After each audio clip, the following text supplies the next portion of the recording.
Alright, I'm gonna start a fight with Aqua and see how it pans out.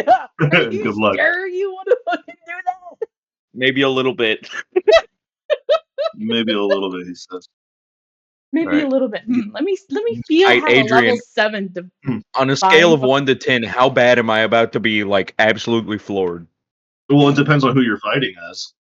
Fukler. If Fukler was to do it. If Fukler woke up right now in a mood full of beans. He'd probably survive like 2 to 3 hits. Good to know. Maybe, It just depends on how well she rolls. yeah. It does depend on how well she rolls, but she Damn. can level 7 divine smite. But her here's the ass. thing. Here's the thing. Remember, Good 2 to lord. 3 hits is one action for her. Yeah, she Does can she do have- she can do up to 3 hits in one turn. 3 hits in one turn. Level divine 7 smite. divine smite me? What? Yeah. Huh? Yeah. She has sorcery. She has sorcerer in there. Yeah, I know, but wait, does level 5 sorcerer get level 7 spells? Level 6 sorcerer. Level 6 sorcerer. Because it's the way that multi-classing works, if you multi-class 2 classes that have magic, you get like half of what you're supposed to be getting unless you go like full into one magic class. So like at level 20 with like some sorcerer and a lot of paladin, she gets access to level 7. I was about to say, that's kind of awesome. Yeah. Yeah, multi-classing with double magic classes gets a little bit confusing at times, but it's worth it if you know what you're doing. Oh no, yeah. All right, let me get the YouTube going. All right. Let's get this started. So, last we left off, the crew of the Valiant, upon arriving at Felinor's observatory, received introductions to his little robot friend and a tour of the facility that he's built up over the many hundreds of years that he's been here. Showed them the internal caverns where natural sabothium and crystalline are abundant, and his little automaton friends are currently just grabbing as much materials as they possibly can. With some heartfelt talks between multiple party members, you were suddenly ambushed and taken aback at that your location was founded out due to a deceitful sending spell, pretending to be one of your old crew members for the captain and a close friend for Bayhorn. Upon confrontation outside, a battle ensued when Finnegan decided to transform himself into a lightning elemental. And thankfully, you managed to bring down Extusnar. However, it was a decisively close battle due to the fact that you needed some extra help coming from above with Queen Aqua and her new subordinate, Granexia Juniper, Kaisai's mother. Upon defeating Extusnar, you realize that he is not of a mortal flesh-type body. It's like his whole entire body was commanded by thousands of mini warforged and covered in this red ichor. You're not too sure if it's blood or if it's some other substance. However, upon recouping all your cells back onto the ship, putting his body into one of your brig cells, Captain, and having a heartfelt one-to-one talk with your mother on the bridge, or not on the bridge, in your office, More of a 2.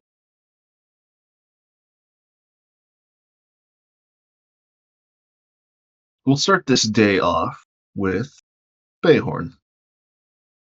Bayhorn, you're currently in the medical wing. Your wounds are patched up. You feel a little bit more rested after taking a short rest. At this point in time, if everybody would like to roll short rest hit die so you can heal yourselves a little bit more, since it's been about an hour after you guys have fought. Oh my god, I have 15 hit die. So I forgot. So, Bayhorn, as you're currently looking around, and you know that at this point in time, you're probably fine to do whatever you need to do for today. So, what would you like to do? 18, 24, 30, Um, 36.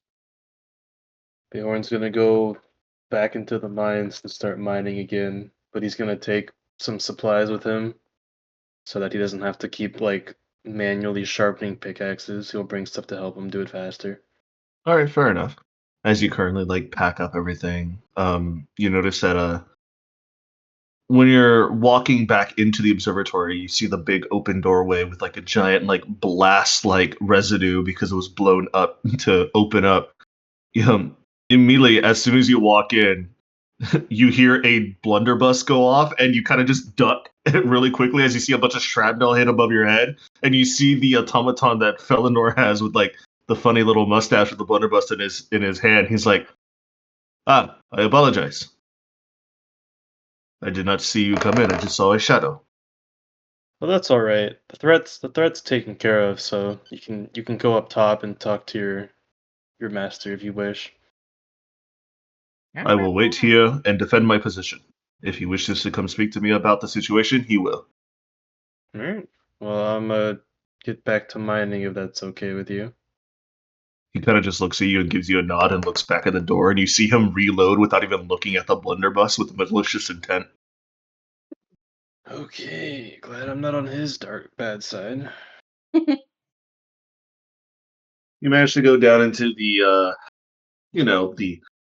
dark and pretty heavy aired, musty cavern where there were mining up all the Sabletherum and crystalline. What are you going to be aiming for? Are you just going to go for anything and everything, or are you going to go specifically for one or the other? Or what you doing down here? Um, I'm gonna prioritize gathering precious gems and sable theorem, and if I see any crystalline along the way that isn't too tedious to get, I might consider grabbing that. Okay, so gems, Sabletherum, and then crystalline. Got it. All right. Uh, we'll come back to you in some time. But first, give me one roll of, let's say, just a forging, not a forging, a mining check for me, please. Just A to start you mining off. check? Yeah. That's my survival check, right? Yes. I got an 11. An 11? Okay. You managed to find a nice cluster of mixed bag. You see there's like some bronze sticking out of the wall, and above the bronze is like some sable theorem and a little bit of crystalline that you see, and you just start to get to work at that one spot. Oh, you So when said we come back to you, survival and forging? I add yes, my modifier for forging? yes, Oh, to 15 then. 15. So Yeah, I guess it's still the same same. thing. Yeah. Yeah, same. So you get to work. As you get to work, Felinor, what are you doing right now? Felinor? What's Yeah, Felinor doing? yeah. Hmm. Well, he's trying to get at the body. Oh boy. Okay. So you're at he's okay. he's trying to get at the So body. currently, right now, the body's being protected But by this like magical force field. Like you see, like the force field is visible. It's not like force wall or force cage that you've seen before. This wall is legitimately physical. You're not too sure why. You're thinking it's probably just for show to show that there's like a barrier between the room and like the room that you're trying to go in. Um, as you're kind of like trying to like fiddle with the force field, trying to get into the body because you see the body is currently laying down like flat on its face inside the cell. Um, you hear footsteps coming from behind you, and you take a look around, and it's Chakna coming in. I see you wish to take a look at the body. and I'm guessing you do as well, young man. Ooh, I have some curiosities, but I'm mainly here just for defense. But I'm sure the captain won't mind if you poked and prod a little bit. And I, you see that Chakna goes over to one of the slabs on the side of the room, and he moves around a few arcane sigils, and you see the force field deactivates. wonderful. And Felinor is gonna try picking up a bunch of those automatons and Okay. isolating them, putting them in like a Yeah, jar of sorts or something like that. sure. You have this like jar, and you start collecting them. They're, how should I say? They're bigger than sand, but not as big as, I guess you would say, pebbles. You know what I mean? Yeah, I got you. Yeah, they're like in that weird middle ground, and like you pick them up with your bare hands if you like, because you know that they're inert, and you notice that some of them fall off your hand smoothly, like they're smooth, they're not rugged or rigid, and they don't cut on your flesh. You manage to put like a decent amount inside your jar before you decide to think like you could probably close it, or do you want to like fill it up to the top? I'm gonna fill it up halfway, and you're gonna look at me like I'm insane. Everybody's gonna be like super duper like don't. Oh But god, it's some My Little Pony in the jar. No. Oh no. but no, Oh no. Adrian. No, this Oh is no. probably far worse. Okay. Um, first I'm going to cast mending on the little bots, right? To try and Okay. repair whatever tiny intricacies and broken parts they have, and I'm gonna see if I can kickstart them. I'm, g- So, I'm okay, g- got it. So when you cast mending on this half jar of these weird automaton-like things, whenever you cast mending, you're normally able to feel the magic coalesce onto one spot, one thing, one break point where you cast mending. Mm, You feel your spell kind of like scatter towards all the like hundreds of things that are inside this jar. Things would take a while. But then you start to feel like your mending is starting to do its job, and you start to see like little bits and pieces of the automatons inside start to like straighten out or fix itself. It's kind of like if you have like unpopped popcorn in a jar and then suddenly they start to pop a little bit. Like you see some of them starting to move, but they're Mm, not active. They're just moving and fixing themselves. I got you. So they're basically like tightening themselves up or like Yeah. putting stuff back on where it should be. I got you. Yeah. I got you. Hmm. I really, really want to put a first level spell slot into them, but I know that's probably a really, really bad idea. You see Chakna is currently watching your work. So what do you think they are? Hmm. From the looks of it, some sort of biomechanical immune system? Something to quickly patch up any wounds this fellow might have had, but it seems like we made sure to make more wounds faster than they could fix. Hmm. And it seems like their power source has gone missing. Any guesses on what that could have been? Well, it seems like he was using a lot of necromantic blood magic. That could have been the power source, but I've never heard of anything organic and something inorganic working together such a way. I've heard of war forges using some technology like this, but not to this scale. Something so small working individually with other pieces of its individual self. Not to Maybe mention the they're amount of arcana it would take to continuously power these things. perhaps they're not individual things. What if they're all of one creation? Mayhaps. But if that's the case, how would they all be of one, but separate at the same time?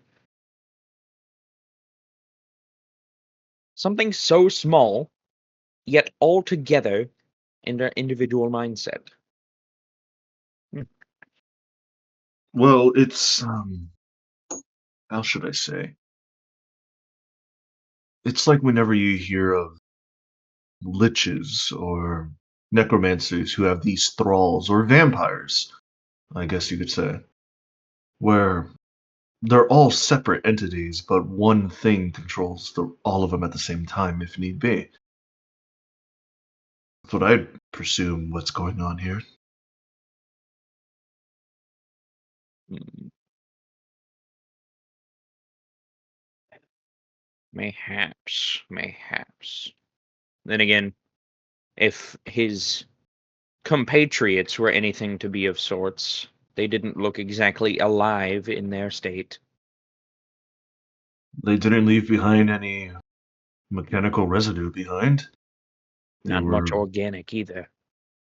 It was just ichor or blood, and that was it. Which is odd to think of a bodily thing that is just blood and nothing else. It kind of creeps me out a little bit. I'd have to agree. Some sort of advanced blood magic? Weird. And Feliner, strange. how What were you saying? much battle have you had? I know I witnessed a vision with you battling Azir, but Mhm. beyond that, Well, not much, I'd hate to say. Well, back in my younger years, used to get into a lot more tussles than I do now. Nowadays, I'd prefer to be up in my laboratory figuring out new magics and whatnot. But I'm not the typical type to go out and seek trouble, if that makes any sense. If trouble comes to me, I'll sure as hell defend myself. But I'm not the type to go poking bears, if that makes any sense. that's understandable.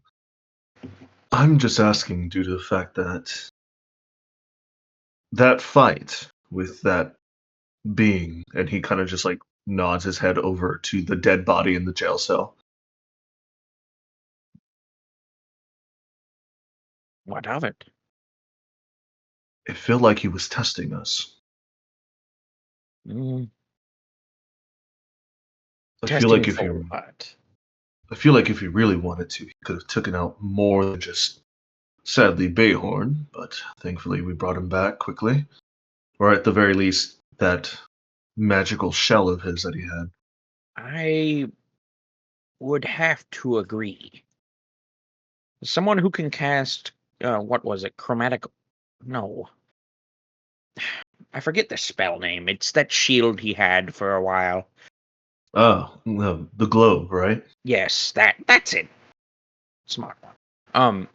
But someone who can cast magics like that typically has access to higher level spells on the ready. And someone who is, as your captain has described, of his position would technically have access to spells that might have been forgotten long ago.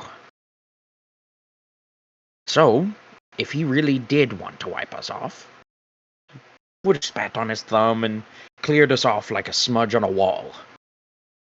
But testing us for what is what I'm more curious about. Hmm. Maybe to see our combat capabilities or study us for one reason or the other. Mm, mayhaps. But if that's the case, why ask for Bayhorn and the Dragonborn? That has been wrecking my brain. That's what I I wondered. know they both came from Strixhaven, and if this Extus Nar person is some sort of underground leader for Strixhaven, there's so many pieces that I feel like we're missing. Didn't your wife say she worked at Strixhaven for a while too, though? She worked there, but during Yet that she never. time I was in the crystal of hers in her necklace. I was able to watch, and as much as I wanted to scream out, I couldn't and tell her that I'm still here. She didn't work with anybody besides maybe one or two deans. I believe it was the one that we have in the medical bay with his leg sadly reversed. Uh, and there was another one. I believe her name was Lisette. A kind woman. Hmm. Probably the kindest person that she had available there, besides the coffee shop that she frequented whenever she was able to. Hmm. But she stayed recluse for the majority of her time there. So she never really made herself known unless she found the free time to do so. And that was a very rare occasion. Hmm. makes sense. But even still, if she's talking to deans, then this. You see Felinor stick his hands up in the air, making quotes, secret police you have here should have at least known of her presence, and therefore, especially if she was talking to the deans or headmasters of the school, she would have more information going on about that school than a mere student working. Or, well, I'd assume, yes, there were students, right? Yes, there's hundreds, maybe thousands of students that are readily available at Strixhaven. Yes, then why They all go to different schools for different forms of magic. Um, why ask for these two in particular? well, Hmm. Bayhorn wasn't even a student. He, as far as I was able to surmise, based off the talks that he had with Captain, and generally whenever we're able to talk to each other over the mess hall, he was a courier. He worked there for coin and for lodging, and they allowed him to stay, which, I mean, if you think about it, it is a little bit odd. Why would they allow somebody to stay if they're not a student? The Dragonborn, Fugler,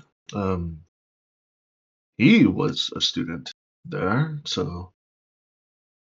But he never mentioned anything weird going on at Strixhaven, any probing, prodding, experimentation. He said he was placed there when his family had enough funds to do so, I believe. Mhm. Perhaps we can ask the lad when he wakes up, but I don't see anything wrong with a courier finding work in the city. Hmm. Why I'm trying ask to put, them, though? I don't know. Who knows? He's dead now. You see Felinor poke him with his staff. I something as strong as that, I'm not too sure. Hmm. Maybe, what's it called? A homunculus? This probably isn't the real deal. Some sort of vessel to test our prowess before we fight the real thing. Remotely fight us, in a sense, yes.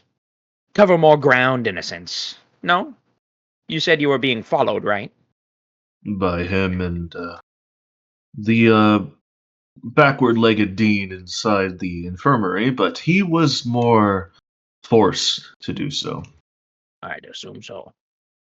Hmm. And Lisette? As far as we know, um, she's dead. Um, Hmm. A shame. But, it could also be the case she's in the same place as your friend there in the medical bay.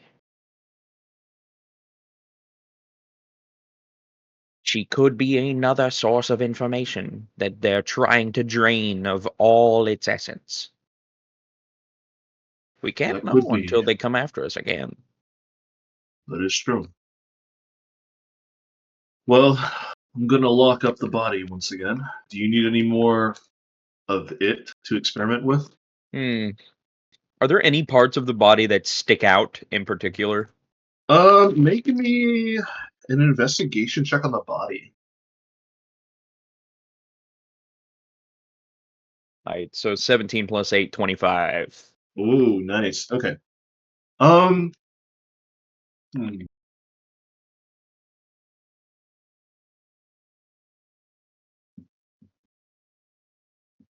give me Hmm. 1 second to pull out his character sheet.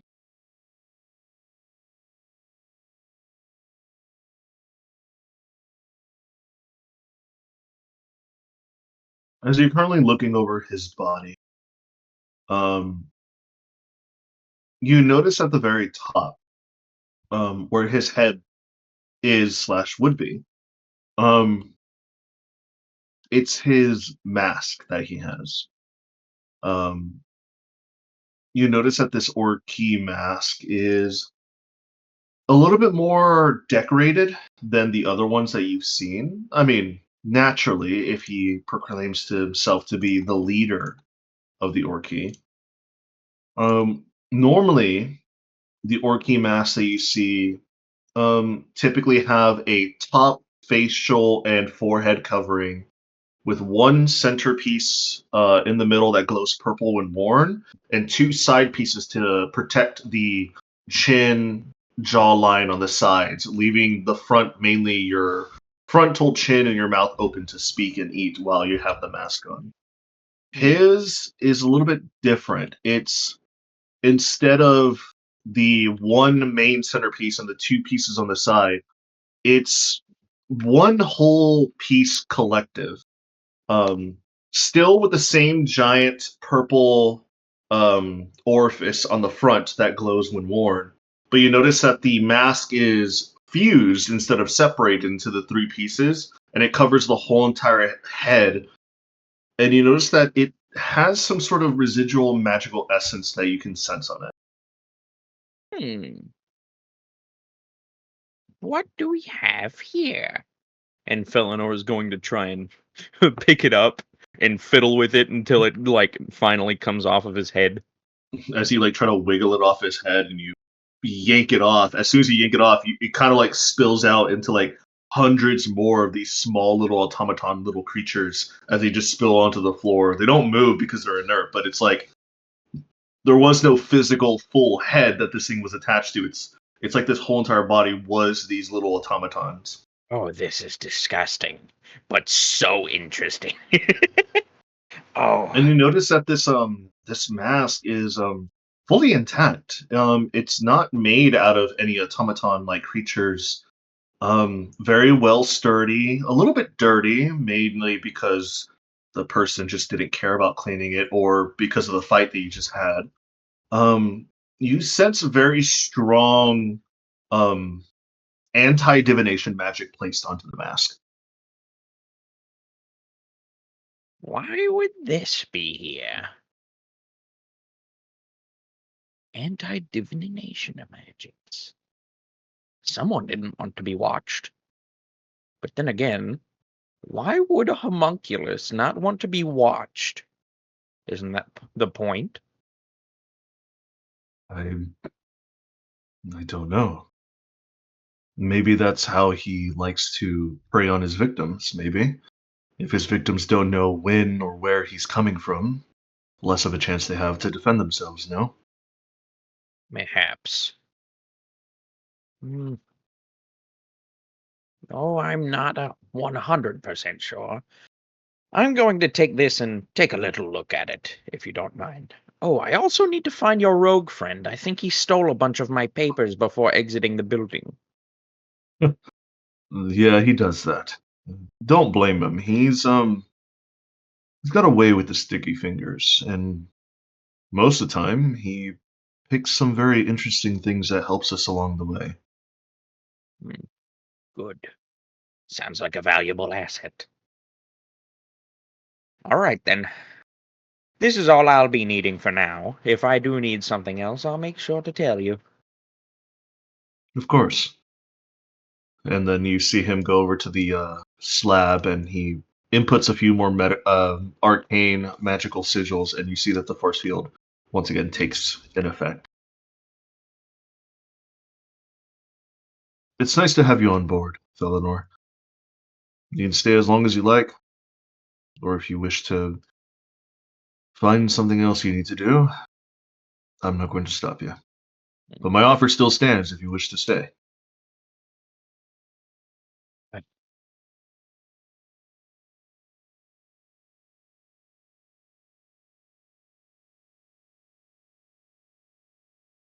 Hmm. Oh, I'll make sure to get back to you on that. I do take want your to look time. at this a little bit first. All right. I'll leave you be then. Then you see that he walks out and he heads down the hallway. Hmm. So you said you Felinor, wanted to look at the mask? uh, just a little bit. Okay.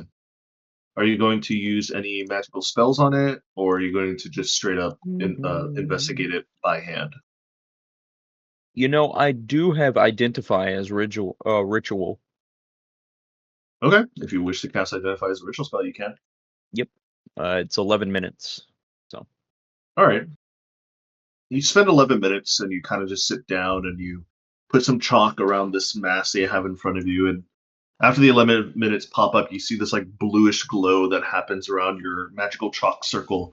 And the flood of information that goes into your head reveals to you that this Orkim mask is Extis Nar's personal mask. While wearing the mask, the wearer cannot be targeted by any divination magic or perceived through any scrying sensors. So things like scrying eye or just scrying or any higher level observation magic cannot target the person wearing this mask. Hmm. And as an added bonus, whoever this mask is being worn by doubles your proficiency bonus to charisma checks. Ooh.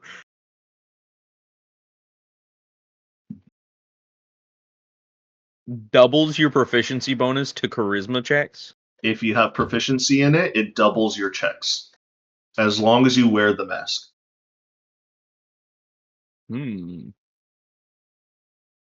You also sense that it's not cursed, so it seems like anybody who wants to can wear this without having any detrimental effect. Eleanor will look at it, thinking about it, and be like, better do a couple more things first. Want to make sure my head doesn't get eaten by mechanical spiders the minute I put this on.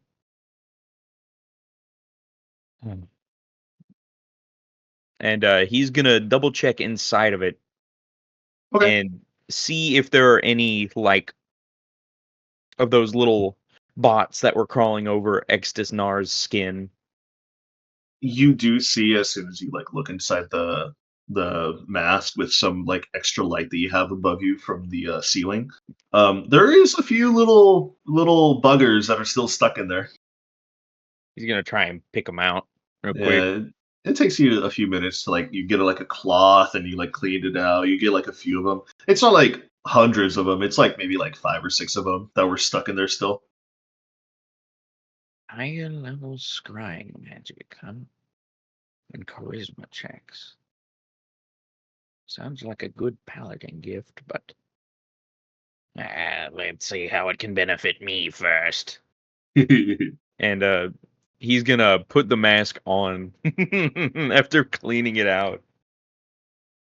As soon as you put the mask on, you notice that immediately, even without having to attune it or not, the magical effects automatically apply. Ooh. You feel a little bit more suave with your tongue if you have any like charisma. I don't know if you have charisma bonuses with Oh, charisma Eleanor. bonuses on Felinor? Eleanor, I don't know if you do or His not. charisma saving check is +0. Okay, so you have none. So it's like, if I was a sweet talker, it'd be better. If I did have a silver tongue, I feel like I would be able to argue much better. Yeah. But You also do feel that waft of protection for divination magic. mm, And also, it's weird. There's no eye sockets to this mask, but it's like you can perceive your area around you perfectly fine, like if you're able to use your eyes. strange. Would I be able to use scrying magic with this mask on? You're not too sure. You can try. Hmm.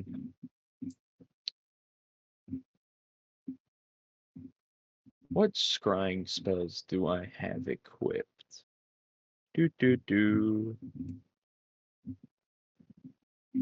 Taking a look, taking a look, taking a look.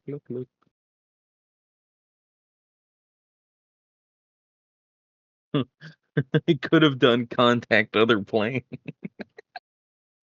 um, do.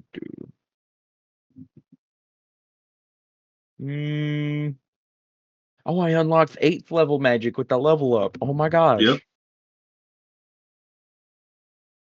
I can't do anything with it right now. um.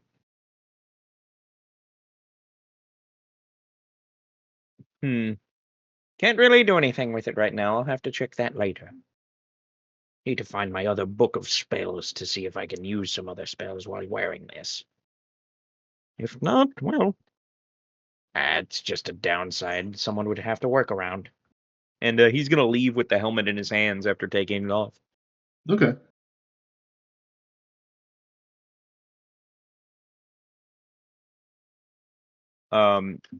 After leaving, he is going to make his way back to his abode, if that Mhm. makes any sense. Trying to see if anything's been shaken up a little too much and broken.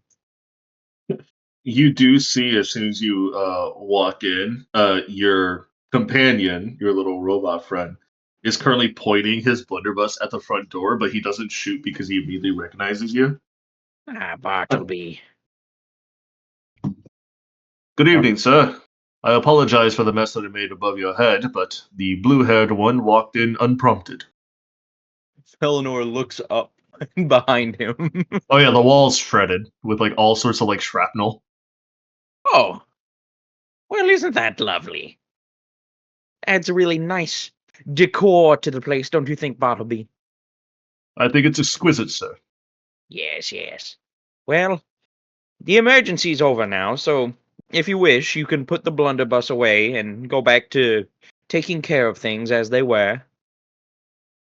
Of course. Right away, sir. And then you And see he puts the blunderbuss down to the side.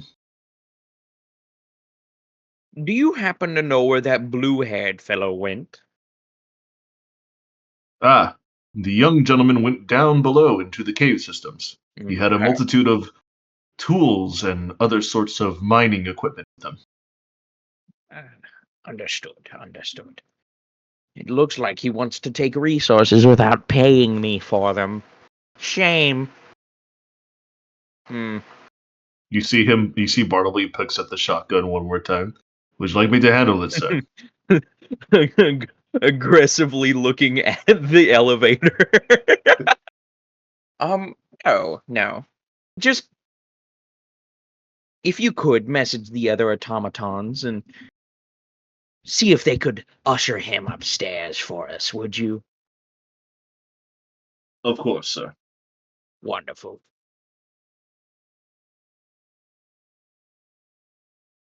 Mhm. As he goes off and makes communications with the other automatons that are down below. Kaisai, as all as this is happening, you're currently in your office after Chakna has left. You presumably think Chakna has gone to left to catch up to your mother, or at the very least to check on everything else around on the ship. You're currently left alone with Queen Aqua. She has, you've noticed, accepted a cup of coffee, but she hasn't drank a sip of it yet. And you're kind of questioning in your head why she hasn't taken anything to drink. And at this point, it's already gone cold as you guys have been discussing just your day's events today and seeing what's going on with the world. Um, Your Majesty, do you not like coffee? Um, it's not coffee that I don't like. It's just the manner of food and drink in general. I typically only eat and drink whenever I need to put on a show for others. It humanizes me in a way, I guess you could say. When I Well, was younger, food and drink never really, how do you say, brought any pleasure or satisfaction. It was odd. I can certainly eat and drink, but uh, it's only rare when I do so. So, if you do not enjoy eating or drinking, you do not have to drink coffee.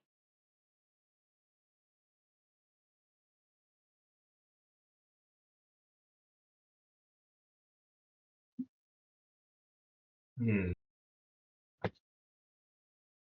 I only accepted just out of curiosity. She goes ahead and picks up the cup, and you see her just down it immediately. It's probably gone cold so it wouldn't express its flavor very well.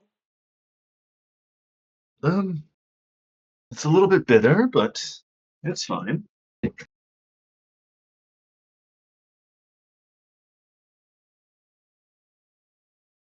But let's get down to the matter of final business, shall we?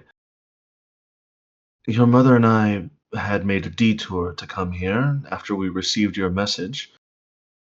Her transportation methods are very unorthodox, I guess.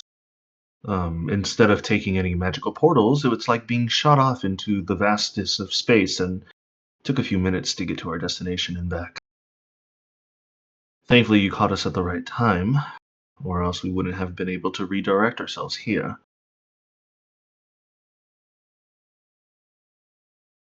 Well, if you're in need of a teleportation circle, I have one.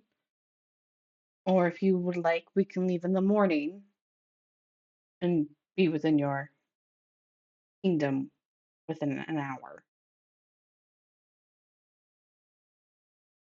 Well, your mother and I need to be back in my kingdom pretty soon. Far faster than an hour, to be honest.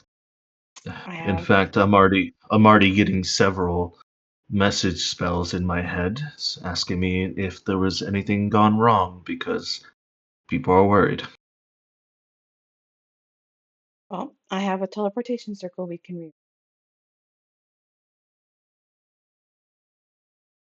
But before we do that,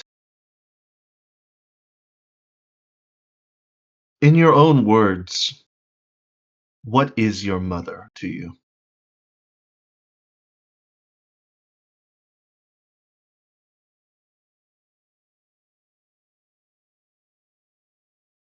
It is, first and foremost, complicated.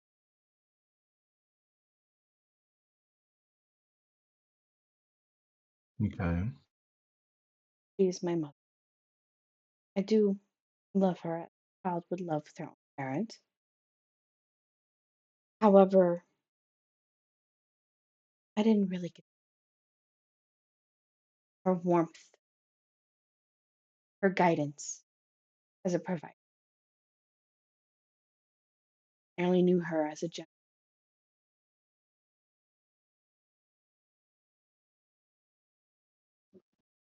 So there is lots of complications, regrets, and wishes.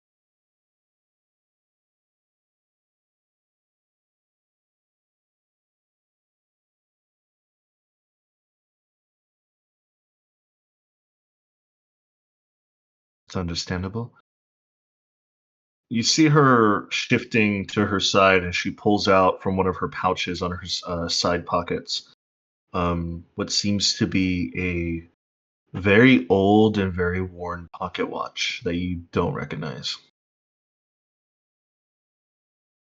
She clicks the top of it 3 times, and you notice that it opens up, and you hear the subtle ticking of a watch click. And inside of it, you can glance as she's not hiding it from you. She's like just leaving it up into the open so you can look. Um, an old photo, um, or at the very least, not a photo, but it seems like an artist's rendition of a young woman. And you can kind of look at it and you see that this young woman has some similar facial structures to Queen Aqua whenever Aqua is in her human form.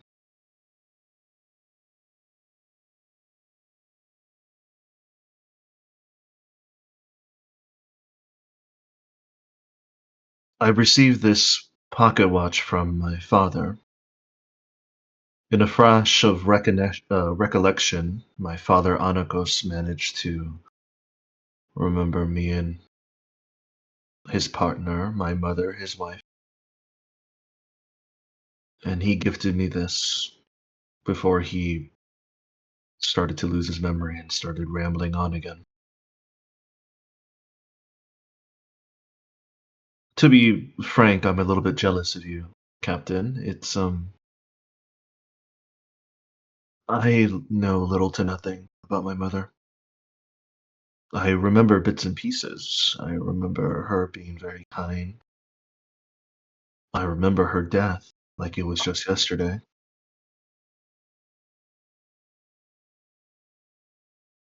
But this is one of the few things that I have physically that were it reminds me of her. And if I could, if I were a wizard, I would use a wish spell to bring her back or have a chance to talk to her. And to be honest, with my power as queen, I could easily find somebody to do that for me, but I think at this point in my life, I have learned to accept that she is gone and I won't be able to speak to her again.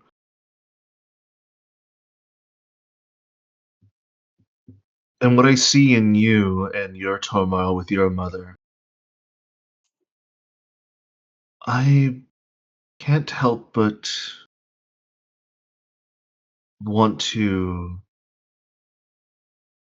how you say, intervene, I guess. Your mother talks a lot about you. And I feel like with me talking to her about my own daughter, she has somewhat come around to her senses from being this tyrannical mastermind to someone who has a lot of regret. So I think you should have one good deep talk with her. It doesn't have to be today. It doesn't have to be tomorrow. Just, I suggest before you leave to your next step on this madness of a quest that we all have to put our hands together and figure out. All right? It also depends. Even speak to me. This You year see, alone, this year You alone, see Queen, I you see Queen Aqua just start to chuckle a little bit. Oh, she does. She is just too damn prideful to admit it. that's the thing. Her pride might, her own way. This year alone, I've spoken to her more than I have in centuries. Then I envy you for that.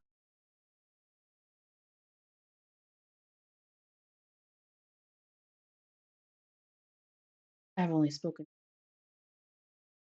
honestly, well, four. Got some sending stuff, but we've barely spoken.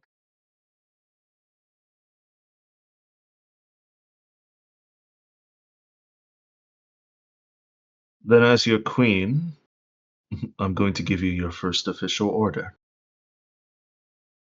Talk to your mother. Sit down. Have coffee, tea, or a dinner, or anything. And don't worry, she'll follow my orders too if you need me to do that. Probably. Just have a chat. Don't worry about politics. Don't worry about the impending battles that we have to face. Just you, her, and I feel like I should. It's kind of weird to say, but try to get to know her better. Because it seems like you don't know her much at all, and she doesn't know much about you either.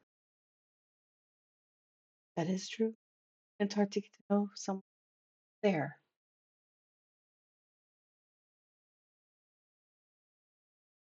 I'm not going to sugarcoat it. This ripping in the astral wall, whatever this architect is, it could very fundamentally change the world that we live on, the astral sea, and this, I guess you could say, this universe that we're in. Very easy. Ripping genocide. The essence of all magic. Either to prevail, magic abundant, rampant, or kill. Self By your mother's estimations, I know she's extremely smart, and with some other scholars that we have sworn to secrecy to not speak about this besides to us. We have an estimate of several months to a year before whatever is beyond the astral wall comes out and just utterly changes the fabric of our very being and our reality, I guess. means we have about a year to gather allies, the union of worlds. So then my first order to you, Captain Kayasaya, is to finally make amends and ally with your mother. And she gives you like this sly smile after she speaks. It's very intervening of you. However, on the grand scale of things, not pertinent.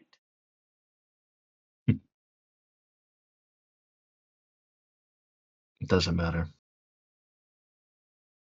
We only have about a year, so we're going to try anything and everything to make sure that our livelihoods and our reality stays the same. And I'm going to fight like hell to make sure it stays the same and do crazy things because as soon as I finally let my daughter go, I learn about this and now I have regrets all over again. I don't want her to grow up in a world stricken with this architect's desire or this architect's corruption of the astral wall and magic itself. But here's Even at the very end, if I have to sacrifice myself, I'll do it. here's the thing. Way or not.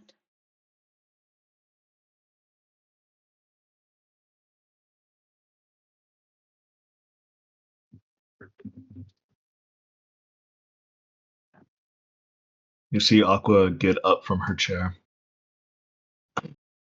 You're right. This is here and this is happening. At the very So I'm going least, to. getting experience. Perhaps to help her. And if we were to fail, Then she maybe knows she'll be the one survive. to survive.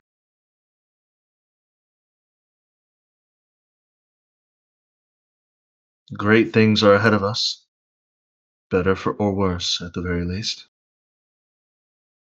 Thank you for your hospitality on your ship. I'm going to find your mother, and we're going to make preparations to teleport back into my kingdom. If you wish to speak to her before, you can. If you wish to talk to her later, I won't blame you. It will have to be when we arrive at Bafford. I have a guest on my ship who I need to speak. Of course. Thank you.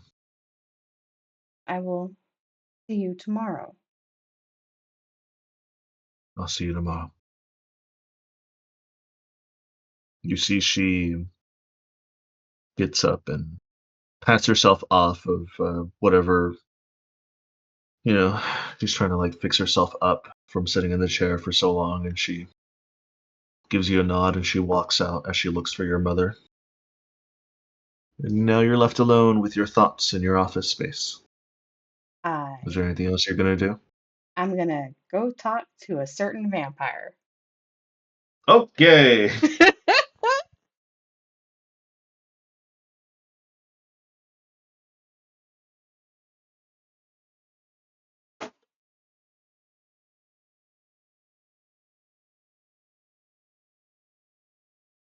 As you make your way um, to the infirmary, you notice that um, Isolde is currently like scratching her head, looking at the twisted leg that is currently on Valentine's body.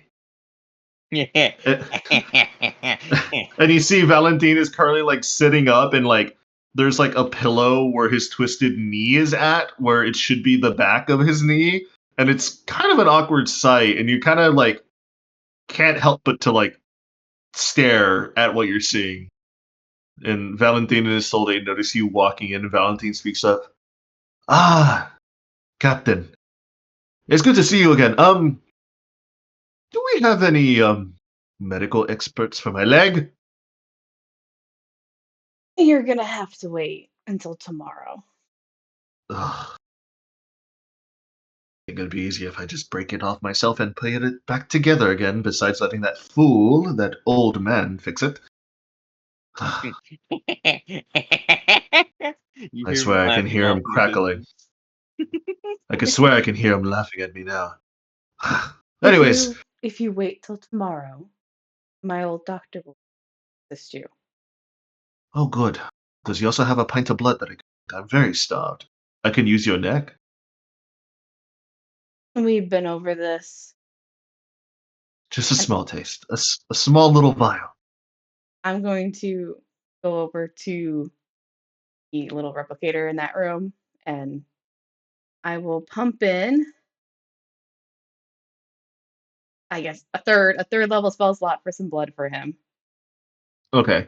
Uh, so how do you get the blood for him? Like, is it in like a bottle? Is it in a bag? What do you do for it?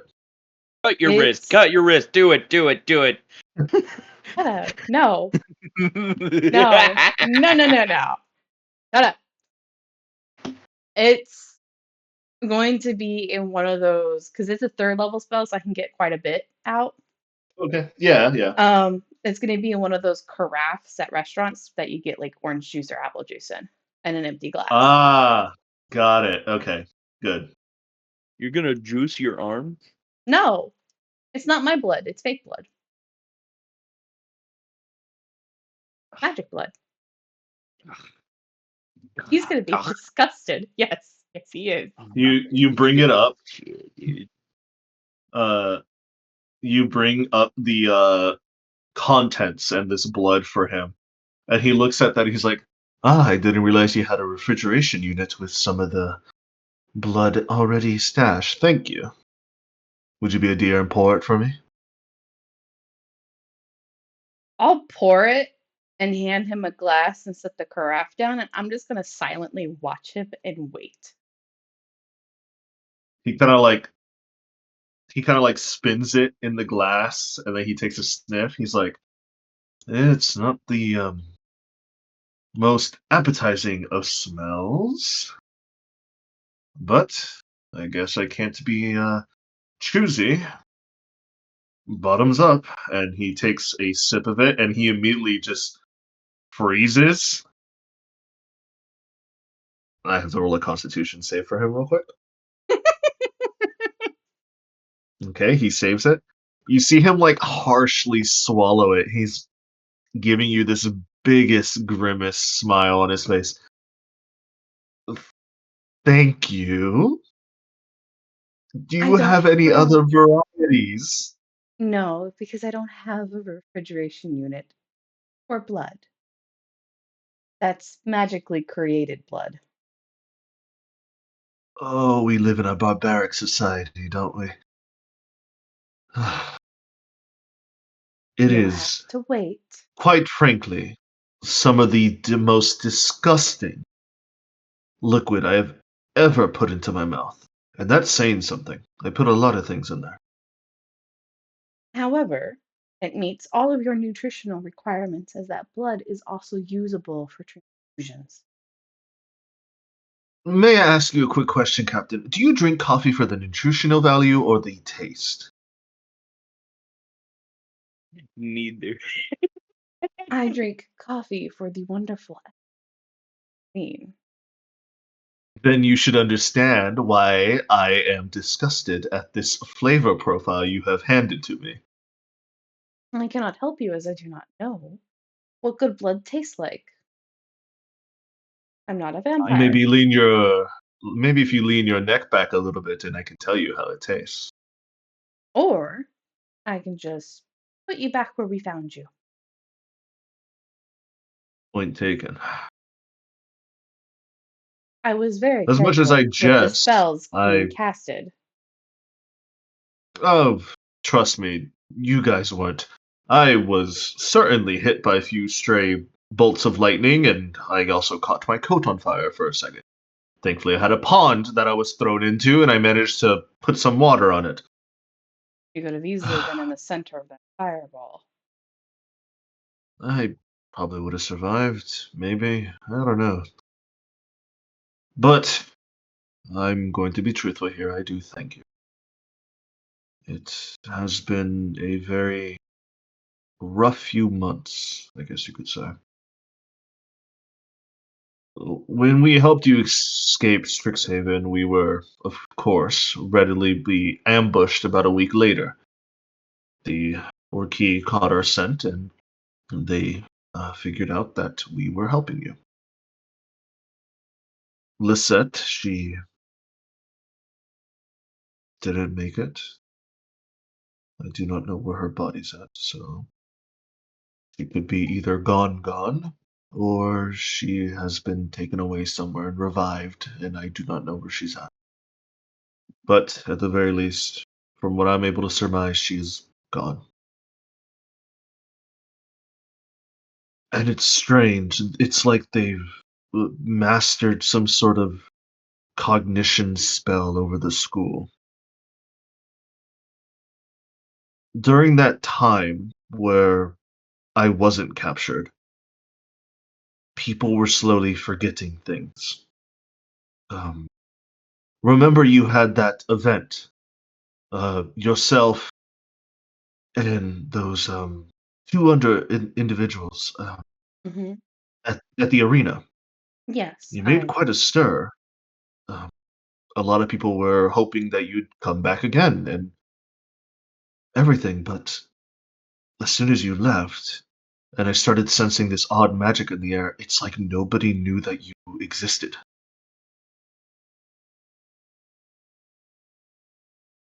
It's like it's like you never existed at all, you and your companions.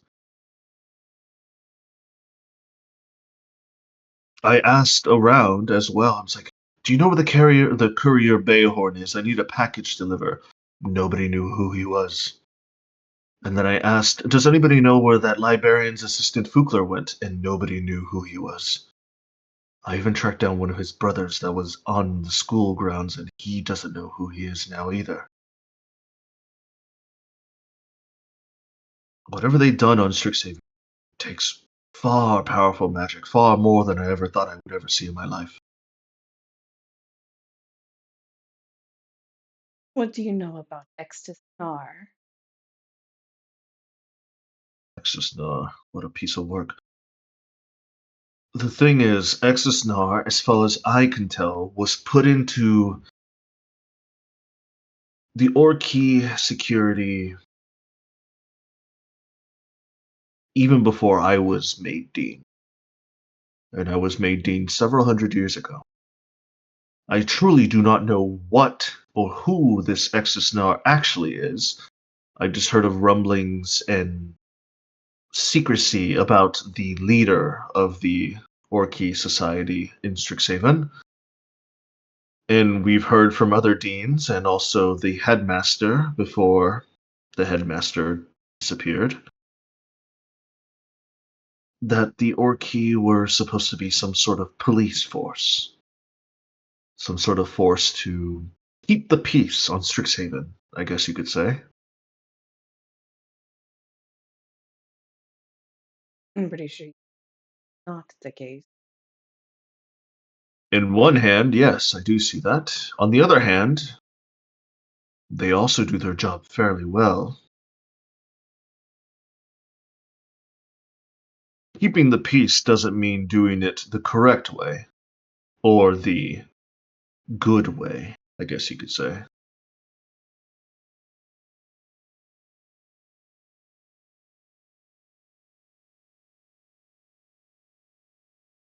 What do you know about Genesis?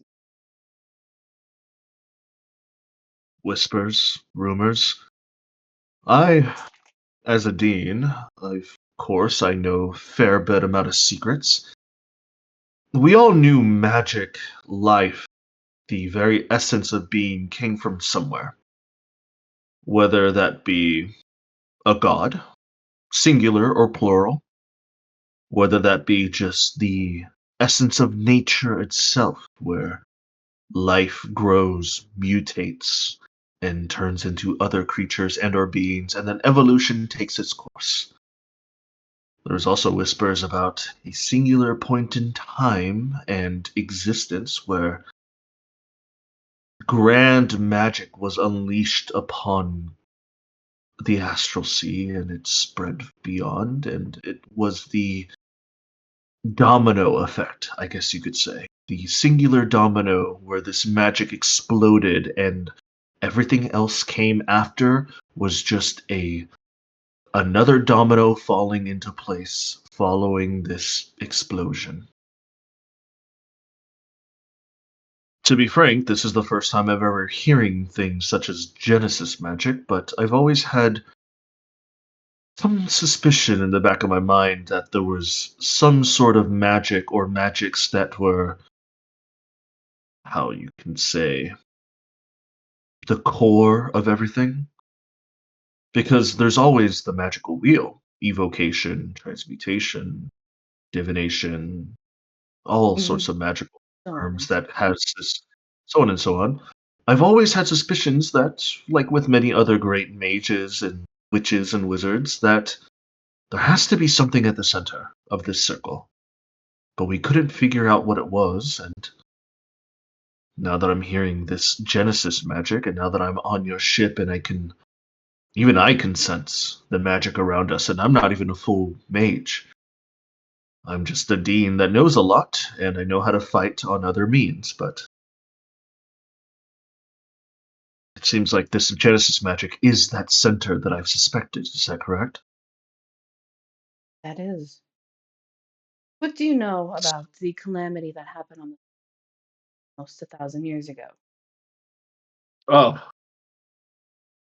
well, I don't know much about it because I wasn't born here. You're a moron. I was born on another world or plane of existence, as you say, and I had my vampirism on me a little bit after the calamity that happened here. So, Not much. Well, then, what do you know not about much. Azir? The old god? I know what that is. Well, that's a half truth. I heard of the name. I know it is an older iteration of a god, but I do not know which one. So I've heard of it, but I don't know its full extent.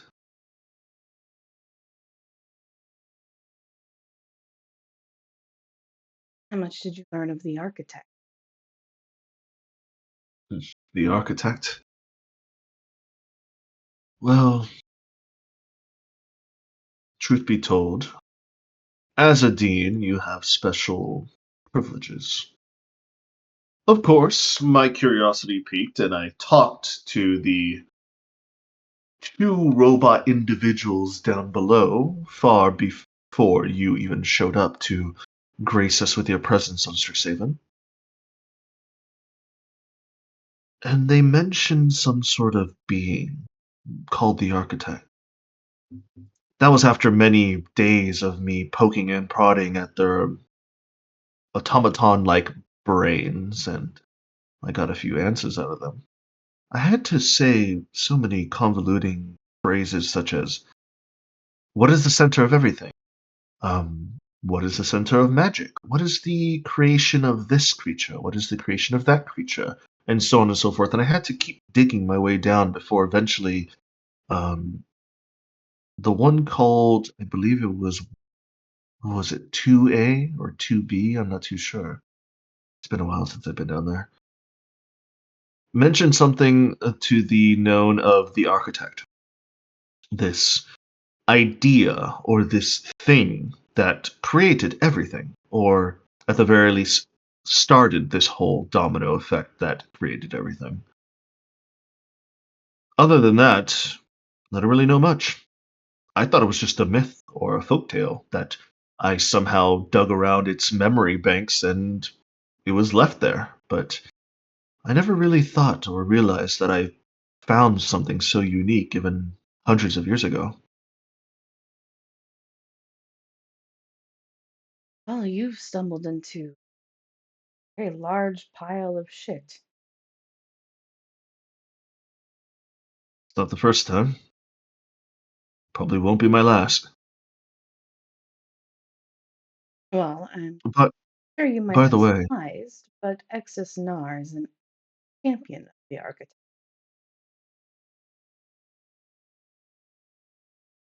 when I was their captive, they would muzzle me and as well blind and muffle my ears. But thankfully, somebody imbued with blood magic and vampirism has higher senses of hearing. They would have a daily ritual where they would sacrifice their own essence and they would scatter it to somewhere. And at the very end of the ritual, they would always say, "Praise be to the architect." So, Exisnar and whatever his followers of the Orki, they definitely are followers of the.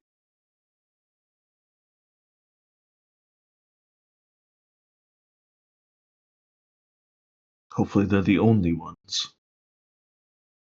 Whatever this architect is, as far as I can tell, seems pretty heavy when we even speak about it. Well, it's sent out creation to essentially harvest Genesis magic, hence a planetary calamity.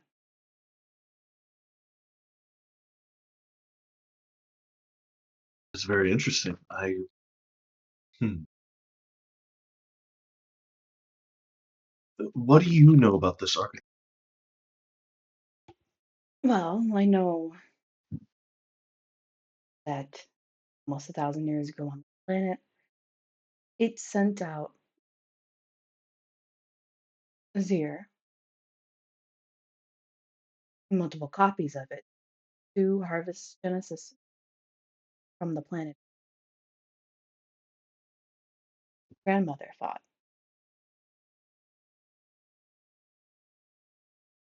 It is how Quadridum came to be. They were trying to escape said calamity. They were luckily partially out of the blast range, so they didn't lose all magics. On the completion of a harvest, magic goes completely, doesn't exist on the builds back. The architect is harvesting magic from planets, as well as rearranging the universe and ripping down the wall. Well, for what reason? If this architect is as far as I can surmise, the center of everything that has been going on, why? Why harvest energies? Why tear down the wall? Well, with my experience of those who call themselves gods,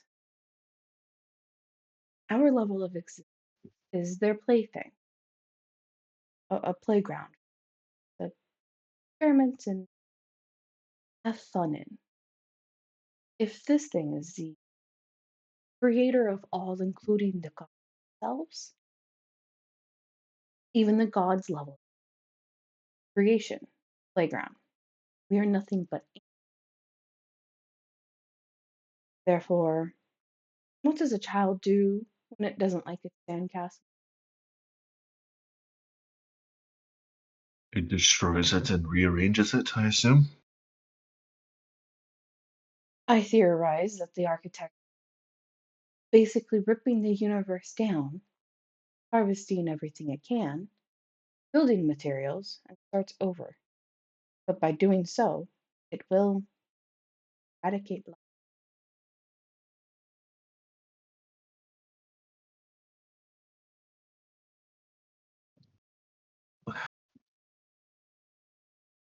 I think your thesis is soundproof as well.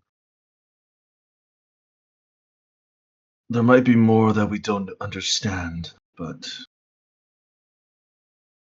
I trust your judgment, Captain. It seems like you might have hit the nail on the head of what's going on.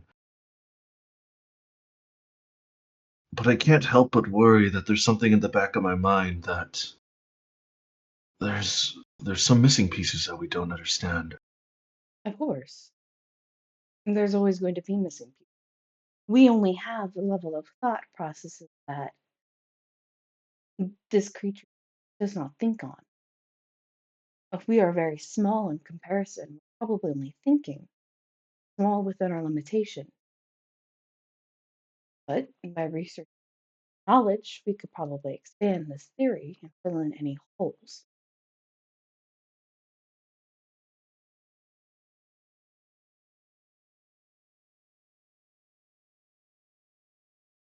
Have you encountered any other followers of the architect, or any creatures, or any beings that have told you to or how to stop this thing from happening? At this is a cosmic level type of danger that I can see that you are speaking about. Has there any gods that contact you? Has there anything contacted you? Because if we're doing this with no godly help, even though I say damn the gods, I don't understand how we're able to defend ourselves against something that has created everything. ISI is going to telepathically reach out and ask for Q. Roll me a persuasion check.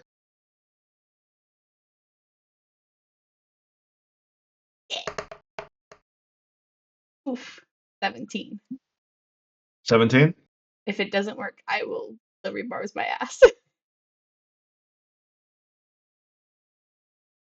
The person that you have dialed cannot be reached at this moment. I'm going to silvery bars my ass. Sorry, still rebars. Persuasion. Oh, come on. That was almost a 19. The person that I you have dialed cannot be reached at this moment. hold on. Oh no, I Please missed leave them a all. message after the tone. Damn. Beep.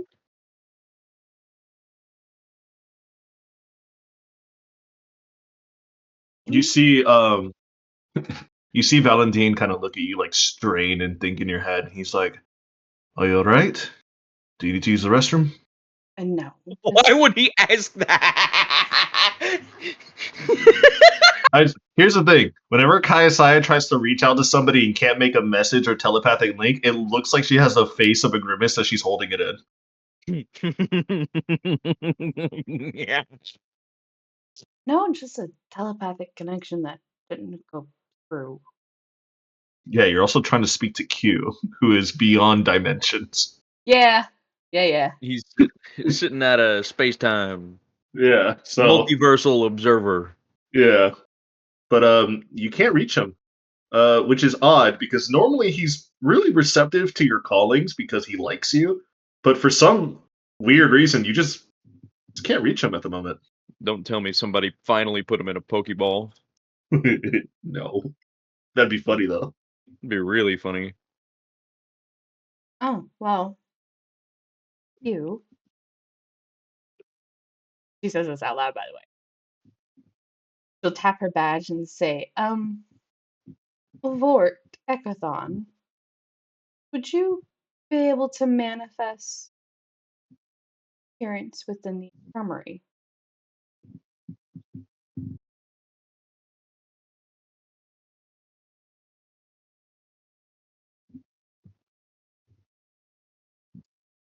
For a few moments, you don't hear anything at all before suddenly, in the middle of a room, almost like a holographic visage of a slim dragonborn male kind of just appears in the middle of the room with a very nice set of clothes on. Nothing too fancy. It's like he has like a pressed shirt, a pressed linen white shirt with like a vest and some brown leather slacks with some basic adventuring boots on. And you notice that his scales kind of have like the shimmer of Genesis, like rainbow like magic. And he kind of just appears in front of you all. He just says, "Good evening. You called, Captain?" I did. Well, Valentine, would you like to ask your question again? Who is this young, strapping, very colorful young man? Valentine, What? He just appeared out of nowhere. He's a young dragonborn like the other one over there who's currently snoring his ass off. Valentine, what do you know about the dragon of Me, me, me, me, creation? me, me, I'm sorry? me, me, me, I'm me, me, sorry, me. does your No. vampiric hearing get clogged? No, I'm just trying to make sure that what you said was correct. I'm sorry? The dragon of creation. He kind of like has like his mouth agape. He closes it, opens it up again. He's like, It is a honor and pleasure to make your acquaintance. I've only heard of mythos about your kind. No offense. Vorthakron just raises his hand and just says, "It's none taken. I'm able to manifest a physical body towards you right now due to the fact that I've been on this ship for quite some time already. I've adjusted to the ship. It's almost like my second home at this point. But, Captain, you have called me here. What is it that you need?" He has a question for you, and honestly, I'm curious about your answer, if you don't mind. Valentine kind of like looks at you, looks at back at Vorthakron, back at you. He's like, um, it's surprising. I think I forgot what my question was going to be. Um, no, wait. I have the answer. Um, I don't need to ask. I can see and sense your great magic in front of me. I think I got the answer. Uh, however, Did I just render the great Valentine speechless? um, a little bit, but that's just due to the fact that I can sense unsurmountable energies in front of me, which I haven't felt in a long time. Well, there goes my question, and I received an answer. However, sir, as much as I am very ecstatic to hear that we have a creation dragon on our side, is there any other allies you have gained? Oh, Mm. there's Vargathon here. I'm, and she looks at him, well, at the basically hologram of him, and goes, I'm not sure, but perhaps Hugh is sort of on our side. Me, me, me, me, Hugh me. is on nobody's side, you know that. He only That's does as he pleases. well aware. However, he has been quite helpful as of lately. Don't You rang? fucking hell. I can hear everything you say about me. You know that's right. And he's not manifesting any form. He's just talking to you in your head.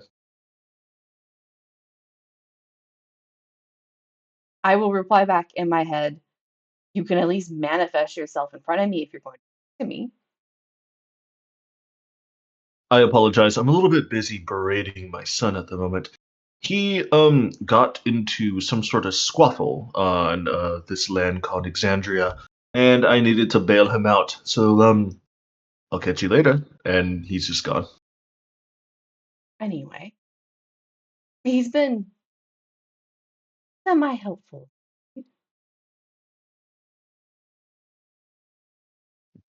And in a way, you told put us on this path.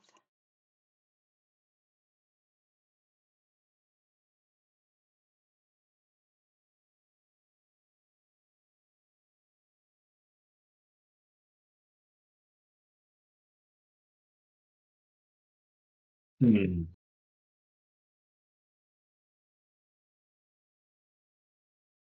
Gods of You see fate. Valentine.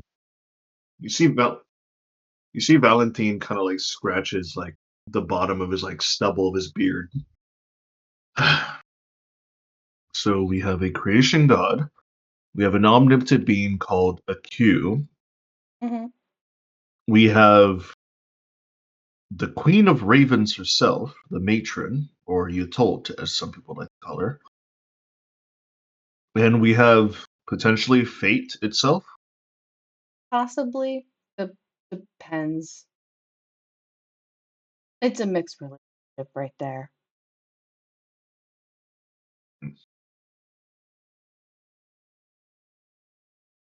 Hmm.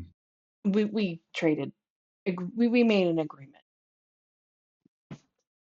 So, All right. Well, we know your allies. What about your enemies? We oh, already know that this architect is the main one, I assume. Hangman. there's the architect. There's most likely the entire moon of Quadradon. There are the Red Wizard. Was like, ugh, There's also Vecna. yeah, yeah. Speaking of Vecna, um, Hmm? I can sense that that one over there, he points to Fugler's Me, sleeping me, me, me, body. me, me, me, me, me, me, me. I don't sense any trace of it anywhere anymore. Me, me, me, me, me, me. Oh, yes, no. We did this whole thing. We found the eye, we found the hand, he put it on. We then got the Sword of Kaz and killed him and resurrected him. He looks a He's little bit surprised and he kind of like tilts his head a little Me, bit. me, me, me, me, he's me. he's currently recovering from the resurrection magic. Takes a little I out of him. wasn't I wasn't talking about any hand or eye. I was talking about and he like pokes at his Me, me, own me, me, me, me, chest me. where you know Yes, Fugler's birthmark's at. yes, which is why we stand him there directly. We've killed 3 of Vecna's phylacteries in one day. That's highly impressive. How is he not dead then? He is the true paladin of Yutult.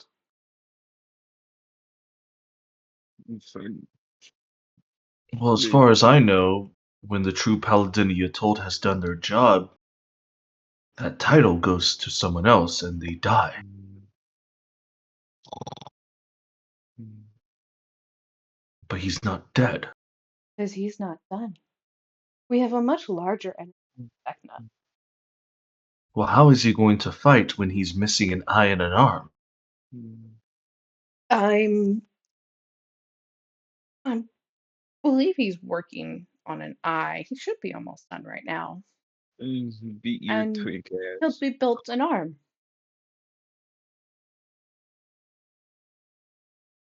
Huh, My husband is a very skilled creator. Excellent I can craftsman tell. with metal.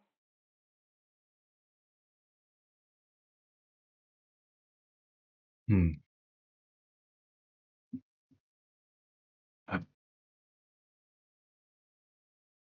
Well, in any case, now that we have the chessboard in front of us, It seems like you taking down Excess Nar was, at the very least, a good move.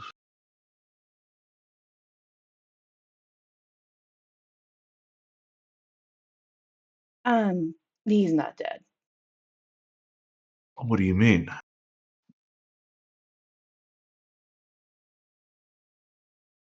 You have his body in the brig, no? Most likely not. You see Vorthakron speak up and he says, I can still sense his body still there.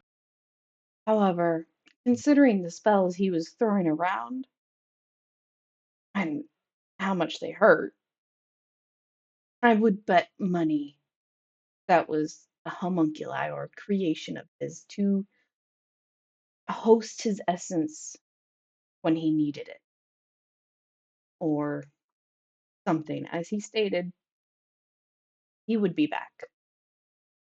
And I believe that out of everything he has said.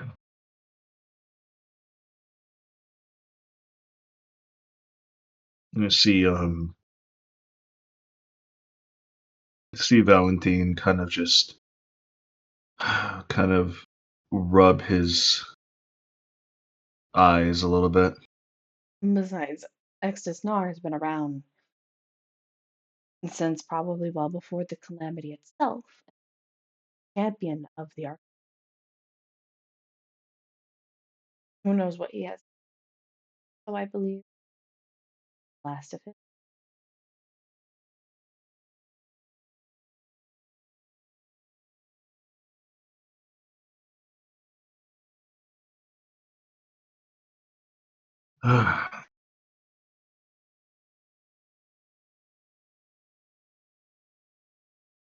Well, at the very least, I'm happy that you survived this encounter.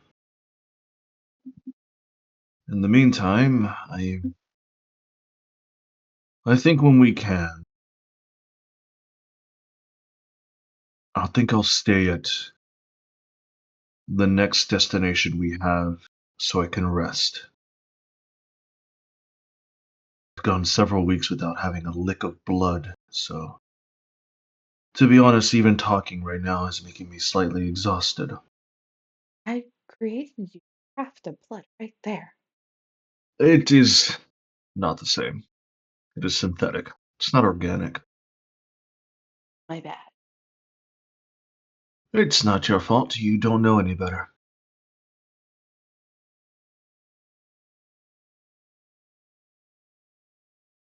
And besides, I need to get surgery for this, and he points at his leg. So I won't be able to run around or help you out on your ship or do anything besides the fact I can't go back to Strixhaven because the Orkey Society is still there. I could make my way back to home, but that will be a little bit tricky. You can also see if Queen Aqua has any use for you. Most likely, I think you will, or she will. Do note, he's very powerful. I think if you try your normal manners, habits, might just might you. I think at that point I might take my chances in the demi-plane.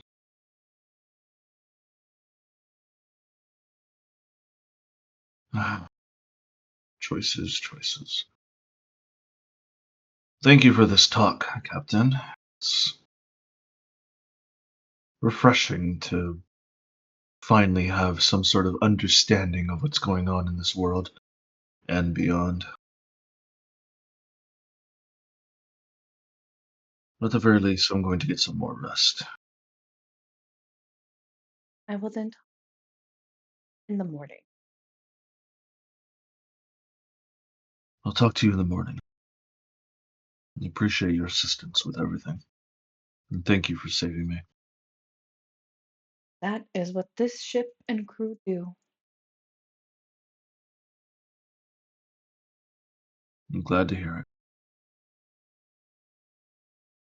Vorthakron kind of looks at both of you. He just nods his head and you see him disappear. Isolde is currently checking up on Fukler as Fukler's like making some noises, so Isolde is probably thinking that he might wake up soon, but not too sure if it's today or tomorrow. You see Valentine kind of just lean back into his spot, using one of his hands to rub the backwards leg that he has on because it's somehow aching him because the places are not in the right places. Wonder why. So, Captain, as you say your goodbye for now to Valentine and you walk out of the infirmary, Felinor, you finally make your way down the giant elevator down to the bottom of the cavern system that you have in place. And at this point in time, um, you see all of your other little automatons are currently like running around because they've gotten the message from your automaton from upstairs, and you see at the very far end of the cavern system, you see Bayhorn is currently like mining, and he has like a wheelbarrow cart with like some stuff that's already inside of it. So Bayhorn, if you can, please roll me one more mining check, please. Boy.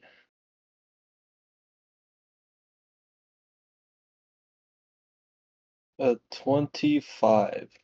Damn. Okay. So I would say with a 25, since your point of order, you were looking for Sable Theorem, gems, and then crystalline, right?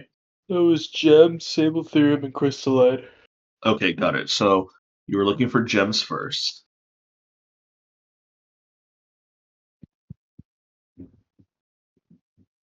Let's see here.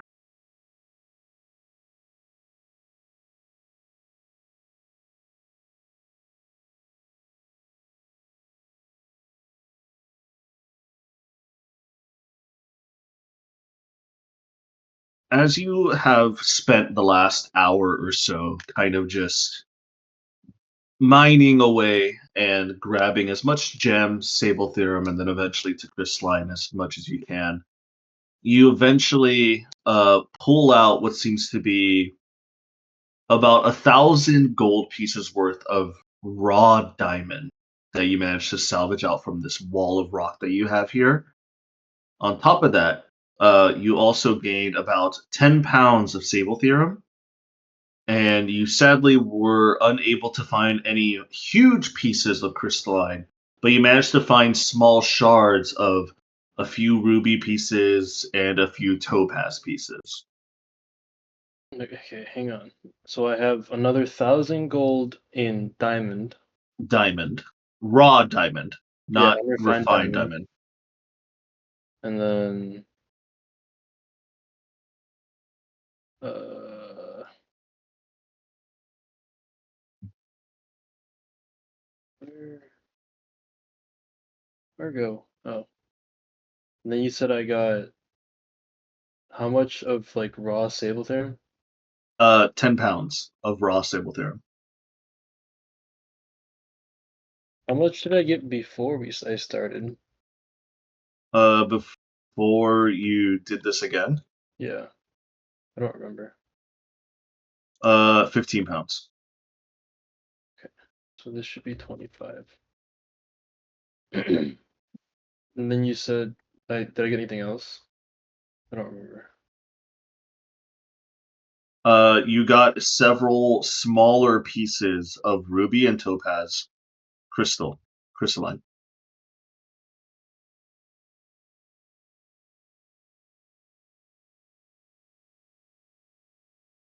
Okay. Do I notice him coming down? Uh, Before you notice him coming down, you do have the perception to hear that the mechanical workings of the elevator are coming down. So you know that somebody's coming down. But as that person's coming down, you notice that all the smaller robots have like already stopped working, and they all start to like gather in your direction, and they all start to make like funny little whirring noises, like they're trying to get your attention. Mid swing, I look at a group of them and be like, "What are you guys doing?" You see, like the group kind of just raises their hands, and they start to walk towards you. What do you do? Like they all like uppies hands. They're all like uppies hands, but all of them are doing it. Um, You have like a weird sense of like, am, should I be threatened? I'm gonna roll insight on all of them. Roll insight. Out of 23. 23. They're definitely trying to threaten you.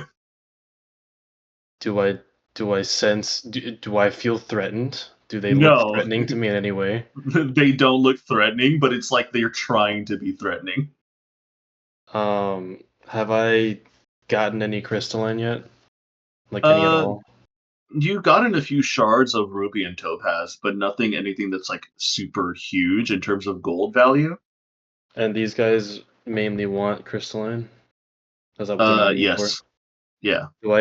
Can I see any crystalline pockets that they've missed? Um, Anywhere around me? as you're currently like looking around, it seems like all of these robots that came looking for you had their own little pockets from like deeper within the cave system. So there is none around me. There's none currently around you. I'm gonna give one of them the ruby shard and the other one the topaz shard and see what happens. You see one of them as he grabs the ruby shard, he looks at it and then just puts his hands up once again and he just throws it. And he's like looking back at you in that weird, like, not threatening, but he's trying to threaten you type of way. Okay, I'm going to throw my dagger deeper into the cave out of sight from all of them and teleport to it, and then as I land, go into stealth. As you land and go into stealth, immediately you hear like dozens of little robot feet are like running around trying to look for you. And Felinor, you see the last bit of Bayhorn teleporting away, and now all the robots are like running around scattered. Okay, because I rolled a natural 20 for 42, so have fun finding me. Right, he's now in the next campaign. No, he's in campaign. He's in chapter 4. He's in chapter 4 of this whole entire thing. He's in the 4th campaign. Can I just like look around as well and look for more ore to mine now that I'm like even deeper in? If you that'll break you out of stealth if you're trying to mine. No, I just want to look around. Oh, if you look around, you Like, see prepare a to. bunch. You do see a bunch of pockets. Like you see a bunch of pockets of like Sable Theorem poking out, some crystalline poking out, and some like other raw gems poking out. But I mean, it's very abundant here, even with how much they've already ored out at this point. It's like if you found the god seed in like a god area for like mining in Minecraft. I got a natural 20 in perception. Shit. I don't believe you. What's God, the I perception? did. I will share my screen right now. What is I your will share perception? my Wait, screen right what's your now. roll? Wait, what's your the roll? roll? What's the total roll? My total Hold on. roll is a 27. Oh, you can't find me. Okay. All right. Nat 20s. Fuck you. You can't find me. Okay, hold on a second. Fuck you, This rule is- of cool, bitch. this is- Bitch, I'm hiding okay. behind a wall. You couldn't find me anyway. And You just know where I was in general. your point? Natural 20, Cedric. Kiss Natural my 20 ass. on stealth. Kiss my ass. So we You have did a not natural nat 20 on stealth. Alright, you know what? Roll it again. No, I have it right No. here. I have it right Nah, I here. want a I'm tiebreaker sharing my roll. screen. Here's the thing. He did natural 20 stealth. However, you did natural 20 your Did? perception. So Rollies? Tiebreaker roll. rollies? Okay, so Rollies? both you roll a d20, whoever's highest wins. Just a regular D20? Aw, he's Yeah, gonna just a regular win. d20. 19. I had an 8. Yeah, he would. He Yeah, does he know the would. mines. He knows So- the mines. He does know the mines better than you. So, Felinor, as you're currently running around, like, or not running around, you start to walk around and you see like all your little robot buddies like are like panicking because they just lost where Bayhorn's at. you kind of just like have this like instinctual awareness with your crystalline blood to like sense beings around you next to rock as he's currently like covering himself next to like this rock formation, and you can sense him like deeper and into the left of the cavern. Hmm. So you know he's here, and you can sense where he's at.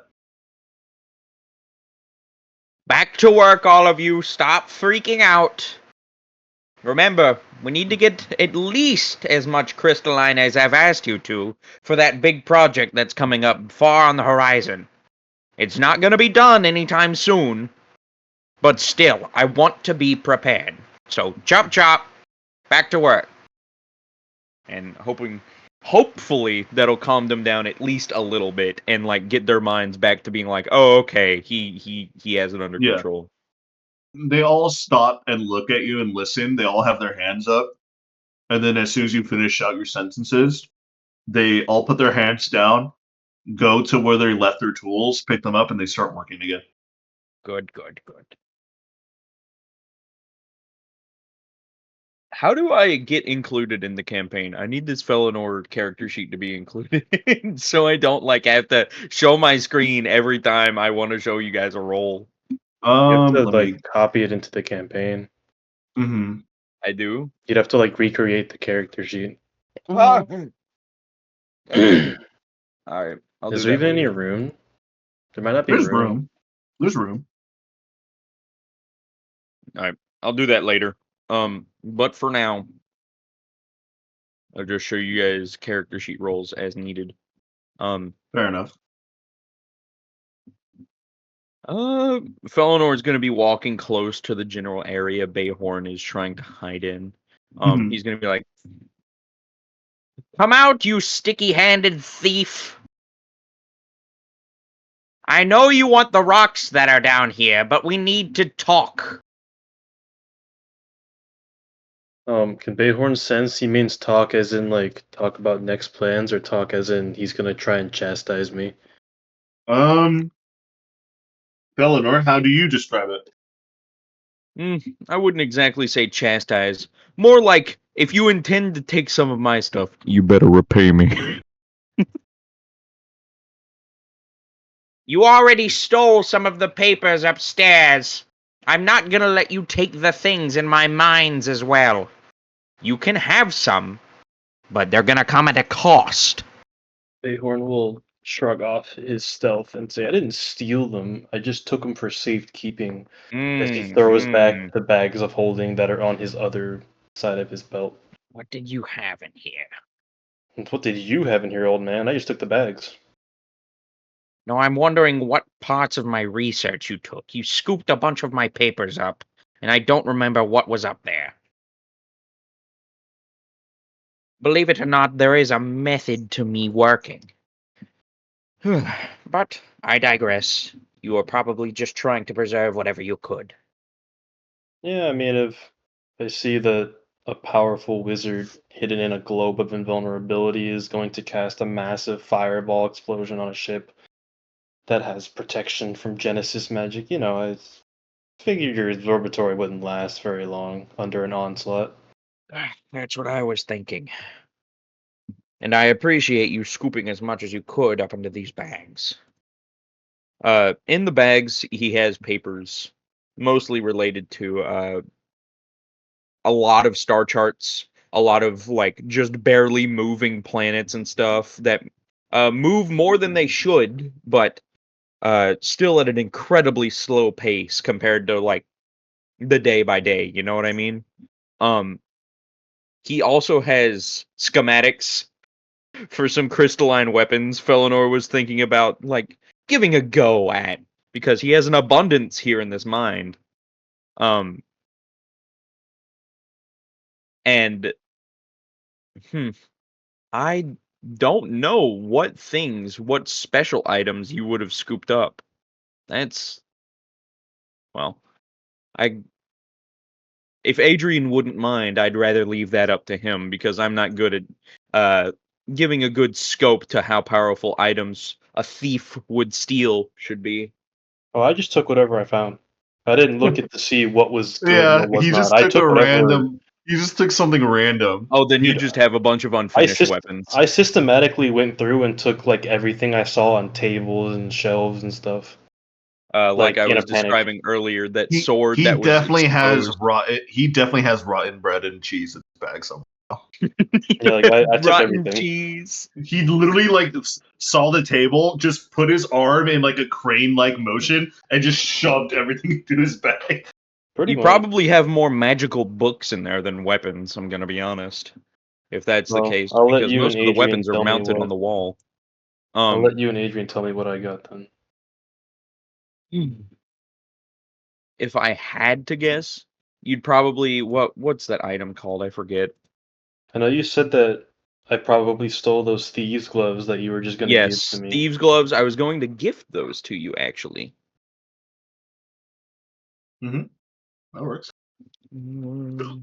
Ugh, hiccup. What was it? It was a I don't certain know what type of else you had book. though. Was it one of those stat tomes? Not stat tome.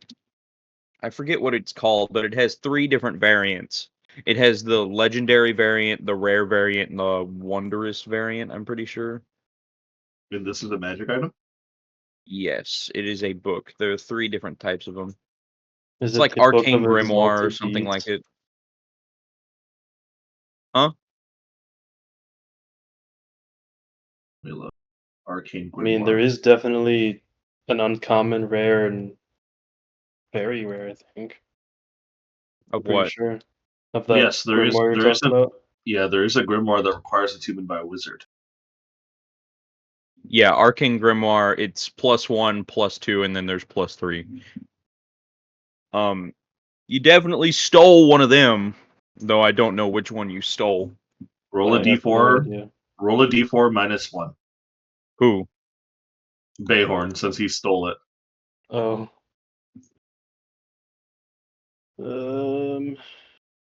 A 3, so A 2. So 3 3. -1. So Get the mid 2. one. You got the mid one. You got the rare version. Congratulations. Um,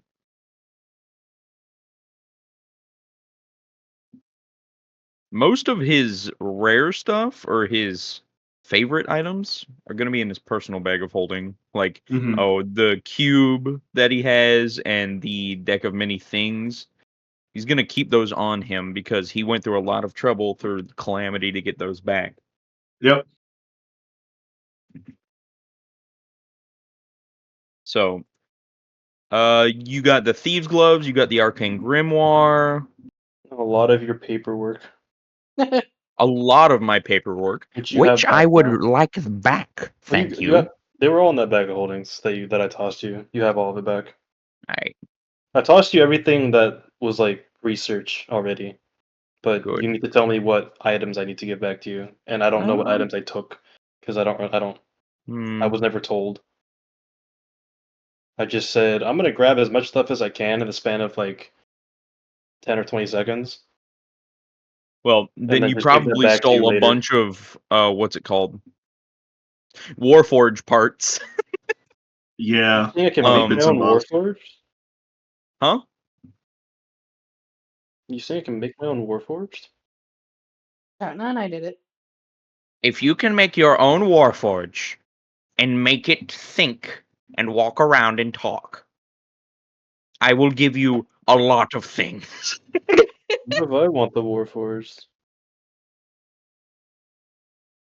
Hmm. I already gave Chakna a very special piece of something, but come with me. And he's gonna lead you deeper into the mine. Okay. He's gonna lead you to where Chakna got a piece of the egg. Actually, Ooh. you said you have been working under Chakna, right? Yeah, I've been tinkering, trying to build Alrighty. things. The more people I think I can get to look at this that I can trust. He looks at you with like the stink eye. He has one eye really open. Okay, Can I old man, trust you calm with it? down. I'm not gonna tell anybody you have some magical thing wherever the hell this is. All right. You see him start to fiddle with a bunch of You're a really fucking long, blunderbuss almost man. excavator-like rods that are reaching down into a pool of magma. Ooh, shiny. Wants to touch magma. If you would take a look through this receptacle here, Bayhorn will oblige. and he should see far down deep into the magma, much further down, he should see like a partial side of the egg. That is what is at the center, or at least close to the center of our planet, dear boy. Does it look familiar?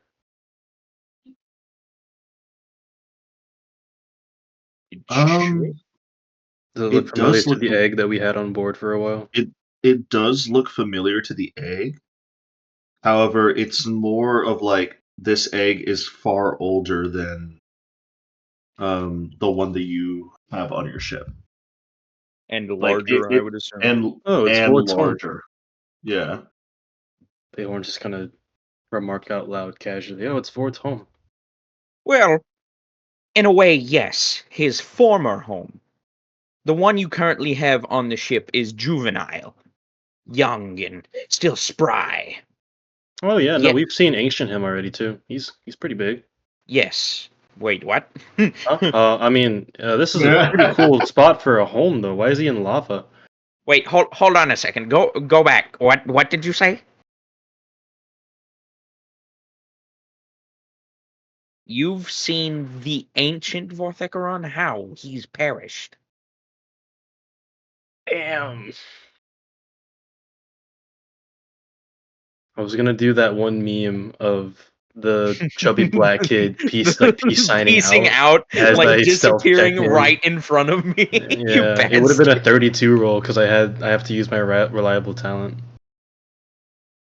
But that's just a I meme. Anyway, yeah, no, I don't remember how, but we went to some magical space area, but we could breathe and float around, and there were these giant statues. hmm, fascinating. And then Big Vord came out and gave us story time. Big Vort. What do you mean? Like an astral projection or something along those lines? I don't Like, know. I guess it was adult Vort. Vort in a large body. Vort as its prime. I don't know. Felinor has an incredibly confused look on his face. What? Huh? I thought the one on your ship was but a juvenile. Oh, no, it is. Then how? Where? Come on, old man. I thought you were smarter than that. You really think that something as strong as a Genesis dragon needs to have its juvenile form be its true form?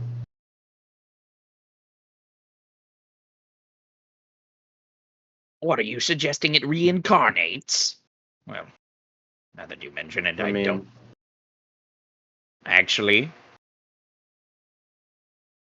you might be onto something. almost I like I thought it saw just it. reproduced like regular dragons.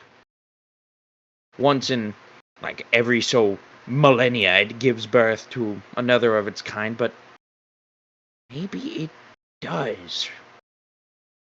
An astral dragon like that would definitely differ from the rest of its kindred species, so I don't hmm, think it's. I you don't think definitely it's deserve merely this, an dear astral boy. dragon. I think it's the creator of all astral dragons. Dragons that live out in the astral sea, well, I usually refer to as astral dragons.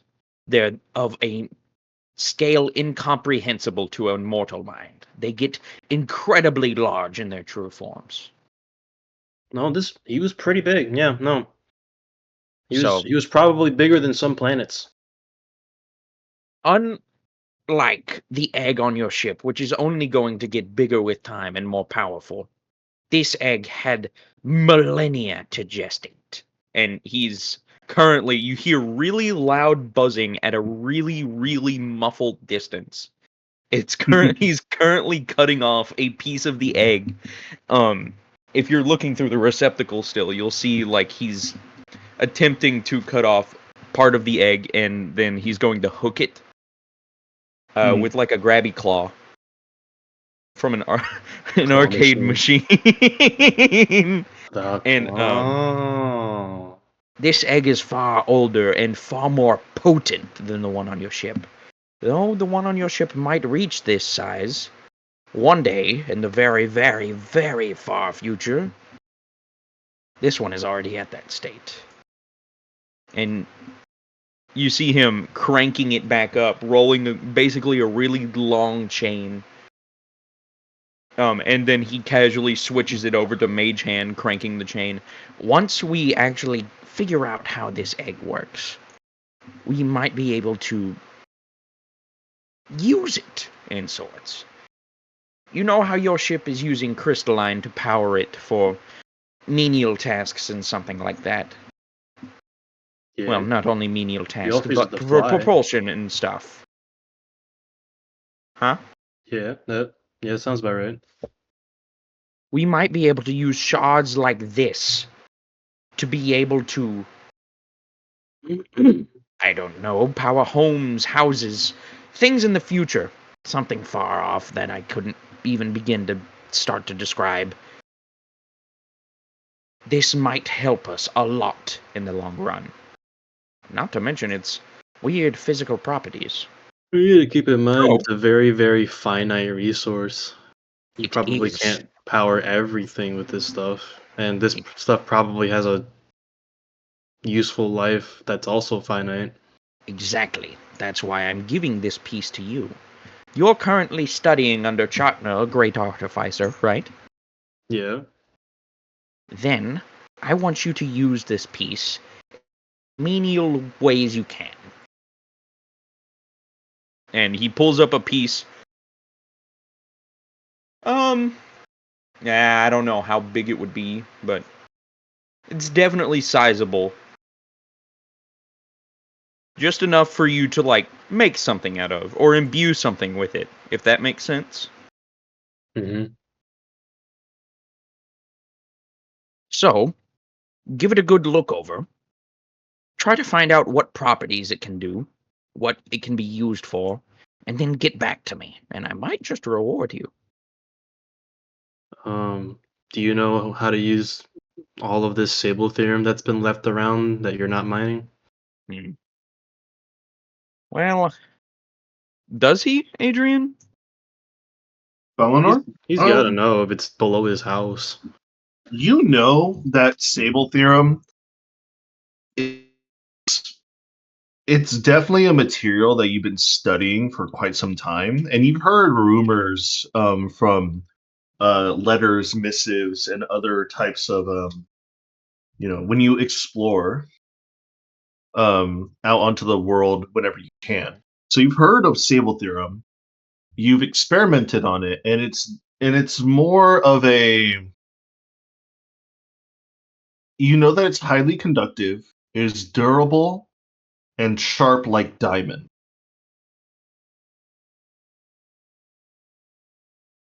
And you managed to have put some Sable theorem into your observatory.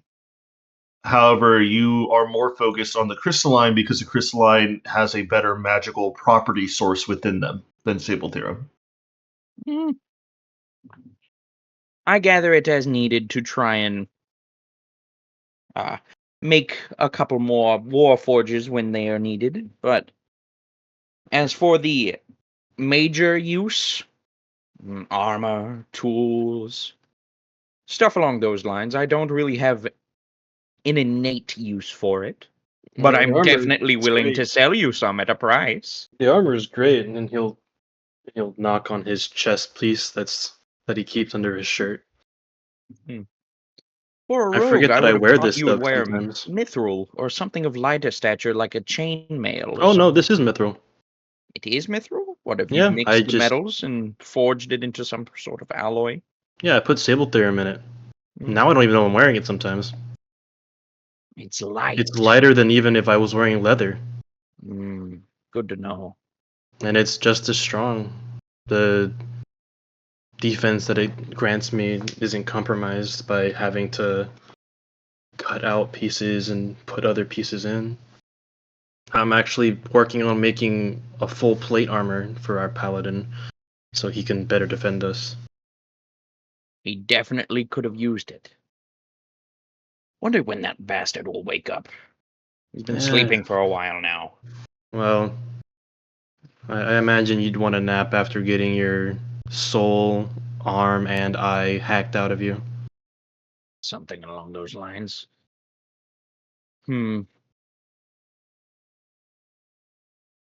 But like I said, dear boy, I'm willing to give you gifts. But if you're here for my resources, we are going to have to talk cash. And you see Felinor pinching his fingers, rubbing them together. I mean, if you wish to trade similar to the Quadrant people that we just fired upon, I can offer some knowledge in return because I'm No. about to go and artificer up me a warforged You're a and put thief. this eggshell in here. I'm no fool. You're a thief. You can I ask, already like, know you have the cash that can provide me. So, okay, how much here's the cash do thing. you need?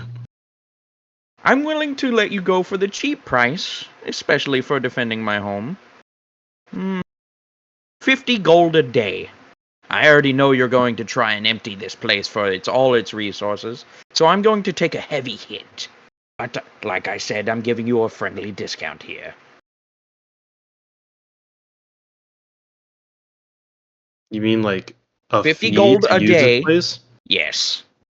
I was more than happy paying more, maybe like 100. I I'll am taking definitely all of your take it. resources. But like I said, I gave you a discount for helping me defend this place today. We could do 75, and I'll throw on my experimentation on top of it if I stay long enough, because while I am a thief, I've also turned into more of a scholar. You can ask my crew. Using the help of this, and he'll pull out his soul gem. I was about to go borrow an artificer's knowledge and skill and work on a warforged for myself and my party, and well, with this eggshell you provided, maybe imbue it and see what happens. What is that? You know, officially, this is just a really pretty gem. I'm no idiot. I I said know it's officially. crystalline. Unofficially, this lets me store my roguish talents and pull out talents from someone else. Say yourself, as a wizard. I could become a wizard. Felinor's never seen a gem like this before, right, Adrian? You have not. This is the first time you're laying your eyes on something like this, and even just looking at it, you don't even have to hold it. You can tell with your trained magical eyes that this thing is extremely unique. You've never seen anything like this, and the raw potential that you're able to look upon this gem is staggering. Can Like I you, like Felinor, you probably surmise in your head that he has no idea what is truly capable with this thing. Well, can my I dear boy, start where turning did you into procure my this gem? artificer? All right, let's go with Bayhorn first. Go ahead. Can I like semi as a demonstration, but semi also because he's ready to start tinkering? Uh-huh. Can he focus into the gem and class change? Yeah, you can. What are you going to class change into? The artificer. Now, you said that. How does it work again now that I'm multi-classed? Can I do everything you changed, or do I only get to choose one aspect of it? You choose one aspect. So currently, right now, as Bayhorn, I think I you am level have. 11 in Rogue, level 1 in Druid. So you could choose to take that one druid and turn it to one into something else, or you're 11 in rogue and change it into something else. Okay. I need to level up as well, But you because... can't. But you cannot split. Okay.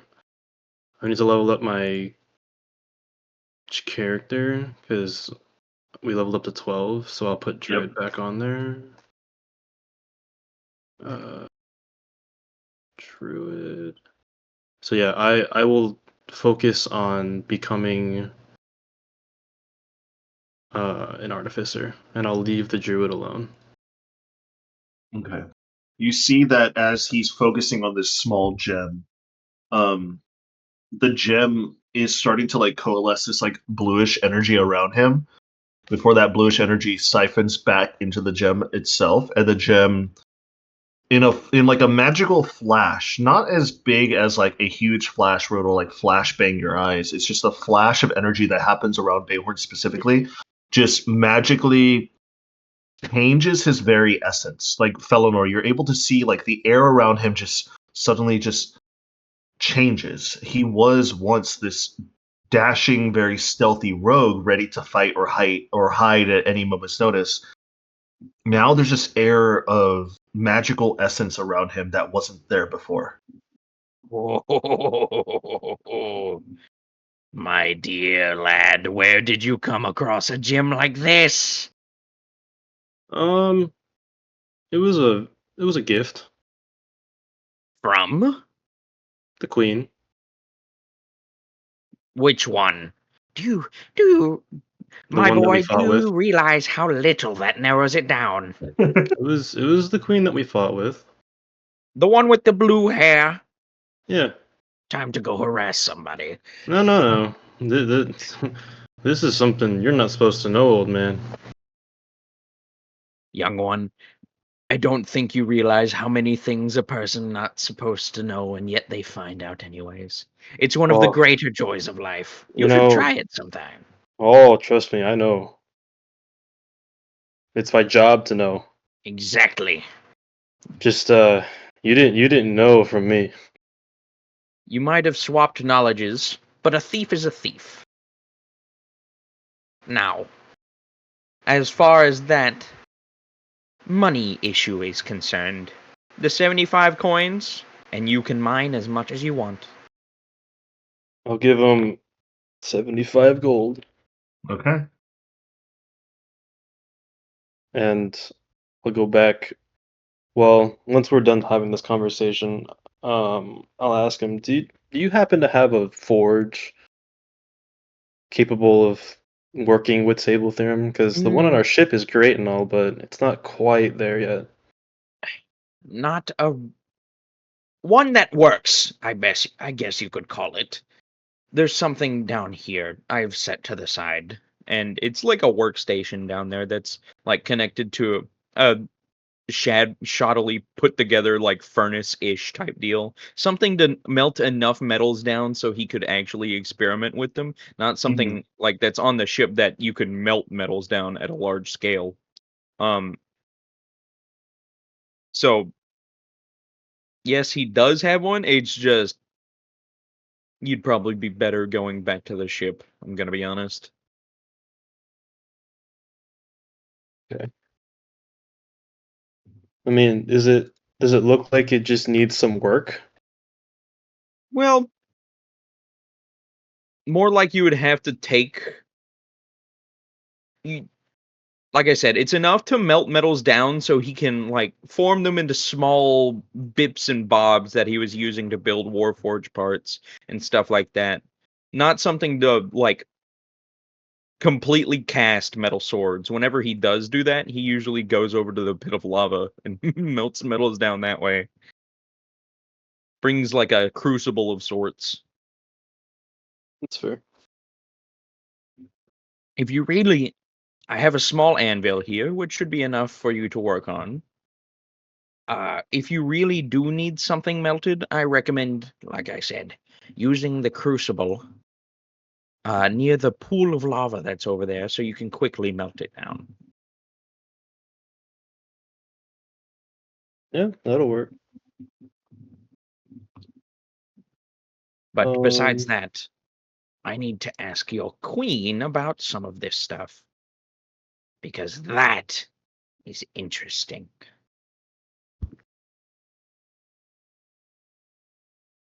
But good luck mining, dear lad. alright. I'll save crystalline for you since it seems you need it, but I might take a little bit for my own projects. I would greatly appreciate it. Oh, and that shard of that shell, keep it safe. It's like your average crystalline, same properties-ish. There are some things that I haven't really been able to figure out yet, but much more potent, if that makes any sense. Will do. Like I said, use it wisely. It should be a pretty good gift. I'd hope. All right. Good to see that everything's in order here. No, well, not too many robots were injured in the damage, or injured in the event that happened upstairs. So let's go back up. I have a couple things to talk to Bartleby about. And he's gonna get back in the elevator and go back upstairs. All right. As you get back in the elevator to go upstairs, take in your gold for his access for a daily mining session. As Bayhorn, you are allowed to continue mining and using the small little workshop that he has there. Definitely a downgrade from the ship's forging systems, but it will work for the time being. I'll probably end up going back to the ship and grabbing Chakna to help me at least pick his brain about making Warforged. All right. Because I think I actually do want to make one now. Even though I have innate knowledge in artificers now, but Yeah. I want to make a Alright. Warforged that can last. Because I know, as the one that I am right now, if I can create a Steel Defender, Mhm. which I don't think it lasts forever. I do Does not it? know. Um. Let me look it up. Steel def. Oh, I guess it persists until it or you dies, or you make a new one. Artificer, Battlesmith. Battle ready. Steel defender. Level 30, your tank is free. Yeah, I mean it's friendly to your companions, obeys your commands. Um you can create a new steel defender if you spend to if you already defender from this feature, the first one immediately perishes. Yeah, it stays up until it's defeated in combat or you decide to change it up. Yeah, but I want to make one that's like a true companion. Like, Uh-huh. if I went back to Rogue, it wouldn't perish because I'm not Artificer. I want to make a Yeah. companion like Kintsugi.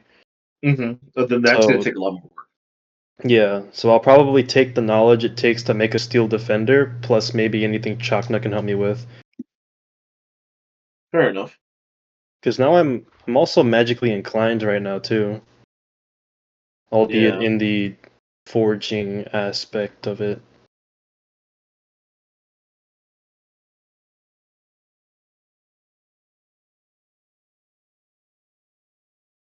So yeah, I'll probably head up after um the elevator comes back, and I'll go look for Chakna.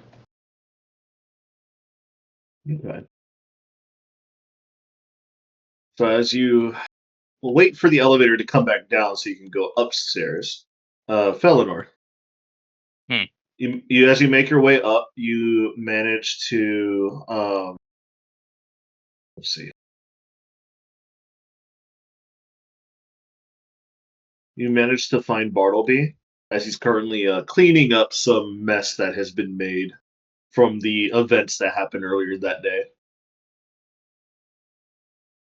Ah, Bartleby, there you are. I have a couple things for you, if you wouldn't mind. Bartleby kind of like stops, takes a look at you, and like raises his hand up. How may I be of an assistance, sir? Well, first things first, well, if those visitors of ours are here for a couple days, every time they go down into the mines, well, especially the blue-haired one, as long as a day passes, ask him for at least 50 coins. A day's usage in the mines, he's trying to use some of our materials, and I've thought of a way for us to get a bit more gold so we can get a bit more exotic materials we don't have here. i.e., adventurers, all that stuff. Stuff I've told you before. So whenever that young man comes in here, a day passes, and he's going down to the mines. Before he does, ask him for a bit of money. Understood, sir. I will make sure of it. Alrighty. Now, on the other hand, he also had a bit of papers and doodads and, well, he had an assortment of things that he was trying to keep safe while we were in that little mess earlier. Could you perhaps resort these in the proper cabinets? Some of them should go under the star charts, some of them should go under the schematics, and my bits and bobs drawer should be suitable enough for the size of parts he has here. You see, Bartleby takes all the things that you're requesting him to take care of, and he just gives you a nod and he says, "Will do, sir." Alrighty. I'm gonna be out for a little bit. I'm going to poke the Blue Queen's head about that soul gem he had down there, or whatever he called it. So I'll be out for a little bit. I should be back soon. Of course. And with that, Felinor is going to be walking out and walking towards the ship. All right. As you make your way over to the ship, I will say at this point in time, as you work your way to the ship, Bayhorn makes his way up from the elevator back to the ship as well, and Kaisai is currently on the ship as well. During this moment of respite, you all realize that those of you who were on Quadratum, on the moon, and then flew their way down here, and then flew into different time zones to the observatory, realize that even though it is a little bit past midday on the observatory, all of you have been awake for quite some time already. So you're starting to feel a little bit tired. However, not tired enough where you immediately need sleep at the moment. Just letting you guys know. Actually, funny enough for you, Felinor, it's like no taint. Like it's like you haven't experienced any jet lag at all because you were wished upon from this space already at this morning.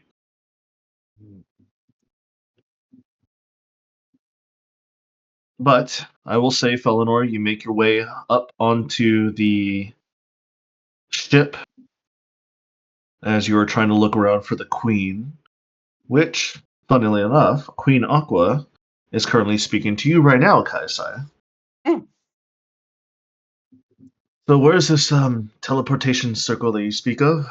Your mother and I are getting ready to leave at any moment. Right this way. And I'll take her to the teleportation. As you make your way over, where is it? Like, which floor is it? 5, So, deck 5. deck 5. All right. Felinor, as you make your way inside, you don't notice the Queen anywhere at all. Where do you want to look at first?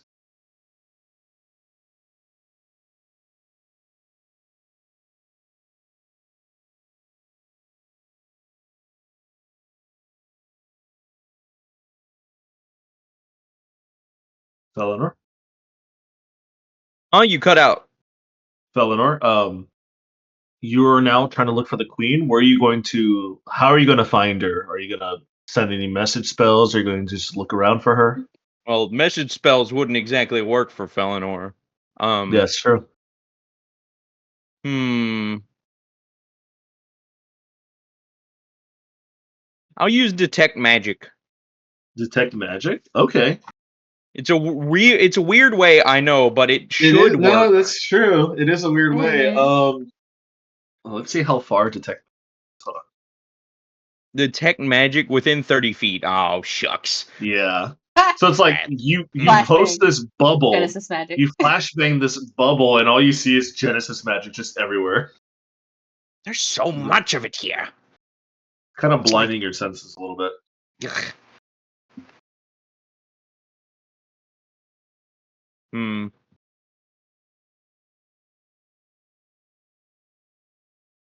What floor is the open door on? I forget. The cargo. What deck is that again, Kaisaya? Hmm? The cargo bay. What deck is that again? 6. 6. So you're one under where she should be at. Well, it's probably best I try to make my way at least towards the what did she call it? The bridge? Something Mm-hmm. along those lines. Let's try and make our way there. Okay. And so he's gonna try and go up a couple floors to see if he can find anybody. All right. Roll me an investigation check to make sure you don't miss Queen Aqua because she's getting ready to leave soon. Yeah, I know. Shit. 15. 15. Yeah. I mean, it's not that hard to find her. She's a hulk of a woman and she's wearing full clad armor. So I would say, like, as you make your way up one deck floor, you kind of poke your head out. You look to your left, you look to your right. Nothing's there. You go back inside the elevator, go up another deck floor. Left to the right, nothing's there. One more deck floor. You keep going all the way up to where the bridge should be at, and you're like, this is the last floor. I hope she's here. As soon as you open up the doorway, you see Queen Aqua and Kaisai standing side by side to each other. Hmm. Waiting for the Um. elevator. Just the people I was looking for. So And Queen Aqua is there, right? yeah, Hmm. Rad. Um. You, yes, madam, you in um, particular. yes, me in particular. How am I? You Do you gave need these any? people a gift. Um, yes, several gifts. You the hmm. How do I describe this? It's of a crystalline, pretty clear, great magical prowess and potential. Kaisai eyes go closer together. She starts a glare. Hmm. Has to Uh, do with someone's essence, I think. yes. How did you figure this out? Uh, Oh I could well. I could probably easy figure that out. Oh, Um, I want to hear her explanation first. well, Fukler's passed out. He can't So then it's the it, other one. exactly because I don't have one. I don't it. All right. Okay, so how Oh many shit. did you give them? I gave them 3. Okay, the rogue had one, and I'm going to assume the paladin had one. Where's the other one? I do not know. I did not keep daily contact with them to see where those gifts went. I'd assume the paladin Bukler had all 3 at once and then gave one to Behorn and probably still has the other 2. Is this true, Captain? I didn't want one, so I left them to Fukler's charge. So Hmm. then Fukler should have both still. However, he's currently resting, and he doesn't seem like to be waking up today at the very least, so. But do you have any inquiries about the soul gems? Yes, they resemble empty crystalline, if that makes any sense, though more opaque and clear in nature. How I'm just wondering, or not opaque, transparent. They resemble glass almost. How did well, I'm going to be honest. I'm a result of some crystalline magics, and I've been studying them for who knows how long now. De- Centuries upon centuries upon centuries. Madam, how did you get that? Or, Um, for lack of a better term, how did you process that? it, well, it was over various experiments. Um, It's quite complicated. Even I don't have all the direct answers, since they were directed towards my head researchers on that, which surprisingly, one of them used to work on this very ship. Hmm. Oh, and Felenor's turning back to Kaiasaya. And would you know who that is? Yes. Hmm. Well, it seems like it's a small world.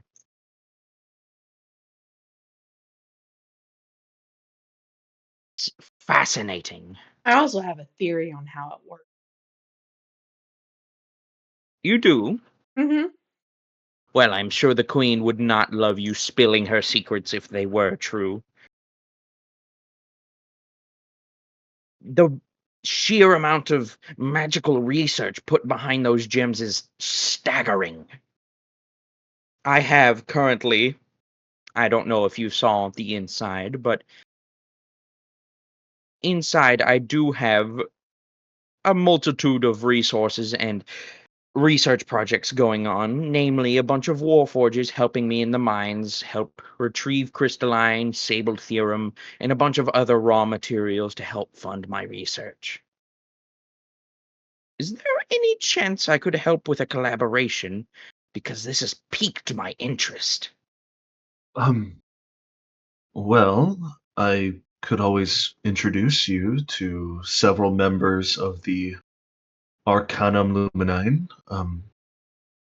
They are highly secret. However, I see you have no problem staying secret, especially because I didn't even know that you were up here on this observatory for so long. Not many know of him.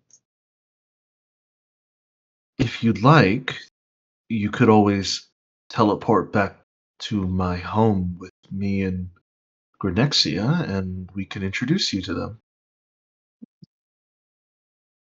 But we are leaving soon. You would have to make a very quick goodbye. Or you can leave with us in the morning, later morning. Hmm. And I'm sure a man such as your intellect would be highly regarded and respected and very welcomed into the Illuminati. Who Um, knows? Maybe a couple of your compatriots actually know who I am. That would be a pleasant surprise. he kind of like tilts her head and gives like a small little smile. Maybe. I, with somebody such as your, I guess, forgotten legacy, if any of them knew the name of Felinor, then maybe they would know who you are. Maybe. Do know if you do join them, you're gonna have to get used to opera. Opera? Opera. One of those members likes to sing opera very loudly.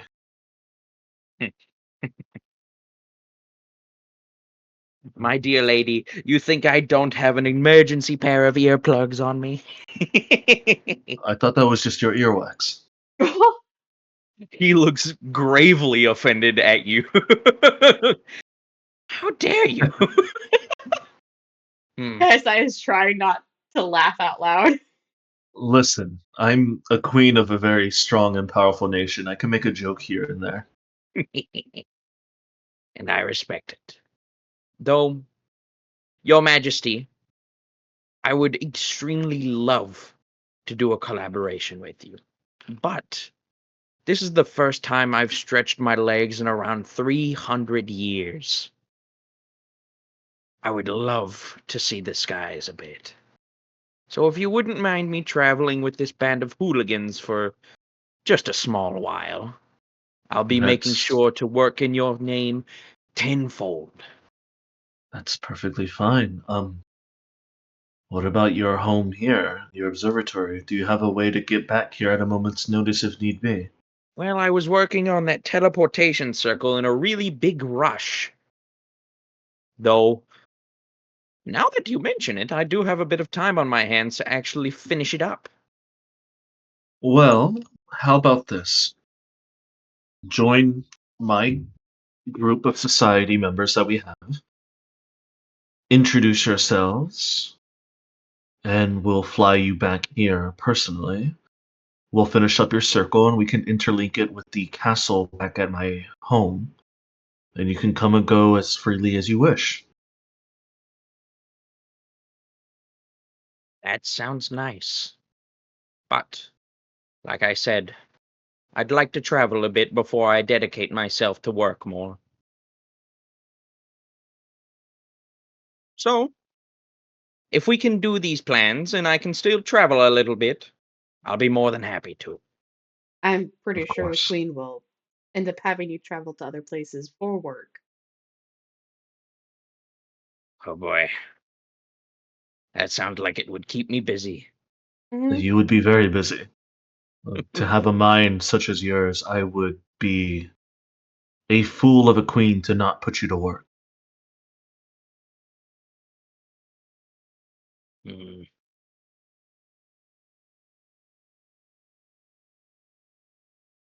Alrighty, you have a deal. She raises her hand up for you. We have a deal. And he'll shake it. As soon as you shake it, you Yeah, immediately sense this. yep, yep, I know, You I sense know. this remembrance. Within her crystalline blood, you sense somebody familiar, an old companion who fought by your side against Azir. Not Katarina, the other one, the paladin. You sense his blood courses through her crystalline veins, even if it's very faint. And then she lets go of your hand without affecting your arm or any body at all. My dear, do you happen to know your family tree? Um, I barely know anything about my mother.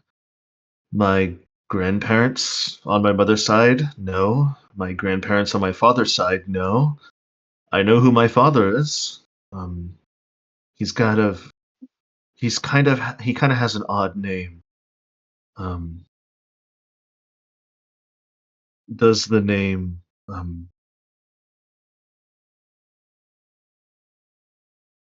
oh God, I'm having a blank right now. Sorry, let me look at the name. Let me get Anakos. my Anakos. Do you know of the name of Anakos? Mm, he hasn't, has he? No, you have not. You've never heard of the name Anakos. I don't believe I have. No. But do you, to no offense to you, do you know where your rockish complexion comes from? Um, well, long story short, I was experimented on just before I succumbed to death. It's honestly all a blur. I remember I remember a cliffside with my mother. I remember being struck down. Then I remember every now and then faintly seeing my father through some glass. I was in some liquid, and then my memory seemed to fade past that, and I woke up with 5 or so individuals in front of me in a cave, who then turned into some of my best friends, into companions, and a surrogate mother, and we were all adventurers. We saved the world, and well, the rest is history. I became queen after so many years of hard work and knowledge training, and eventually I'm starting to travel the astral sea and investigation for something in the astral wall, and now I'm here talking to you, seemingly a long lost relic to time. So my life has been very, very unexpected. But I wouldn't change it because I have a loving daughter. My partner is recovering, but they're still all right. And I made all sorts of friends and other companions, so that's the short history of it. I would love to talk to you more about my past over some, well, I would say food and drink, but I don't really eat or drink that much.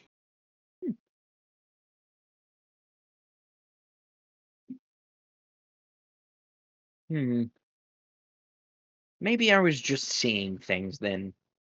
You remind me of someone I used to travel with a long time ago. Or Oh, traveled with briefly, really? yes. Well, I'm glad to leave such a good impression on you then. Was it the paladin? It was indeed. Which paladin? What are you on about? She probably could explain it better than I could. To me, it was s- the worst day in history that was so long ago. You mean when the calamity happened, right? Mm-hmm. She kind of looks over at you, Kaisa. Um, What's he referring to? the calamity and the day that Quadridum left Erisire.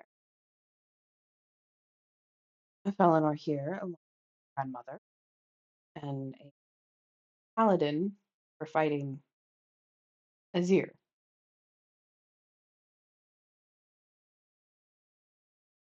Uh, all right. So, am I related to your grandmother? Are we somehow She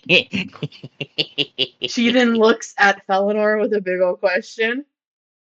No, no. I doubt it.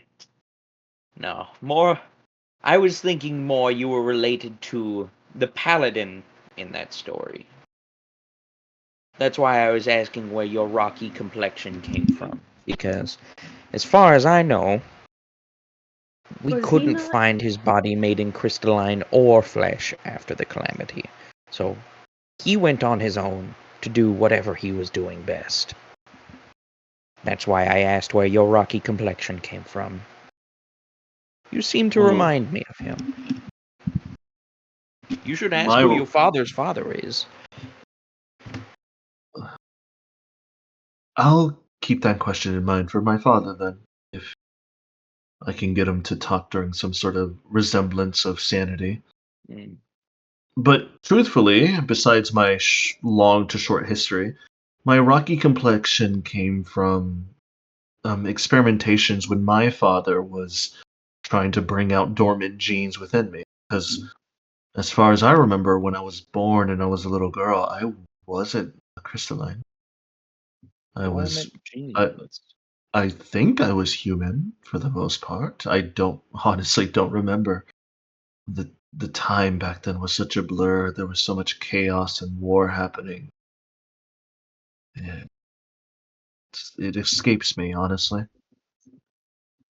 Dormant genes. Hmm. Well,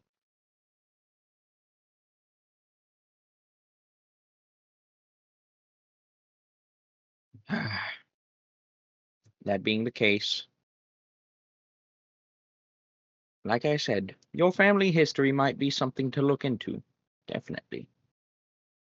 I'll I'll give it another look over and refresh with the new knowledge that I have. Thank you. No problem. But where's Katrina? Or her daughter at least? Grenexia, she I'm assuming is next to the teleportation circle getting it ready. Let's go. And she walks into the elevator. Hmm. You gonna come? It's a tight it's a tight squeeze. 3 people can fit in here. Technically 4. But y- but remember, Queen Aqua is like 2.5. How And Or thick? I'm barely How fucking thick 5. is the floor? the floor's pretty thick. Hmm. And Queen Aqua is like almost 6'9", and she's wearing her armor still, which is like big and bulky. Yeah, no, that's why I'm asking. How many floors are we needing to go down? 4. At 4. 4 floors? And how Hmm. Yeah. thick is each floor? Uh, If you had to say. I mean, they're thick enough where it's like if you were to jump on the upstairs floor, you wouldn't hear it from the downstairs floor. So what? 4 feet between each Uh, floor? Like 3 to 4, yeah, just All right. about. So if we're counting this as standard headspace, which each room should be like 7 feet tallish, Just about, It's yeah. actually about 8 feet tall, 8 except for the feet tall. bridge So room. The bridge 8, room is like 10 feet 16, tall. and 4 in between. So that's 24 feet. And how many floors down are we going? 4. 4. So 2 misty steps should be just enough. 2 misty steps. Yeah, I, that could work. Yeah. I'll see you nice ladies down there later. And you see just Felinor take a step and he disappears. So At what that, does hold your on. misty step look like? So he takes one long step and then he just like starts to fall over and goes through the floor. Yeah. At that, knowing that he misty step, Kaiosai reaches over to the panel and looks at Queen Aqua and says, "You might want to hold on to something. I feel like I've been," and I'll basically hit the override drop down mode. The Oh, so It'll dro- go really so it fast. just drops immediately. It drops immediately and it'll stop right at the floor we need. So here's the thing: Misty Step is instantaneous, I know. so he beats you. I know, but I want it to be But like Eleanor, you're there within seconds of him. yeah, but Felinor, as soon as you're down at the 5th floor, you're like, yeah, just as planned. You hear a ding, and you look over, and you see both Kaisai and Queen Aqua are like holding onto the railings. Huh. What happened to you two? This thing can go fast. Well, yeah. It seems like your elevator was falling. If I cut the wires in my elevator, yeah, it would fall too. Can't cut wires. How'd you do that then? There are no wires in this. Your machinery complexes me. I'll learn about it later. All There are crystalline no based. wires in the ship. Opens up the ship. Wires. Made out of crystalline. No copper. This is a Mm, copper free establishment. and what's wiring the ship? Crystalline. Obsidian. Anyways, As you All right. guys make your way down through the corridors of the 5th dock, or the 5th deck. floor deck, you make your way over to the teleportation circle room, which in reality is just the engineer room because that's where Finnegan put it at. Nope. Oh yeah, that's right. Here. You have another one. You have an official one. I have I an forget. official one. Finnegan has his in the engineering room, and then you have an official one. I forget. I have an official one. Yeah. So But you go to the Finnegan kind of official took one. over shit. I mean, yeah, true. You kind of needed an engineer, and he's the best one you got at the moment. Um, as you guys make your way over to the official teleportation circle room, which you haven't used in a while due to the fact that Finnegan just took over your teleportation to go to the engineering room. So, like, the inside of the room is a little bit dusty. Oh But you no, do see it's clean. Granexia, your mother. It's clean. You do see I you do clean see it. your mother is currently finishing up the chalk to add on the extra runes to teleport to their own personal teleportation circle in the Queen's castle. As the door shifts open, she kind of like looks up with her head and looks over to you, and she looks at you first, and then she kind of avoids her gaze for a little bit, and she looks back. The circle is now ready for transport, if you're ready, my queen. Thank you, Grenexia. I'm ready when you are. And then she kind of like Queen Aqua looks at Grenexia, looks at you, Kaisai, and back at Grenexia, like she's like on like she's visually giving Grenexia like a chance to say something to you.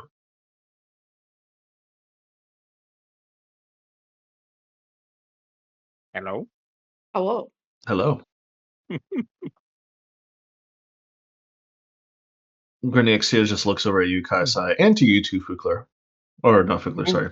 Felinor. He woke up. Too many Fs.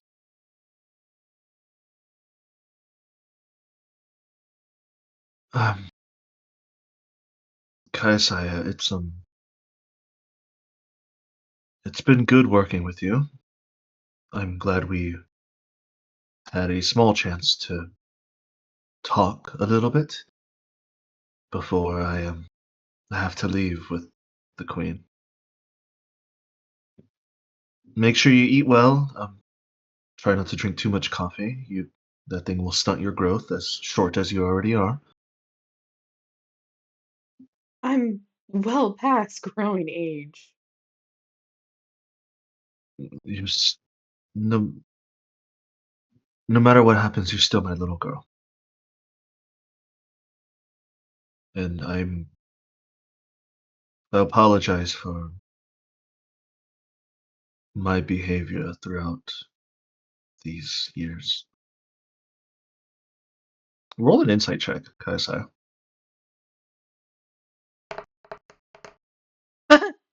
At 20 for 26. With your nat 20, you can sense like she's bearing it all. She's not hiding it. She is genuinely apologetic.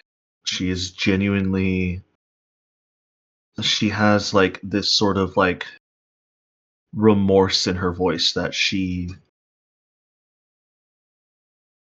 finally sees the error in her ways throughout these years towards you and to your sister. And she's having extreme trouble trying to say the correct words to say to you at this very moment. You see, as you're like looking at her, and you like your eyes shift over to Queen Aqua, and Aqua kind of just looks at you, and she kind of just like gives like a air hugging motion for you to do.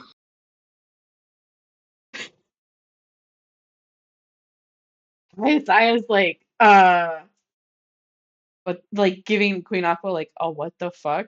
Look, And then Queen Aqua just like nods her head quickly, gives you thumbs up, and does more hugging motion. she then gently, very, very subtly shakes her head no and looks back at her mother and You tells see Queen her, Aqua just look at you with her eyes open, back at your mother, just like she's like, "Come on, like do something." guys, I will continue on. And she'll tell her mother, As you continue on, you just see Queen Aqua just like look up to the sky and just face palm and just turns around.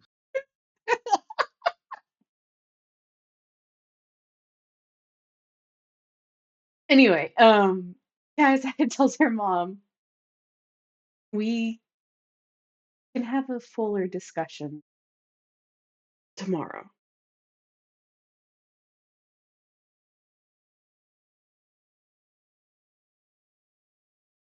It'll give you time to find the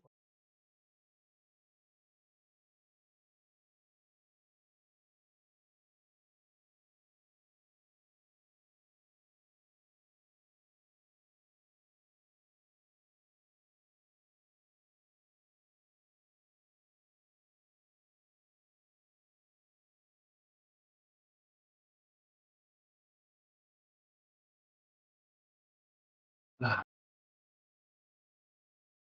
you're right.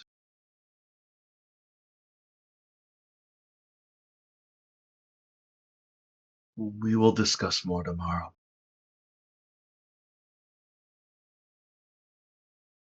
She kind of looks a little bit deflated, a little bit, as she is currently in a predicament that she doesn't really have the answers for.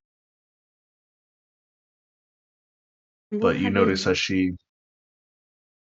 she like puts on like a face. we'll have a Well, family dinner. Can we have that friend of yours cook for us?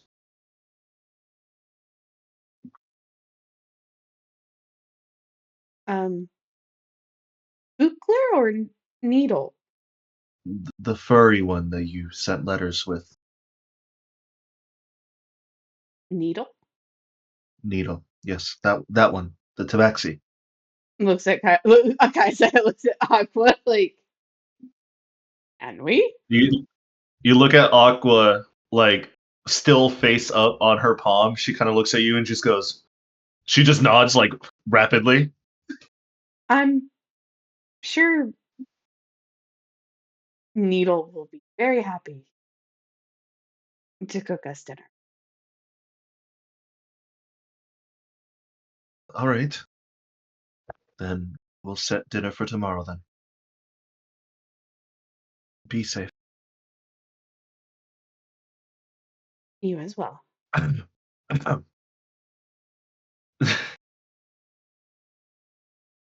Queen Aqua, are you ready to depart? And Queen Aqua just looks at her. He's like, "Oh, yeah, I'm ready to go. Let's go. Let's make our way back. I'm sure the Gem Knights are worried sick about us because we should have been back a little bit earlier today." Right. See you tomorrow, Captain. And tomorrow. You see as Grenexia and Queen Aqua just stand in the circle, and Queen Aqua's standing behind Grenexia, so Grenexia can't see uh, Queen Aqua's hand movements. You see Queen Aqua just gives you like like a thumbs up, a small little grimace, and just she waves her hands at you like a very fast goodbye, and then suddenly they are both teleported.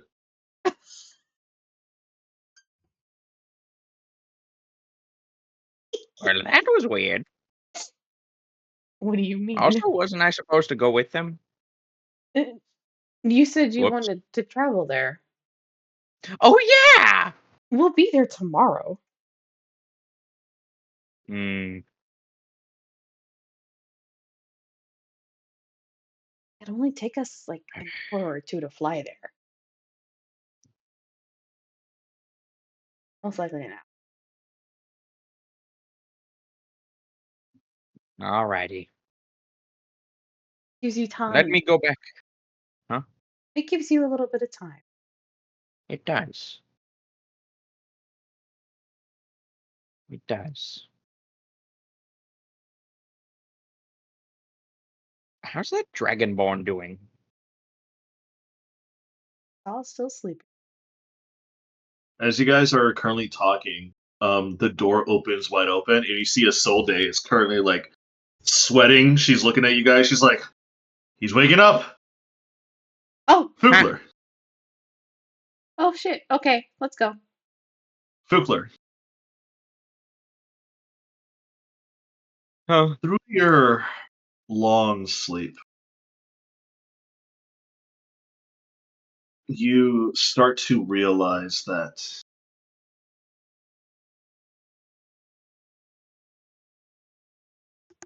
your dreams are nothing but an empty void. You yourself, Fugler, are completely naked in this void. But You're they just don't. you're wafting around, you're looking around, looking for any sort of escape. This isn't like the dreams that you normally have. The dreams that you normally have, you can find an escape. You can find a way to wake up, but this dream that you're currently in has you locked into place as you're currently shuffling around and shifting. But oddly, it feels a little bit familiar. Roll a insight check, please. Time to move over to Fugler's page. Oh, yeah. Let's go. Insight +1. Let's go. Go. Kablooey. 8. I have no 8. idea. You felt this space before, but it reminds you of that dreamscape realm that you traveled into, but something's wrong. Something is different. It's like you're in this weird middle ground. Like you were on the travel path to the dream realm, but something got snapped or cut in your middle of your journey, and now you're just floating in this empty void. You have nothing but your thoughts now. You remember you put on the arm. You remember this massive headache, more than you've ever felt. You felt your blood pumping, your heart beating ever so faster, faster than you've ever felt it before, even faster than you were in deathly combat with any monster or any other person that you fought before. And then suddenly everything stopped. You remember your vision with the matron's champion, the pale skinned elven man that flew you upwards, and you expected to wake up. Didn't.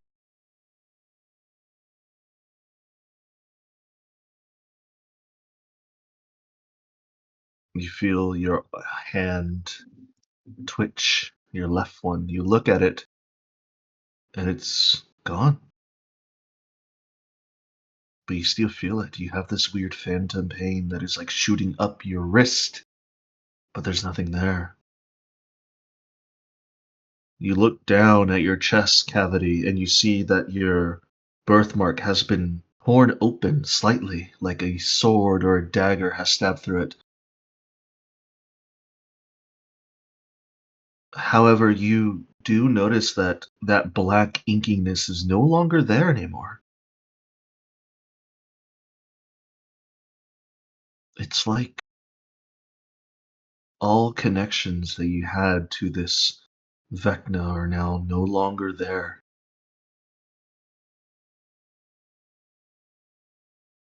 Um, and it feels like you're at peace, but it also feels wrong.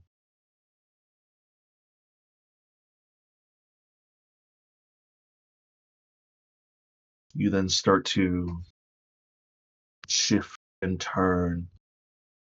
You have like a sense of consciousness starting to wane and grow onto you.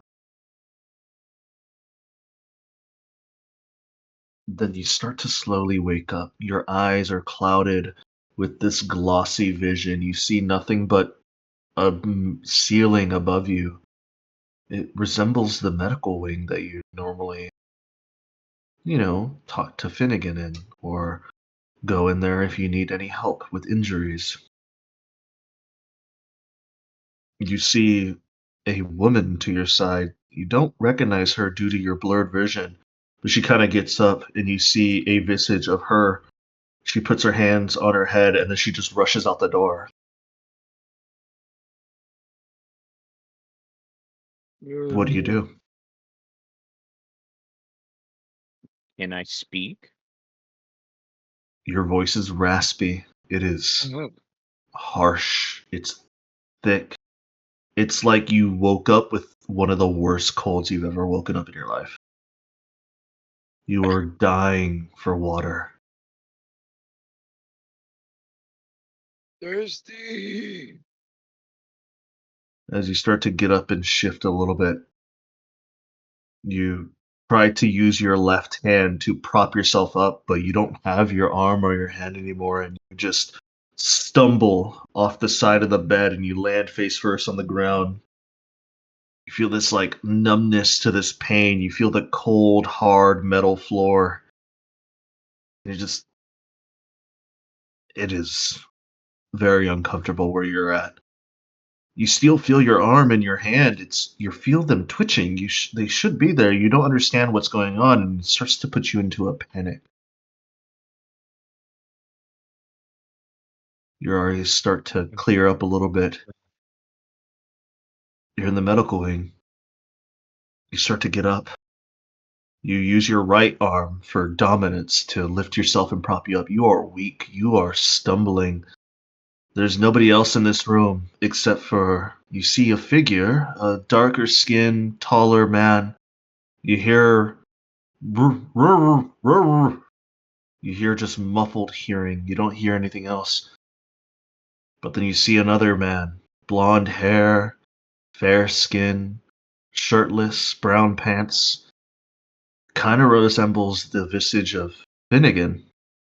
You kind of walk over to his body, and as your eyes start to clear up a little bit more, you see nothing but the outline of this onyx crystalline vein structure that spreads all from his hand up his arm into his centerpiece of his body, as his whole entire body is now being corrupted by this crystalline magic. You're not too sure what is going on.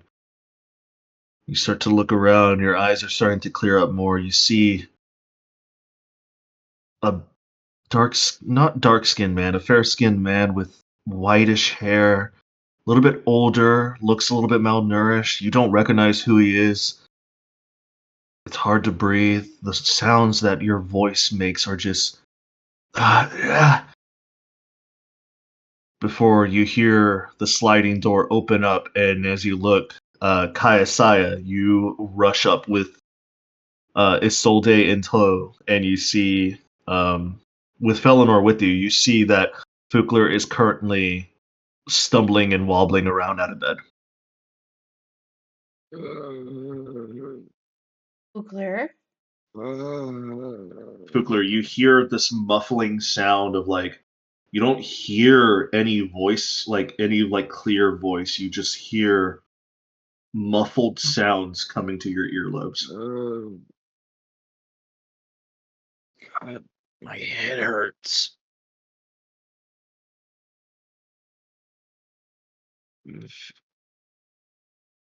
Do I at least recognize her red hair? You do recognize a tuft of red hair, so you remember that it's most likely your captain. Kayasaya? are you okay? Uh, I feel like someone tried to give me a lobotomy. Um, God, that kinda happened.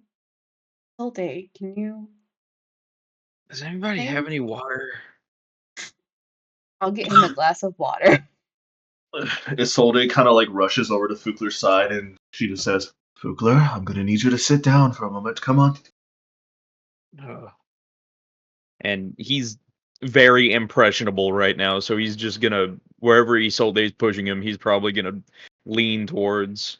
She pushes you to a nearby bed station next to Finnegan, since you were separated initially because you were sleeping and Finnegan was needed the first bed that they can get. She pushes you onto one of the beds and she has you sitting straight up. Immediately, when Kasai comes with a glass of water, you instinctively use your dominant left hand to reach for it, but as soon as you reach up with your left hand, you notice your arm is gone. Roll me a sanity check for me, please. Roll me a d20. A D20, just straight D20. Straight d20. Never heard of a sanity check in my life. I have a 5. I'm going to fail. Okay, so with the 5, Oh no. um, with your current, let's see here. You are currently having a heavily traumatic event. You are noticing that your arm is gone, but you can feel your arm is still attached and your hand's still attached, and you're starting to undergo the beginning processes of phantom pain. Your breath starts to hasten and your mind starts to race. What do you do or say?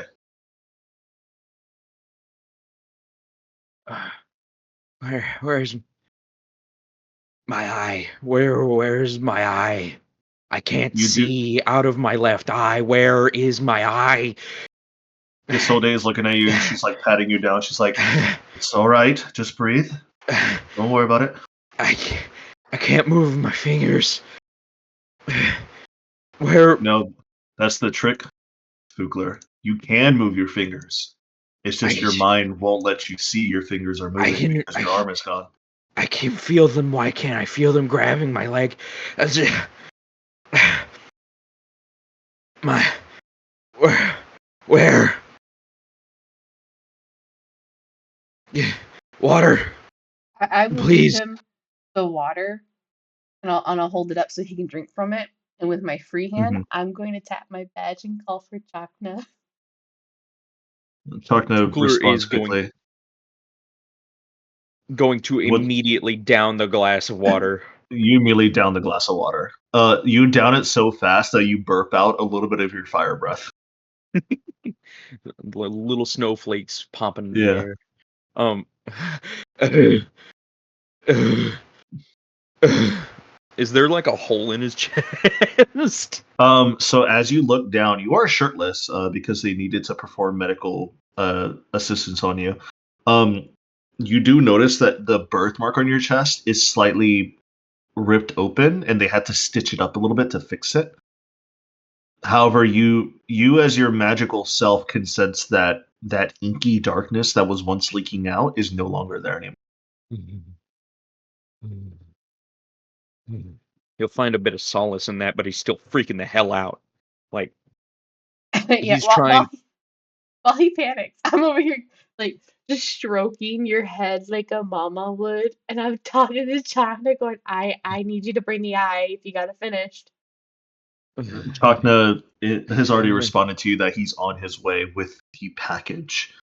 Isolde is rubbing your back, and she's like, "It's all right, just breathe. Do not worry about it." And she pumps in her final 5th level spell slot into you for another greater restoration.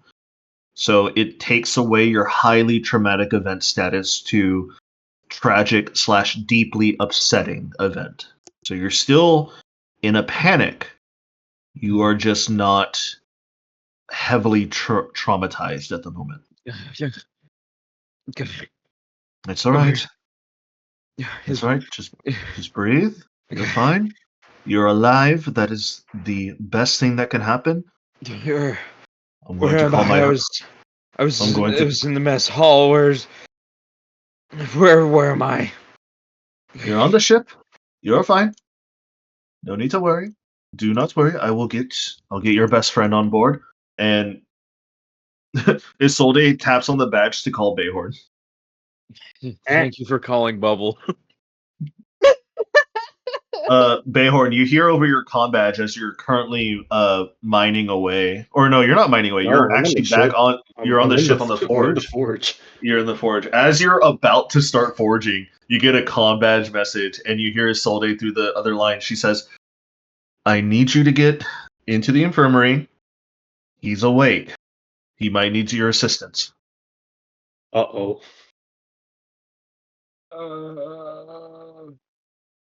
Felinor, as you're looking I hear upon, I hear him um, groaning in the yeah, background of the you call. hear Felinor. You look at Fukler, and he is completely out of it. It's like he went through a very serious and a very deeply traumatic event, more so than losing his hand, arm, and eye. It's like something else within him has almost shattered a little bit. All right. Bayhorn's gonna rush through the infirmary door and see what's happening. As you rush in, you notice that he's already gathered a crowd.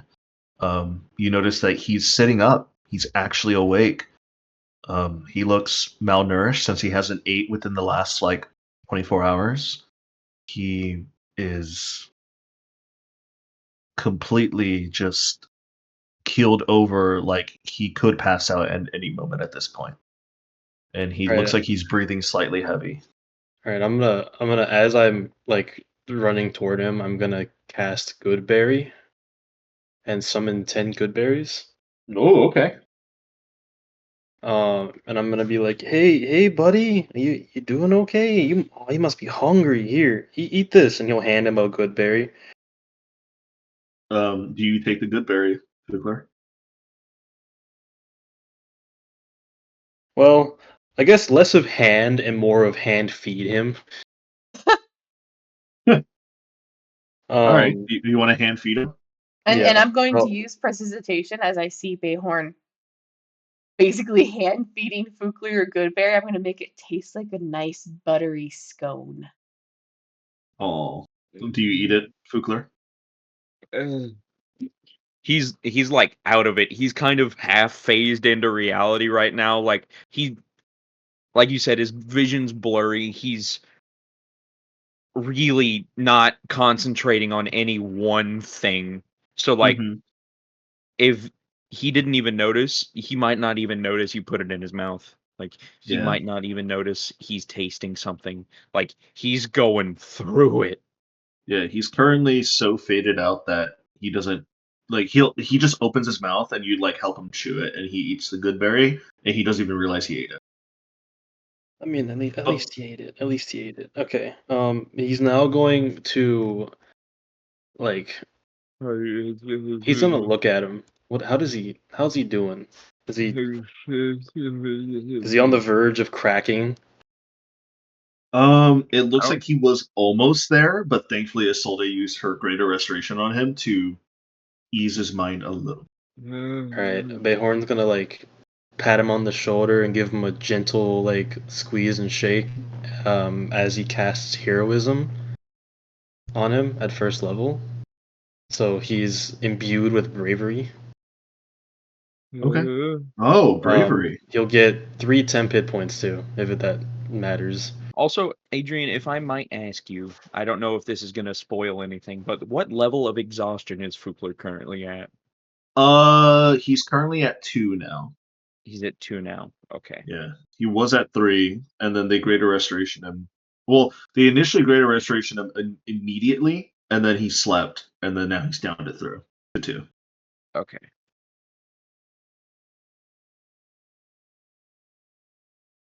He's down to a 2. Gotcha. Yep. Alrighty. So, what does the good berry do? It instills bravery in him. No, he used the bravery spell on Oh, you. he used bravery on me. Yeah, but the good berry basically gives you the nutrition that will last for 24 hours. It's like I'm you ate basically like feeding you food and water in a berry. yeah, yeah. Because you said you were thirsty, you're bound to be hungry as well. And then after that, I gave you bravery, so you should be more resistant to your trauma. He's gonna basically. It's cut off.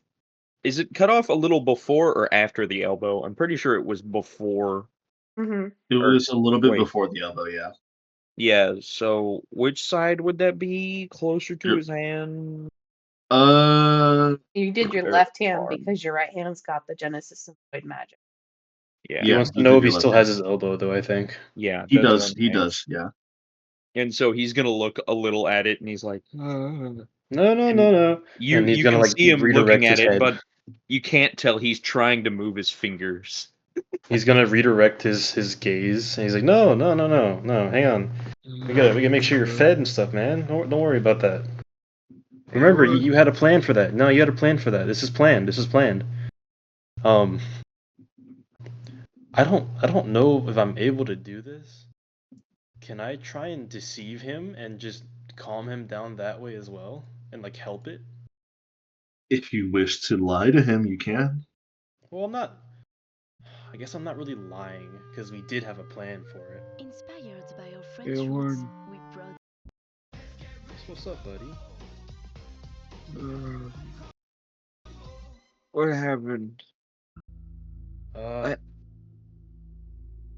you really tanked one there, bro. I'm not gonna lie. You made old man Vecna real mad. You fucked him up. You fucked him up real good. he stabbed me. You told me to do that. You know, Yeah, I wanna preface that. yeah. Uh, How you doing, buddy? You gonna be okay? You need something? I feel like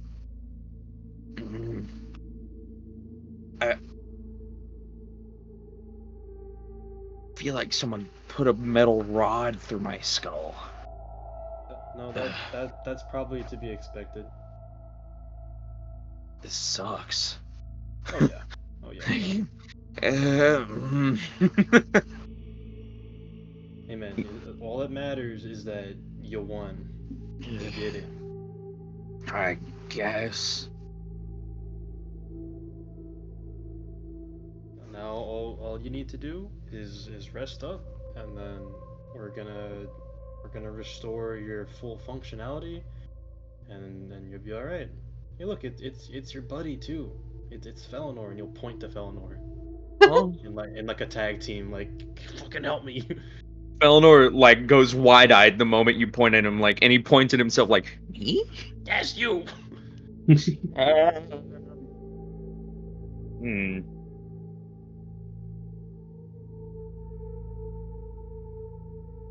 Hmm. How's it going, buddy? I've I've definitely been better.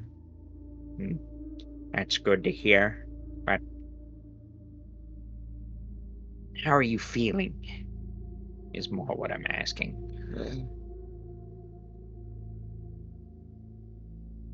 Well, my arm hurts. My eye hurts. Stinging, singeing pain. Ugh. Feels like somebody took iron and just heated it up and stuck it on my skin, under the scales.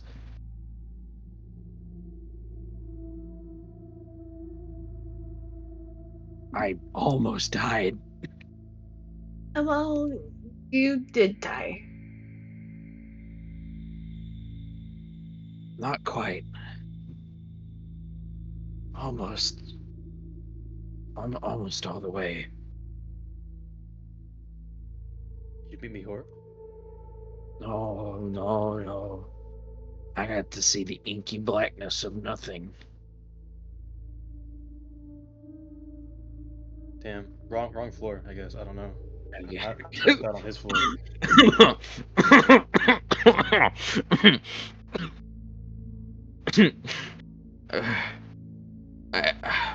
Vecna's a bitch. Yeah, no, that sounds about right. Yeah. Most likely. The sword broke while it was in you. I don't know what you saw in there, but it seems like the sword reacted to it and tried to purge it from your mental mindscape and your body. Though, like Chakna has said, reattaching your arm and your eye might not be the best course of action at this point. Having prosthetics may be a necessity. What do you what do you mean? There's some damage from the eye and hand. But we're already working on it. Chakna's on his way with an eye he made you. I made? How We're working on one for you. does he know it works? Did he put it in? What the He's heck? he's very skilled at building things, so pretty sure he's very confident about the eye he built. What about what about my hand? That'll be his next project. He focused on the eye first so you can see.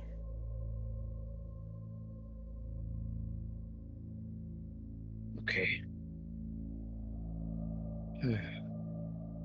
You'll have to ask him when he gets here how far along he is on the hand.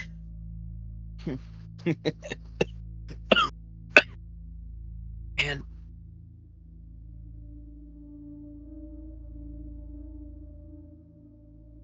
uh, I feel like I'm having like the worst flu of my life right now. What do you mean? You're immune to disease. You're fine. Fugler, even though he's not able to concentrate on any one thing, you see for a split second as he turns his head and his right eye to you and stares at you with hate that he's never felt before for Bighorn's- anybody. That Bighorn's one snickering at sentence you. made him tweak. Bighorn snickering at him. That's it. You're my 13th reason. See, guys, he's Oh. fine. Are you God. trying to? Where's Bubbles? Where is he? I don't know. You tell me. Hmm. As soon as you say that, Fugler's gonna try and reach out in his mindscape to Bubbles, being like, Bubbles! Really loud groan in that telepathic bond they have. You reach out to Bubbles, and you try to reach out throughout the ship, but you can't sense him. He's a mile away. Buchler, considering you basically died, and Bubbles got popped back into the Feywild, you'll have to resummon him. Fuck.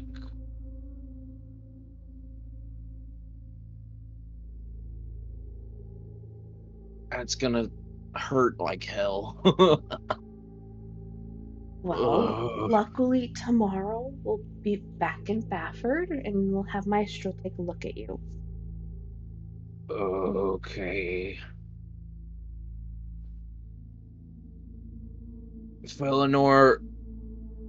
Yes?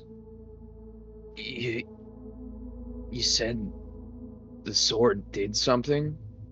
Well, uh, um, it kind of cracked while it was in you, and, it stopped talking as far as I could tell. It seems like it needs a. He stick his fingers up in the air again. Recharge, if that makes any sense. It needs time. And not only time of its own, it needs to be mended and repaired. Oh, okay. Another thing that needs to be fixed. Damn, there seems to be a lot of those dealing with me these days. And we'll get there and we'll get that fixed. Yeah, stop breaking shit. Hey, Horn. What? He's fine. Right, buddy? You're fine, right? Yeah, I'll stop breaking shit as See, soon he's as I fine. break your neck. Oh, maybe not. After that, it'll be golden. Maybe he's not fine, guys. No, it's only you. Only you. This is racist. No, Bayhorn, Knife here. he lost his eye, he lost his hand, and he had to face some really, really evil things. Did he just call you knife ear? But each view you get is worth less than a penny. So you need lots. How do you get them? Welcome to Who's Future. racist? You learn to see past it. Damn.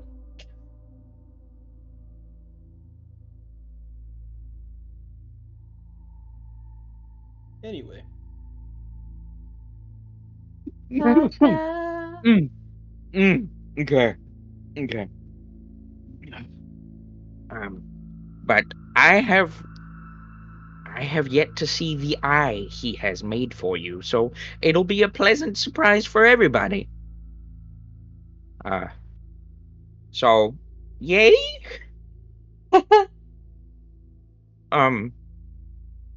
But try not to think about the things you're missing right now. the hard parts over. Yes. Yeah. Yeah. Yeah. You're. Man. Yeah. Yeah. You're right. And with the Where's replacements that Chakna's making, you might find them better than your old stuff. how? Well, you know how y'all love fun gimmicks that do fun things like your belt that gives you a beard and awesome strength. I, he reaches his right arm up and starts stroking his beard. Well, I Finally. I believe Chakna tried to work it out so the eye enhances your vision so you can see much farther and clearer. Can I see in the dark? That's a Chakna question. Need the eye. Oh, yay. if as long as I'm tired of being the only blind one. Chakna can't see in the dark either. He can't? Felidor says confused. I thought most people could. No. He's more human based. Oh, I've been human and I can see in the dark. You're also augmented with crystalline. And even before He's I was, I could see in the dark. You're also from a long Well, time yeah, no. ago, and I might have some Chakna's elf in me. and Chakna is not from a planet. He's from an asteroid in the astral sea. How do you get out there? That's a long, long story from a long, long, long time ago. I got Pull that plenty of local. time. Anyway, story time. Well, if he Do you shows want to up, you could listen? ask him. No, I don't. Why? Boring. I'll Will go it be back into boring the when he talks coma. about the dragon? Where's the story start?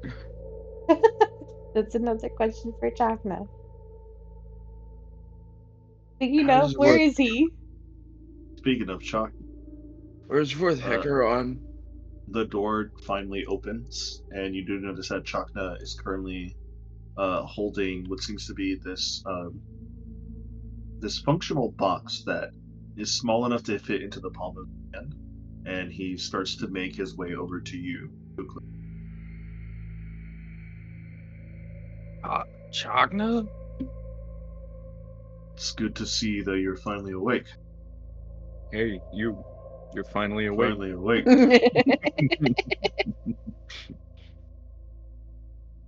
How are you feeling? You all right? Did you try to lobotomize me while I was sleeping? No, I did not. Uh, we had several other issues that we had to take care of. Dude, you missed a giant wizard and elemental. Huh? There's a lot you missed while you were sleeping. Who's the white-haired dude? Is it white hair? I can't tell if it's gray from here. It's a little bit grayed, thank you, but it should be a very lustrous black when I have some fresh blood in me. Oh god, I recognize that voice. I was We surprised you recognize anything. we rescued Valentine. I figured. It's good to see you again, student. Keeping up with your studies. As much as I could, although I might have to apply for a disability scholarship now. Oh, don't worry. Plenty of gold scholarships for you. Especially if we can figure out this whole mess with the universe. I'm pretty sure you can get tuition for free as long as you'd like at that point. If I fix the universe, I don't want to go back to college. Fair I enough. think if You'll you probably fix the be showered with universe, gold. Yes, I think if you fix the universe, you automatically graduate. Ugh, I don't want to think about Strixhaven anymore. Uh, they, what did they do to my brother?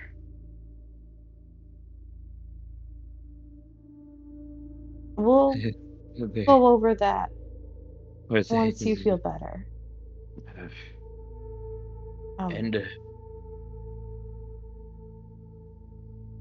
why can't I put my arm back on again? Got when poisoned. when you got stabbed with the Sword of Kaz, the eye and hand basically went up in flames.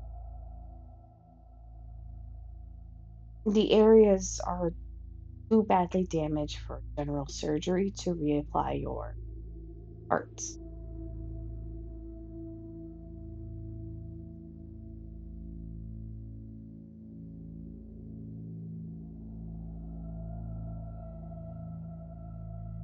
There was also the issue of after you applied the hand, necrosis started to set in and eat at you. Necrosis. Fugler is gonna look at his stub again. Oh, We worked to stop it, but we're worried about if we even do attempt to reattach your body parts. It might not go back. Hence, Tahna here built you a new eye. hmm. And what out of did you make that eye, if I might ask? Well, I made it out of some bits and pieces out of crystalline and some sable theorem. It's mainly copper to begin with, but the magical properties, as soon as it fits into his eye socket, should react, and he can see through the tiny orb of crystalline and sable theorem that I grinded together, so that he can see through it like any other normal eye. It won't give him any magical properties, it's not like he can see in the dark or anything, but at least he'd still have his vision correctly. I thought you So, were trying to enhance the vision. try is a very strong word, especially since this was a rush order. True. Maybe one day, when we have some respite, I could focus my time into possibly upgrading it. But for right now, it's a normal rat's eye. That's all it is. Rat's eye? ERSATZEYE. It is a wondrous common item. I remember that item. I stuck that into my short sword. It is a very common, basic eye that is magical, doesn't require attunement. Just put it into your eye socket and it's used like any other eye. It could Gotcha. only be taken out by you, and it can't be forcefully removed. Gotcha. So Chakna holds up this Arat's eye that's inside this like little wooden box for you. Just slide it in and it should do its job normally.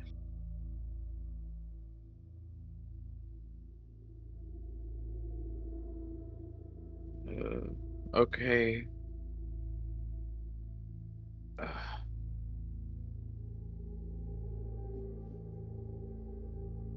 And Fukler will reach over with his right hand and clumsily, uh, like, try and put the eye into his eye socket. Okay.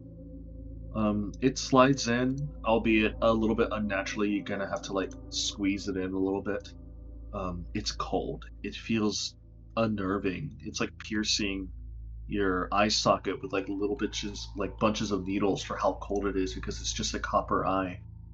But you do feel like this weird tingling sensation that the crystal line and the sable theorem magic that has been enchanted by Chakna is starting to take effect, and then you start to blink. Your eyelids are starting to like get used to having something cold and metal in your eye socket before, after several more blinks, you're able to see normally again.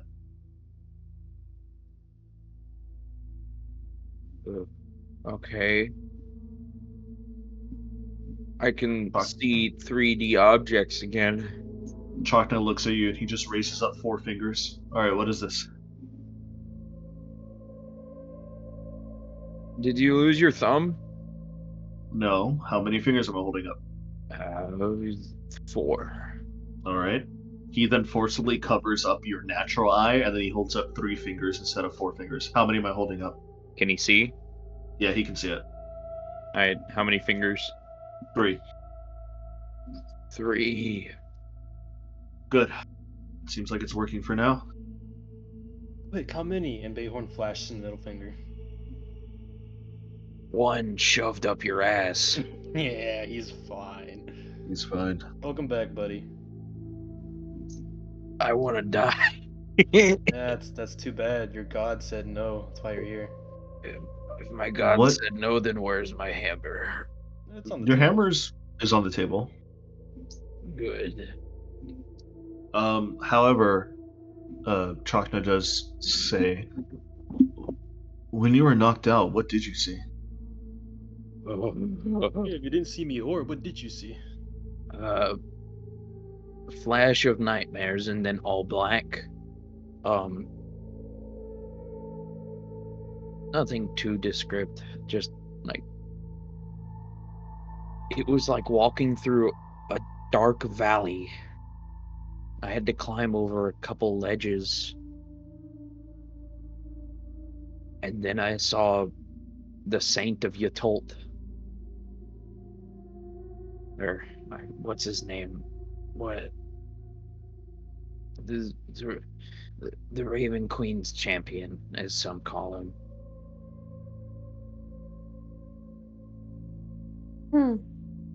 Vecna was whispering awful things in my head. I had to continue on in defiance of him, or else I'd think I would have been consumed. I had to keep pushing forward. And once I reached the very end, I saw toys from my childhood. And after those toys, there were steps leading down into what would look like a lake of red and black. And that's when he appeared, with a black halo behind his head. He offered me a chance to continue. I said I wasn't done, and I needed to. And he said, "Let it be then." And he grabbed my hand, and I'm here.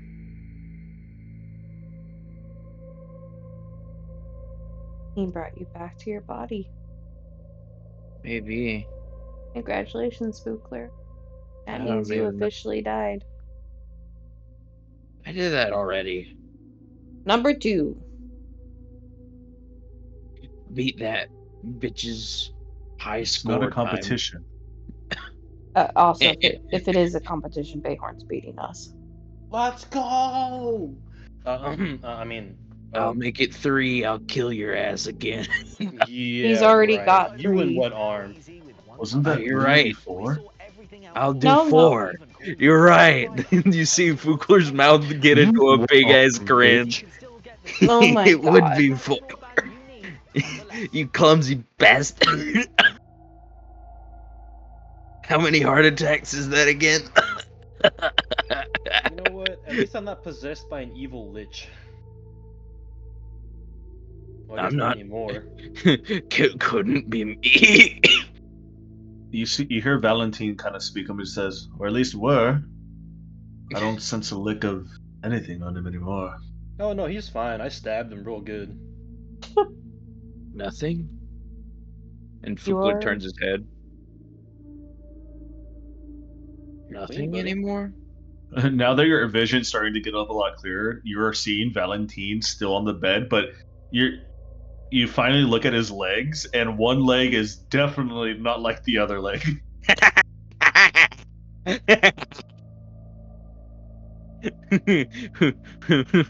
Man, you must be bad at dancing.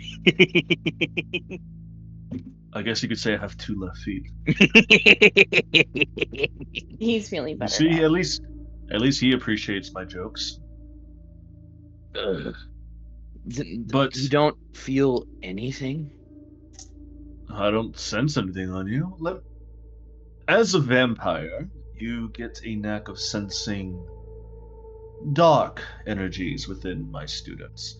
You're not the only one that has dark energies. None of them match towards what you had.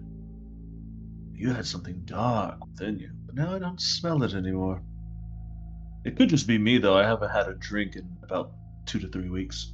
I gave you blood. I thought my divinity was gone for a second. I was about to say. Oh no, I still smell the matron of ravens on you, but the other thing, that's gone. That's good. That's good. Ugh. Well, I'm glad I don't have to worry about choking out anybody in my sleep anymore. Yeah, you're fine. So, Kayasai, did you ever tell them about that incident? What incident? What incident? The one where you woke up in my room holding what looks like a sickle made of magic, about to Um, cut your arm off? what incident? What? You didn't tell them? Well, it's all behind us now, but basically the arm was trying to persuade her to cut her own arm off. They That's want what you I to think stare at was the happening. captain and be like, huh? Again, what incident? This guy's eyes trying to like just avoid the subject. Charna, did she tell you? She told me. I tell him everything. Well, it's fair. He's your husband. We keep no But secrets. Keep role playing to yourselves. I gotta use the restroom. Talk amongst yourselves, children. I must go. but this is like Family Guy. Adrian's like half of the voices here. That's true. That's okay. We'll make up the story. He'll come back to it in story. Alright. So Yeah. how did Quadridom go? Oh, we shot Oh, at it. You oh, I must be hearing things. Because what Bayhorn said couldn't be true. no, Can you no. tell me one more It's time how Quadridom went? you did the whole thing. I had to use the shard to wish for the sword. We Bayhorn then stabbed you with said sword, and they tried to break into the ship. Dude, they have a sunbeam in their moon. It's crazy. They have a Genesis camp. And you shot at them? Hey, After they shot they first. shot at us, Did you even try to explain what was going on? Kinda. please I try know to. what that means, and no, you didn't. You didn't. I I got told to shoot the big red button. I did the thing. I was very I happy. I Oh, tried to I explain can't to them worry that we about were it. leaving and we are going to leave peacefully, and they continued to try and shoot at us before we even had the ability to talk to them. Trick question: was that with or without your sister on the ship? She's on the ship. She's currently in her own room. You stole one of their citizens. Nope, No, I may she have accidentally convinced her to stay. Oh my god! and it I was go also under for a day, and you people assault an entire society. they insulted us first. It was pretty If fun. it I'm wasn't not for gonna lie. if it wasn't for Q, we would be arrested right now.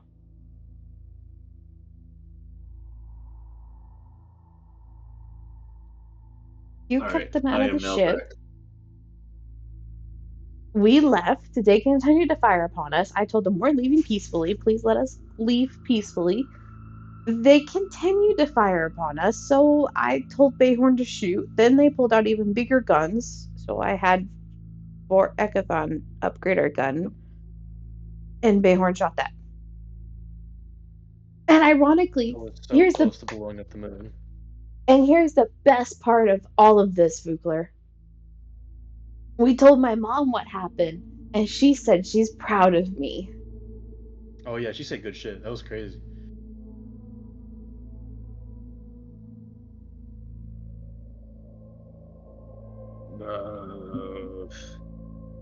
Did you Vukler guys knows. tell the queen about that wizard? Which wizard? What wizard? I asked you, he'll point a finger at Kaiasaya, specifically if I could trade that crystal with that wizard. Mm-hmm.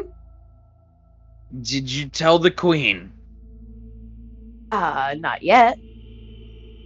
Oh my god. I may have made an entire enemy of the state. Oh my god. What did you want to tell them? Look, the queen has given me permission and authority to use anything of the kingdom within reason. Uh, As I'm apparently now under her authority.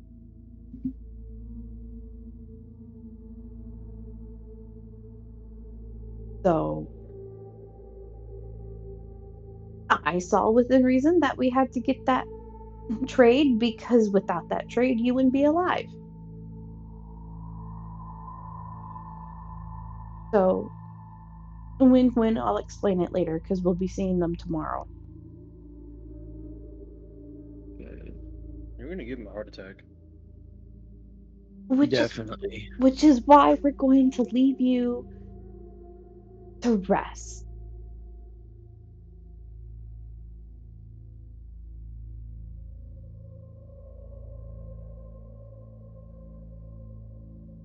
We'll let you rest. You have a replacement eye. We'll get started on a replacement hand for you.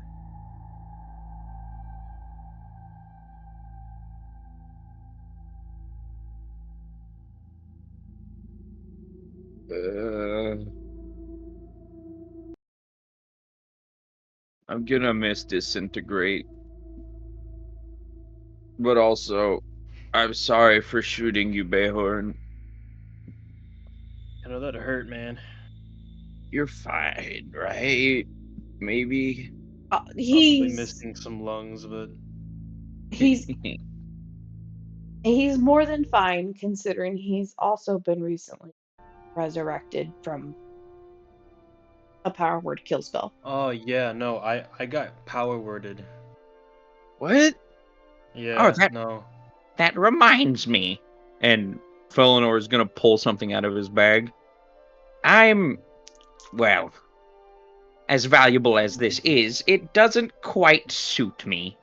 I might leave it in the hands of your artificer. I'm But an artificer. this is the helmet of the dude we just killed. He's gonna put it next to, like, on a silver table next to Fugler. Good lord. Does Right. Fugler recognize the helmet from the dude who shot him on the island? Yes. Oh god. This is his helmet. What? Grandor Key? You killed him without me? No. Felinor looks over at Kaiasai and so does Fugler. What? He said he'd be back. There were a lot of those little mechanical bugs. We think it was a homunculus. Or something of that sort. Very vile blood magics. So they found us? Yeah. Yes. Yeah. His helmet will be useful for you, though. I don't know if it'll fit on your very dragonborn-shaped head, but it has some useful properties that might be useful for you.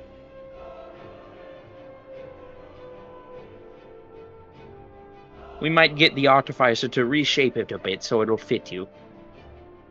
Okay. That sounds pretty good. How's the food been while I was out? Fugler says with a smug-ass grin on his face. Man, rations taste so good.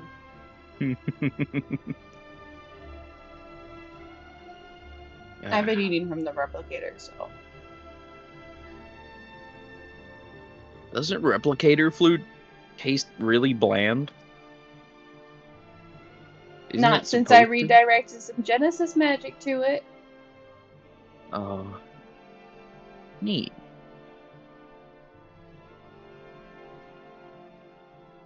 Now it tastes better.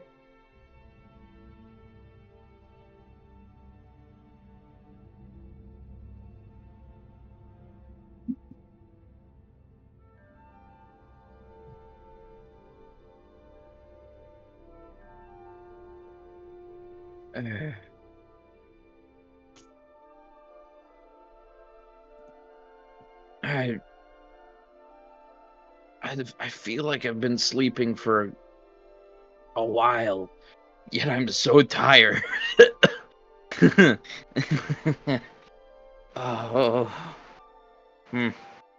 Well, where are we going? Felinor is looking at you, Captain. Well, we'll be spending the night here. And then tomorrow, we'll fly to Bafford.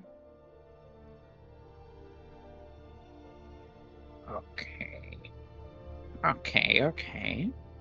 And I'm letting your sticky-fingered friend here get some valuable items from the mines. So he should be cooking up something for you nice in the future.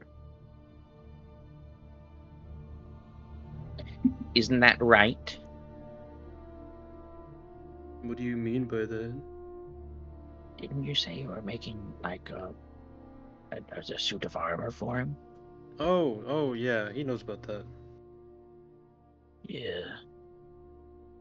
Oh, well. In that case, you're welcome to stay here as long as you like.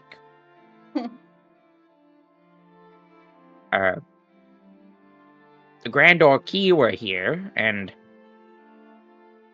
if that group is anything to go by, they'll probably show up again. Hence why we're leaving tomorrow. But we've been up far longer than you've been awake. And some of us need our daily rest.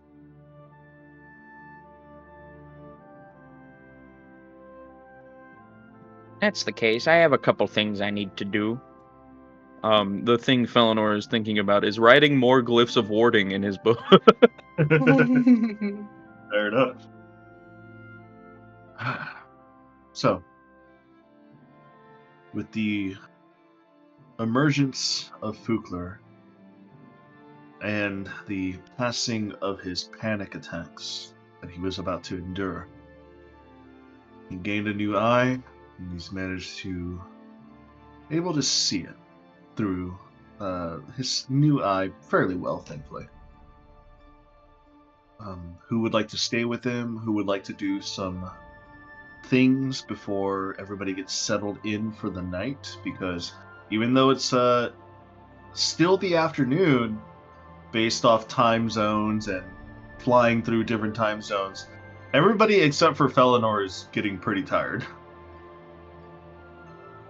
And Fugler, but Fugler just woke up. Kayasai is gonna give Bukler a kiss on the cheek, tell him that she's very happy to see him awake. And she's gonna go eat a very quick light dinner and go to bed and sleep for her 4 hours so then she can relieve Tiana on the bridge to sleep her 8. All right. Bayhorn, what are you going to do? gonna look at Fukler. You be alright? You gonna freak out again? I'll kill you in your sleep. I Nah, promise. you're fine. You're better tell your wife to watch your shoulders. Such an odd. Okay. Because if you're not watching your back, I'll get you. Yeah, he's fine. Okay. I want Bubbles back. Well, then go summon him back. Can You I do literally that? have the power to. You can. You're awake now. Chakna, do you think it'll kill me? I think you'll be fine. It's just gonna feel a little bit more exhausting, but you'll be fine. What?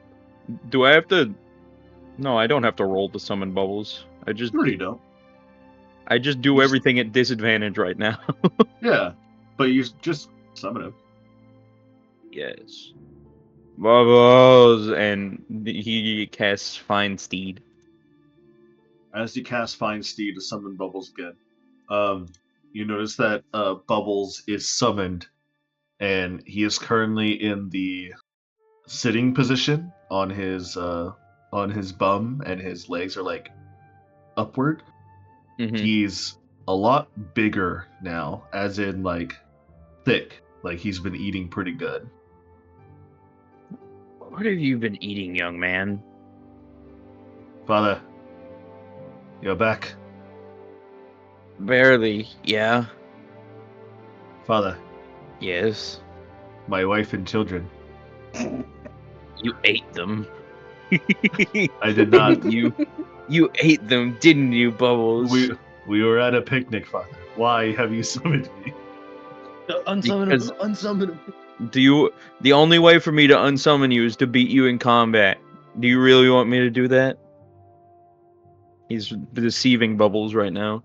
You see Bubbles kind of just like looks at a wall, and you see his like mind, like you see his like head is like legitimately empty at this point. He's trying to think. The tiny little gears in Bubbles' heads are turning. They're turning. It's okay, Father. I'll tell them I'm here for overtime. Yay. You pay him What to did go you- home with his family and feed him? Is that where you go in the night? You just go with your family into Feywild at night? Sometimes. Just, Sometimes Funny Man lets me have fun in the big room. what? Funny man, who are you talking about? Funny Man. Is there a schizophrenic entity that's on the ship that no one but Bubbles can see? You don't know.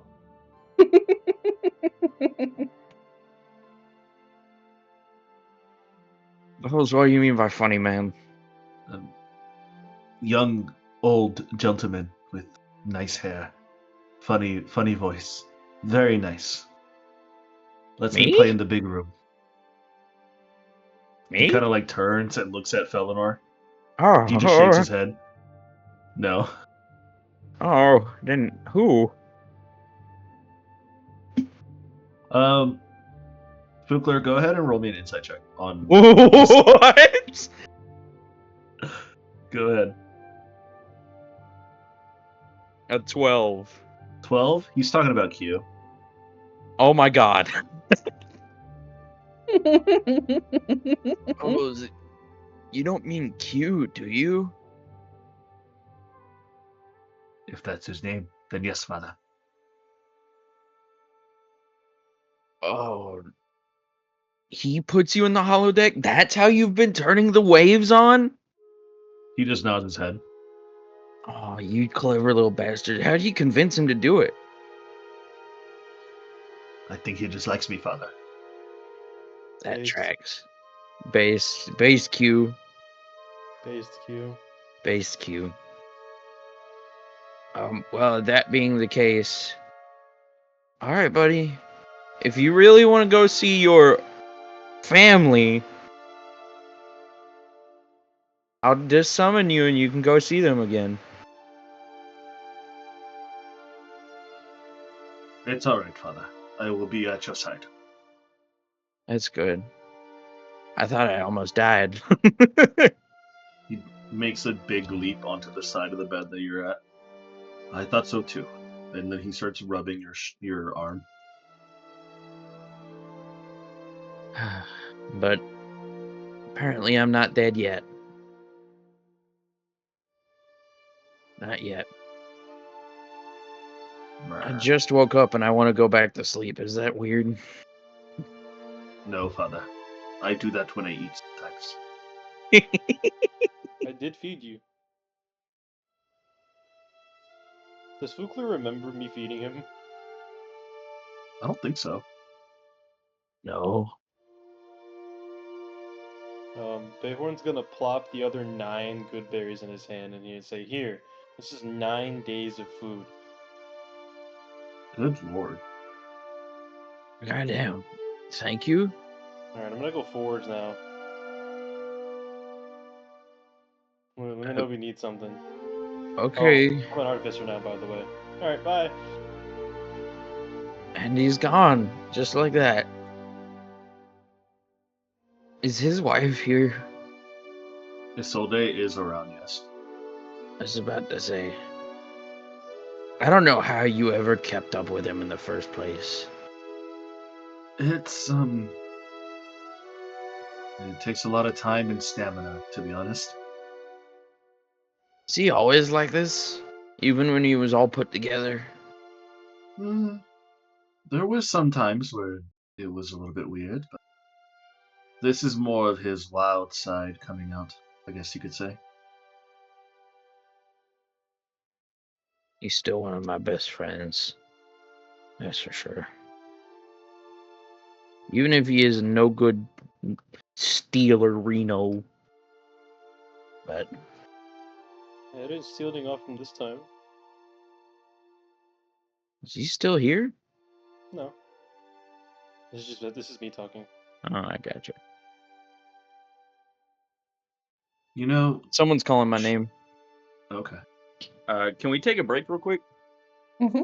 So, all right. So I will say, as everybody convenes with each other, we'll take about a 30 to 40-minute break then, because if anybody wants to eat. Actually, Cedric, do you no. got to eat dinner? I smell it, but I'm afraid to go out there. All right, we'll take a. Yeah, we'll take no, a my 30. dad's yelling for me downstairs. I'll be right back. All right. I need to use the restroom, so I'll be back as well. All right. Well.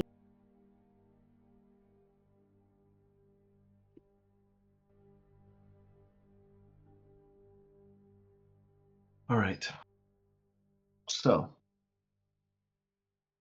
before we took the break, there's everybody reconvened back into the medical wing to witness Fukler's grand return from his coma, and the subsequent joining of the new artifice eye into his body, and the resummoning of Bubbles. People start to scatter and go along their own business, as Captain Kai Siam decided it'd be best for her to sleep her first 4 hours so she could take over Tiana's shift to keep watch. What were you, Bayhorn, doing at this current time?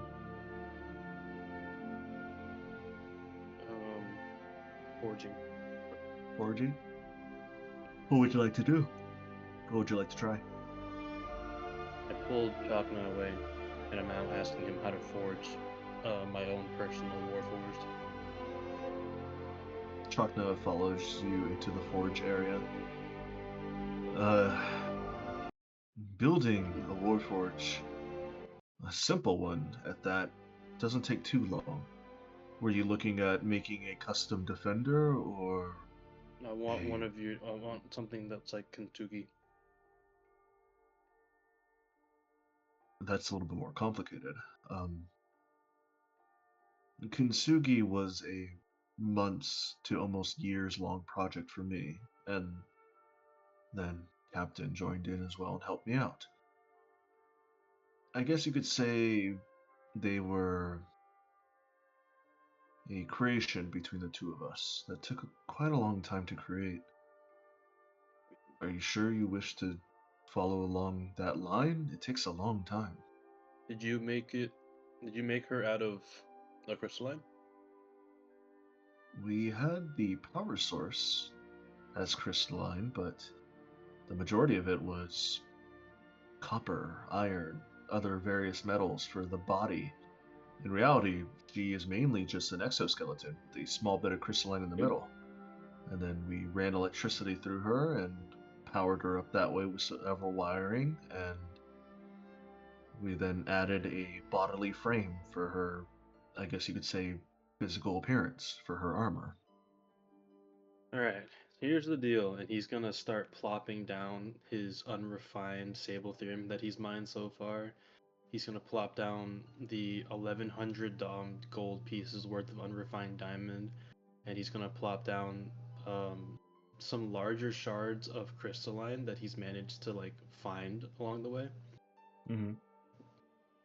This is what I'm working with, in addition to, and he'll look around and pull out the egg shard that he was gifted with.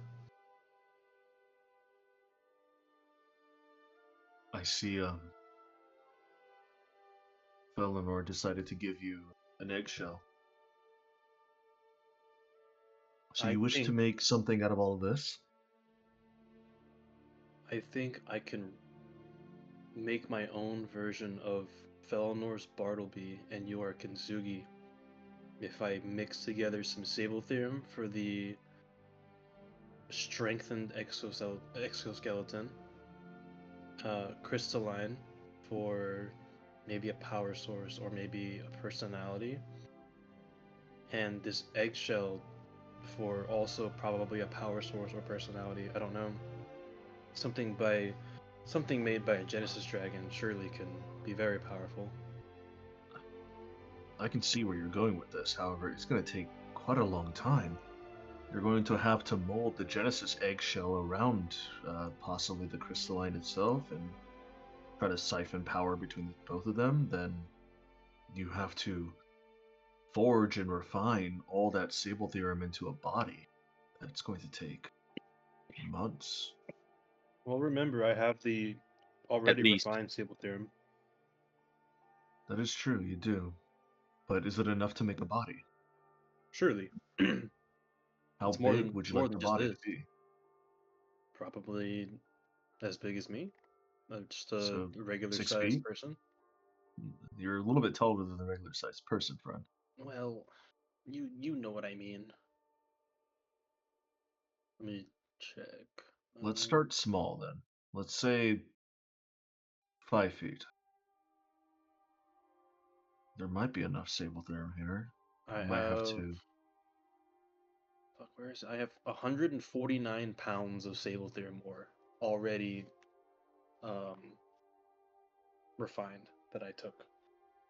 That would fit the bodily frame of a 5-foot person or a 5-foot automaton. How much do I need for 6 feet? Probably another 100 pounds more. You have to debilitate the weight for the height as well. Make the automaton too tall. If you make the automaton too tall but not enough sturdiness, it's weak and brittle. If it's too short but too much, it's heavy and slow. You have to find the right balance. And on top of that, the more you add, the more power source you need. Kintsugi wasn't honestly very heavy. She was a little bit taller than the average automaton, but that's because her frame was mainly iron, bronze, some other steel shell coverings. It wasn't Sable Theorem, and Sable Theorem is very dense and heavy. Well, at least now, when you refine it, it could get lighter. Remember, I inputted it into my armor, and this feels lighter than even leathers that I was wearing before. Now, it could also be because of the mithril mixed in, but Mithril's very, very I would have lightweight. thought that the Sable Theorem would have made it a little heavier. Or at least it would have felt the same, but it felt even lighter. That's the thing. Well, then are you going to have an automaton built on agile and speed, or do you want it to be... I think that this Sable Theorem is kind of the best of both worlds. It can be used for agility, but it could also be used for durableness. Because this Well- armor feels really tough now that I've been wearing it and now that I've taken hits. I think what's best for now is we'll draw up a blueprint of the automaton you wish to make. Before that, you have to make sure you have enough sufficient Sabletherum, because eventually we are going to leave this planet behind, and who's to say we'll find any other Sabletherum out in the Astral Sea? Well, I'm paying the old man a good 75 per day to use his mind, so I'll probably get back to it. You're going to need at least a minimum of... You need one for a test subject and one for the finalized project if you're confident. You're going to need at least 500 pounds. Do we have any good mining gear then? Not exactly. This wasn't a mining ship. And he'll look at the pickaxe that he's carried with him from the caves to the ship to the caves to the ship in his just time moving around. As an artificer, he's able to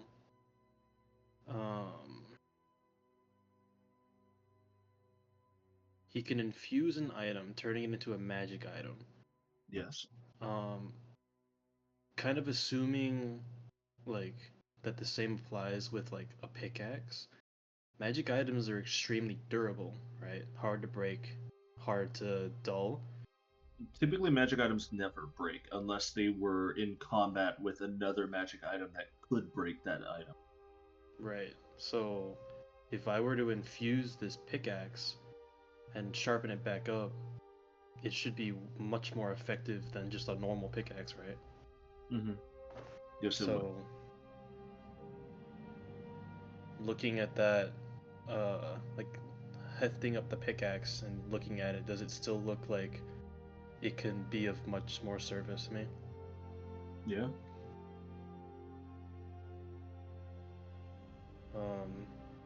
Then as he holds it, he infuses this pickaxe, turning into a magic pickaxe, and thus strengthening it and making it more effective. Okay. Does Chuck not see me doing that? Can he tell He does. that this pickaxe turns into a magic item? Yeah, he sees you.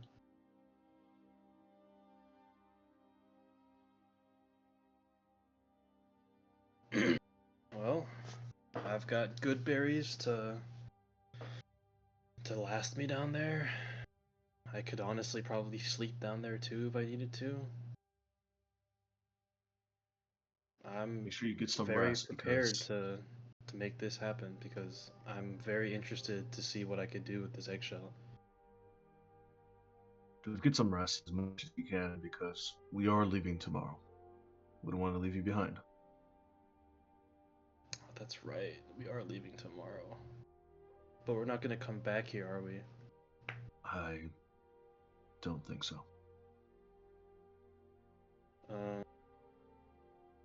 Alright, well, I'm going to get started now. Probably take a nap down there, rest up, and then just keep going until we're all ready to go. All right. Adrian, how long does it take to create a steel defender?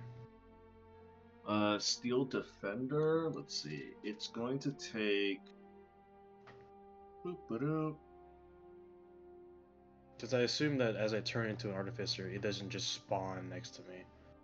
Mm-hmm. No, it doesn't just spawn next to you. Let's see.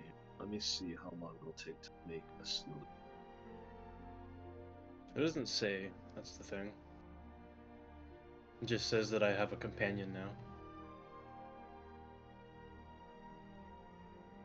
So could I just, like, summon it, I guess? Well, based off the rules, it says after at the end of a long rest, you can create a new one if you have smith's tools with you. It assumes that the artificer is not repurposing parts from a previous defender. So you have to have some kind of raw material or some metal stock to make it. So I probably would say, at the very least, you would need at least. I can replicate the metal, can't I? It depends on the metal, I think. If I just made it basic steel, since it's called a steel Yeah, defender, I assume I need steel. yeah, steel. So if you're going to start from fresh without purposing any old material from an old steel defender, it's going to take you at the very least 2 long rests. Oh, 2 long rests to make one? Yes. Okay. Um. Okay.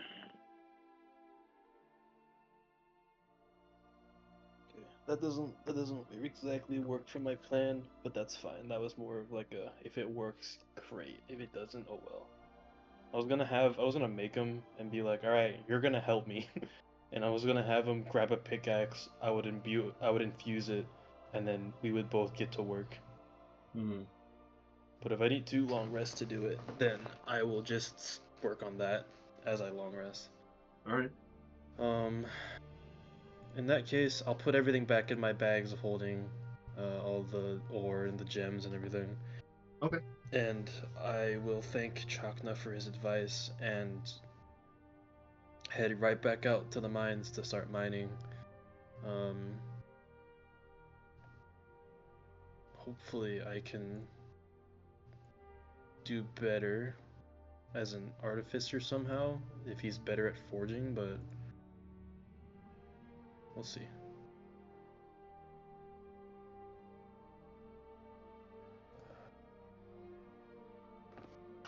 Yeah, no, I'll spend the next however long it is until like Bayhorn like absolutely needs to go to sleep, mining, since he already paid Well, his fee.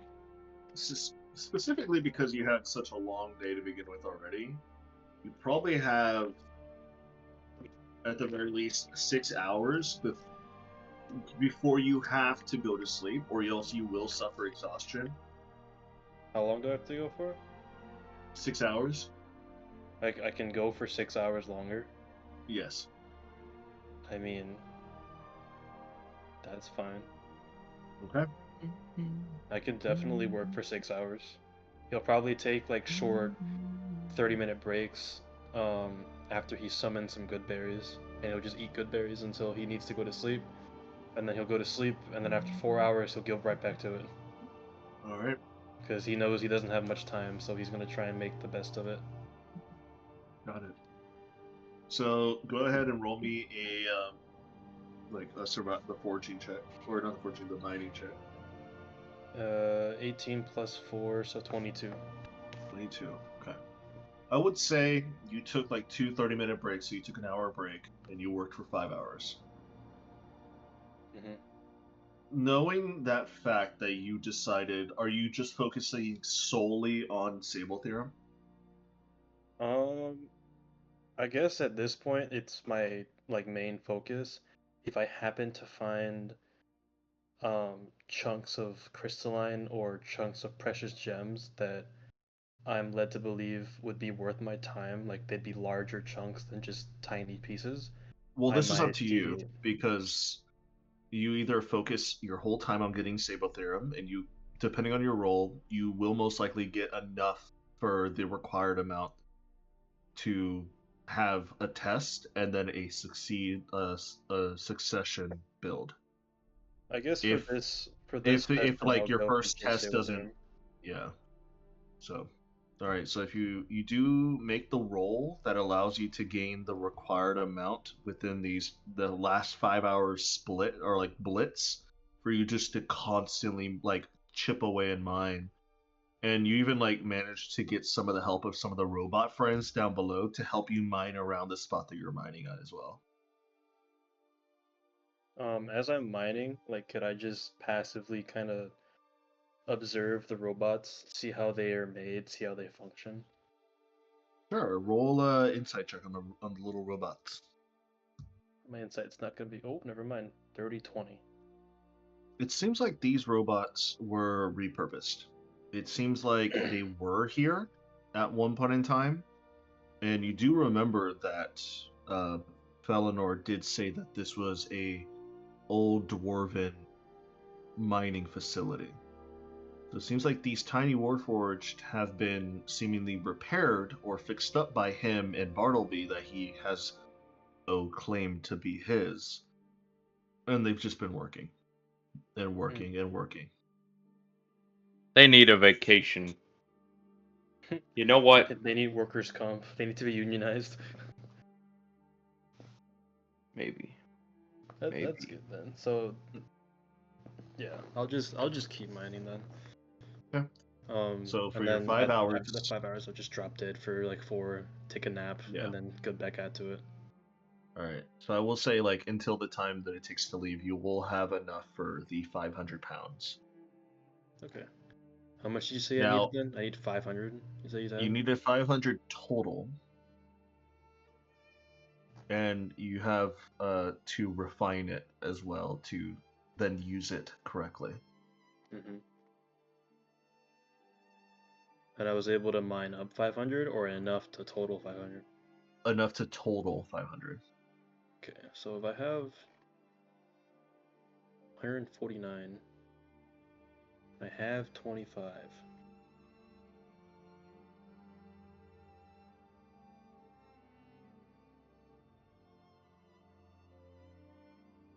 Doesn't look right. As you're currently totaling that up, Felinor, is there anything you would like to do? Because for you, the night's still very young. You're not tired at all. I mean, you're a little bit tired because you fought for the first time in a long time. But in general, you're still pretty good. He's going to take the Sword of Kaz to his workshop and try to diagnose what's wrong with it. Okay, alright. He's going to take it upstairs with all his other magical artifacts and papers. And if he does need to make some repairs, he'll probably take it downstairs, maybe try and infuse some crystalline into it or something along those lines. He'll figure it out as he goes and what he needs to do as he goes. Got it. Go ahead and roll me an Arcana or Investigation check on the blade. Dude, you're not going to believe me, but Arcana and Investigation are both the same. Cool, then take your pick. What type of flavor or description do you want me to tell you? Do you want more magic or do you want more physical? Like, I want whatever's going to give me the necessities to be able to fix it, because I can't talk to it. That's the thing. Felinor can't talk to it. Whatever Felinor wants to do. I'm going to go into Arcana for a little bit. Okay. So, 16. I rolled an 8. Yeah, it's not as good as it would be. So, a 16's fine. You're taking a look at the blade, and you're noticing all the cracked and the chippings that have been now infused with the blade itself. It's odd. The way that the blade has been cracked down the middle of its spine, all the way to the very edge of the tip, it should not even be held together. Like, the cracks make it so that it should be falling apart in your hands at this moment, but it's not. There's something holding it back, and you can sense that magical energy, because it is a legendary weapon. It is magical in nature. That magic is holding it together. It seems like at this point, the Sword of Kaz has done its deed, and it needs time to be repaired and/or needs someone to repair it in order to be used again. Needs someone to repair it. What is it made out of, though? I might have to ask Chuck, not this one. You are looking at it, and it's weird. You know that the blade and the hilt, and even the gemstones are completely black. You can tell that the gemstones are onyx. They don't have any crystalline residual energy in them, so you could probably tell that they're perfect cut onyxes. They are in itself worth a fortune that is attached to a blade that is even worth more than that fortune. But you're not too sure what type of material that would be made out of black mineral or steel that would turn into a sword. You're not too sure what it could be made out of. Definitely not Sable Theorem, because Sable Theorem's usually a lighter gray, resembling more steel in nature. Mm-hmm. High carbon steel? Doubt it. Would bend too easily, and or break. Could you be? Is Charkner still awake? Are you in your observatory, or are you on the ship? I'm in the observatory. Like I said, he's in his workshop. Chakna's currently on the ship. If you want to go into the ship and look around or ask around, you He's can. probably fixing to go to bed, so I'll leave him to his sleep. All right. But Felinor is going to try and poke and prod on it with like a couple different spells while it's trying to. He's going to try and cast Mending, see if that has any like positive effects on it. Okay. Along with trying to just imbue it with a couple different spell slots, if that needs to do anything. He's trying to. He sees it's drained. He's trying to wake it up, in a sense, it. if that makes sense. I would say throughout the whole entire night, the majority of your spells rebound. They don't hurt you, they just are not accepted by the blade. The only one that does get accepted out of all of them, surprisingly, is Mending, but even Mending doesn't fully heal or close the cracked blade entirely. You do see a few chippings get cleaned and sharpened, but the majority of the major cracking in the middle and the spine just doesn't go away. This might require some more specialized magics like Fabricate or something along those lines, which are not in my arsenal right now. This is more the job for an artificer. While I do dabble in this, it would be more comfortable in their hands.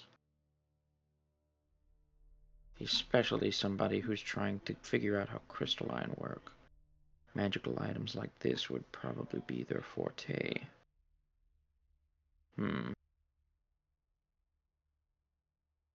Well, shucks. I'd probably just automatically break it if I cast Dispel Magic. What about Detect Magic? Let's see what it's running on. And I'm going to cast Detect Magic on the sword. Okay, Detect Magic on the Sword of Kaz.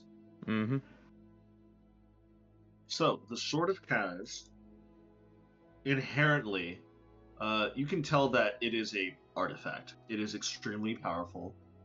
Even with the blade cracked and broken a little bit, it still has the semblance of the legendary artifact magic in nature.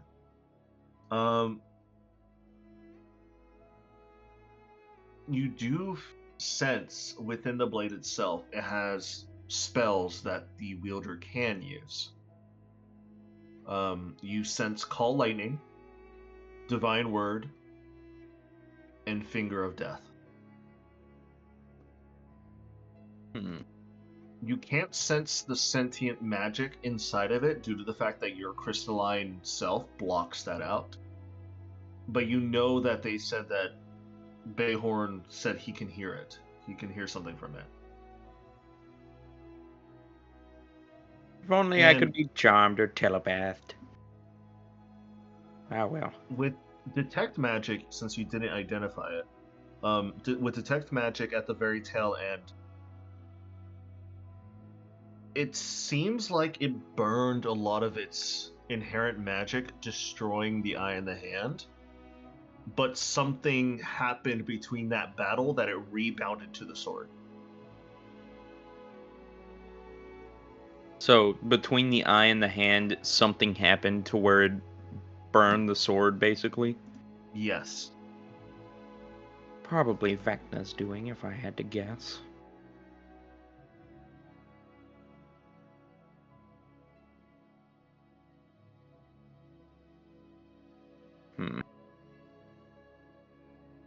Though, Can't imagine what type of magics from a long distance, especially when it's banishing some sort of other magics. Ah, maybe I'm thinking too hard about it. Bartleby, your thoughts?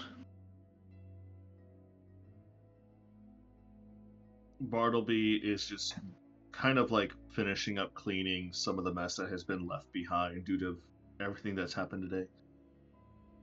Why, sir? I think it'd be best to leave it up to a professional, don't you think? Mayhaps. But still, it perplexes me. How did this sword even become like this in the first place? I know what the legends say and all that, that As himself imbued his very hate towards Vecna into the sword, so that it would destroy him, but things like that just don't manifest. Unless they do. In which case, what caused it to manifest? Maybe I'm thinking too hard. Again. And, for the rest of the day, he's probably going to go down there, double checking on all of his bots, making sure that they're not trying to poke at any wild critters like moles or something that have managed to dig into the ground, or basically just double check and manage the bots. Okay. Simple enough for you to do. It's like you're back to your normal routine. Um, you do notice as you're down there fixing up and checking on the bots that Bayhorn eventually like founded like a cool, quiet corner away from the bots and has like wrapped himself inside of like um one of his like traveling blankets that he has on hand, and he's currently sleeping. How much Sable Theorem does he have in wheelbarrows and piles all around him? Oh, Let me know. it's like Is he just here's the thing. sleeping in like You're kind of walls sleeping behind like it? in like a wall, yeah. He has like a wall on one side keeping the heat at bay. He put it all Yeah. strategically as he's Yeah. sleeping. Is he like dead asleep? Dead asleep? Oh, he's most Um, likely knocked out. He's been working for he's 5 hours straight after going yeah, through combat. He's dead. yeah, Perfect. he's out. Perfect. Where is it? I have it here somewhere. Do do do do do do do do do do.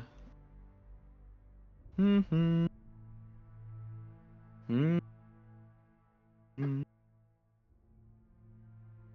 Oh, where's the thing? I had the floating disc.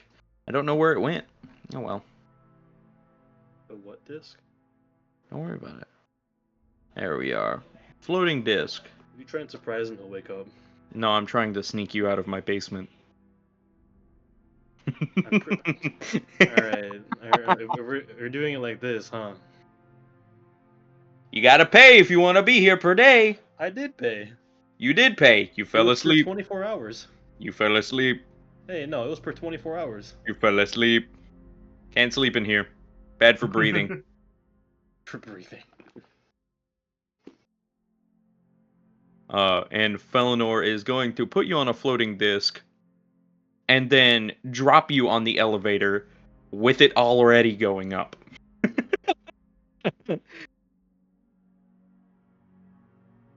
At least let me keep my Sable Theorem, man. Oh no, you get to keep your Sable Theorem. It's just you have to come back tomorrow and get it. That's crazy. Because you're not going to be sleeping in the mines. I would have paid on the way out. You're not your Chinese ancestors, Cedric. You can't sleep in the mines. That's crazy. Hey, fuck you. Yeah. It was the rice fields, not the mines. You're not one of them child slaves. Adrian, me being so much asleep, do I have the notion that I'm being moved against my will? Well, here's the thing. Elves and half elves technically don't really sleep. It's like a meditation, and you can still I mean, you're not fully aware of your surroundings, Oh, but I feel you're like like half asleep, half awake. you're like half asleep, half awake. Yeah, So do I feel this? you kind of do. You roll a perception check. Let's You see drop how. into the elevator and Mage Hand is flipping the what's it called on? It flipped the 11. switch up, so you're already 11? going up. Okay. So with 11, with your in mid half sleep, you do not sense this. Right. So am I just sleeping at the top of the elevator? Yeah, you eventually start sleeping at the top of the elevator. You know what? It's colder up here. It's nicer. It Bayhorn does probably would feel sleep even better. it does feel a lot nicer, yeah. Bayhorn's getting a better sleep than he would have down there. Mm-hmm. The nice night breeze blowing in through his busted down door. Bartleby's just watching you. He's like, He's watching you as you like sleep. precarious. Must be one of the dead bodies. Let's take him outside. Starts snoring. Not dead. Put him in the living body pile. The living pile. That's wild.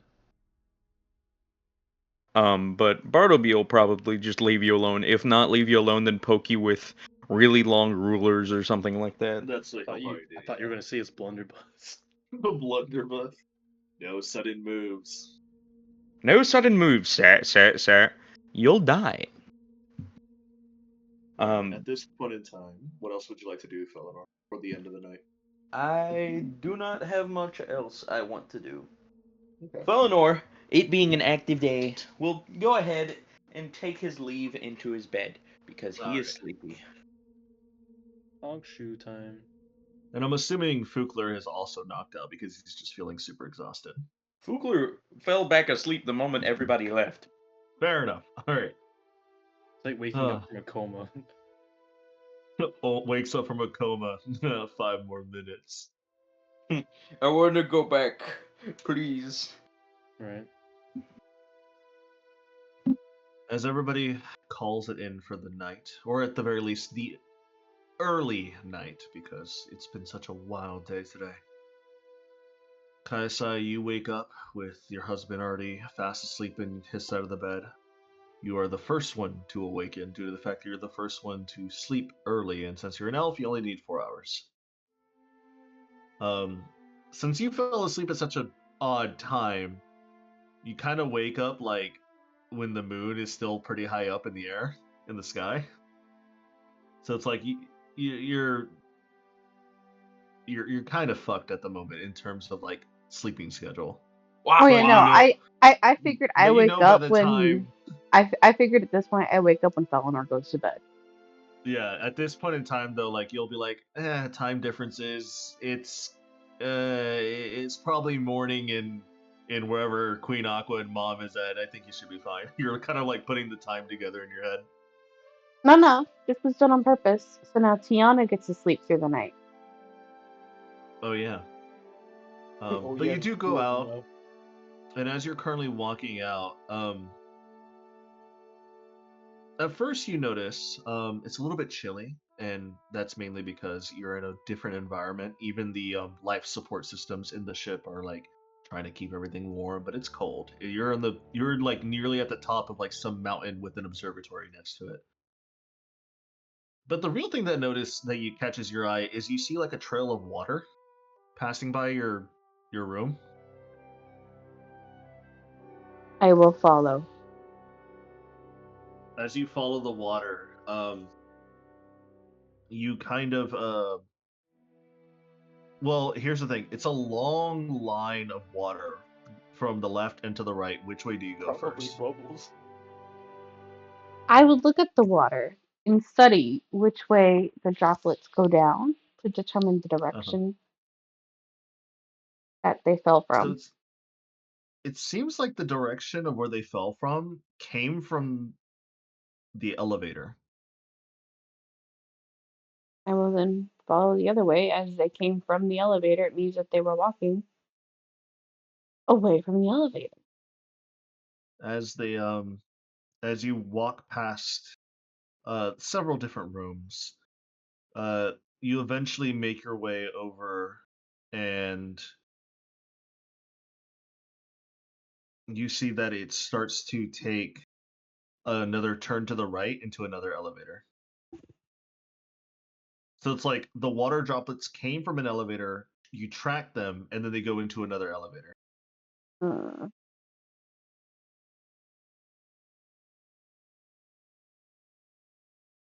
Can I see if there's any water on the panel? There is no water on the panel.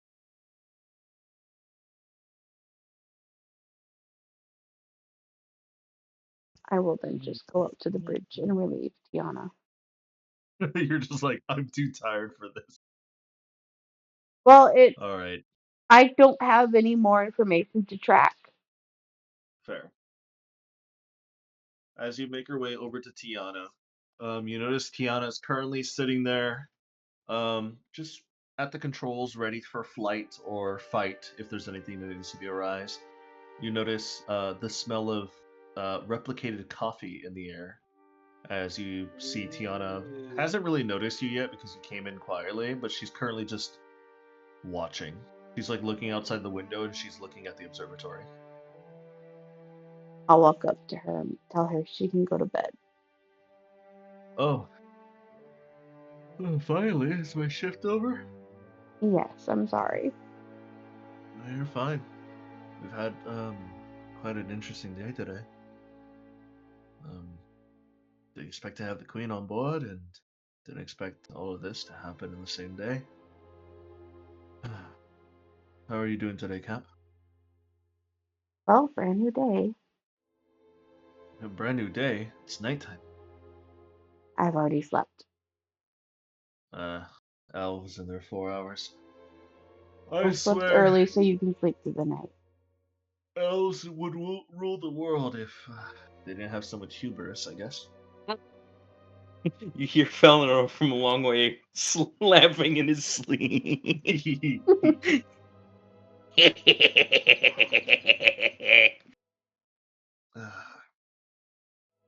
Anyways, I'll also check in on Solday. She's been keeping an eye on the two in the medical wing. Do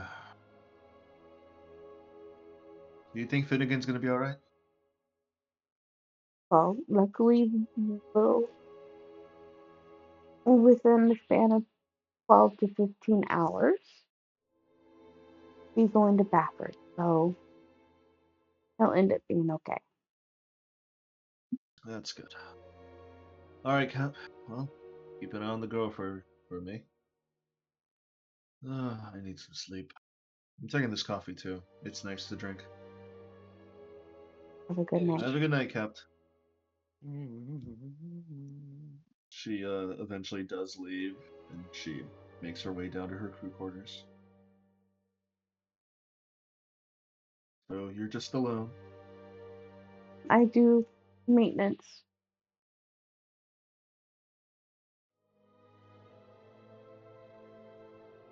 Alright, what kind of maintenance are you gonna do?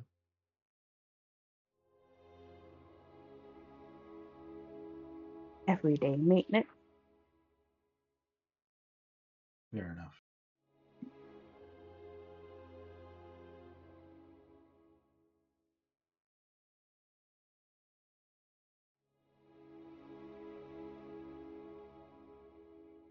As you do your general maintenance, everything goes relatively alright. Nothing is, how should I say, misplaced or out of place. There's nothing wrong currently, thankfully. Everything seems good.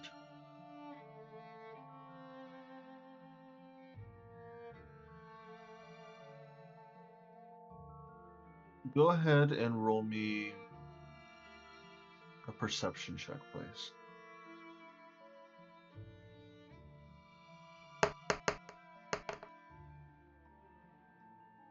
16. Would you roll? 16. 16? Mm-hmm. Okay, sorry, I can barely turn you up. Alright. The 16, as you're currently just doing your maintenance, you're currently on the ground, opening up a panel, and you're like taking out some crystalline substance and making sure it's nice and polished and cleaned and making sure everything's powered up all the same way. You hear the bridge door open, and you take a look, and it is empty. There's nobody there. But you hear some quick padded foots kind of just pass by, and you see a little bit of wet droplings. Bubbles.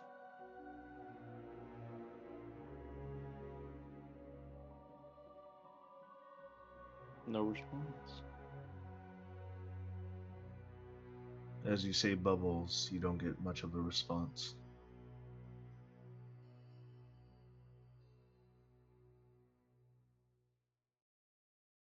Hmm.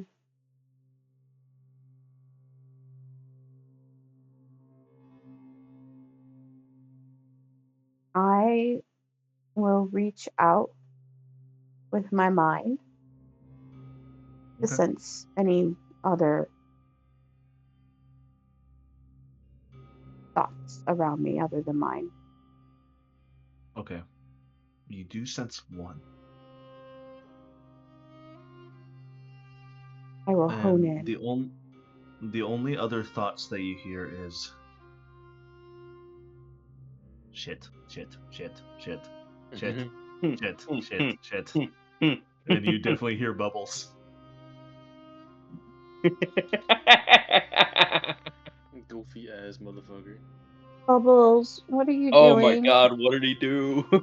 You just hear the thoughts get a little bit louder. Shit, shit, shit, shit, shit. Bubbles, I can hear you, you know.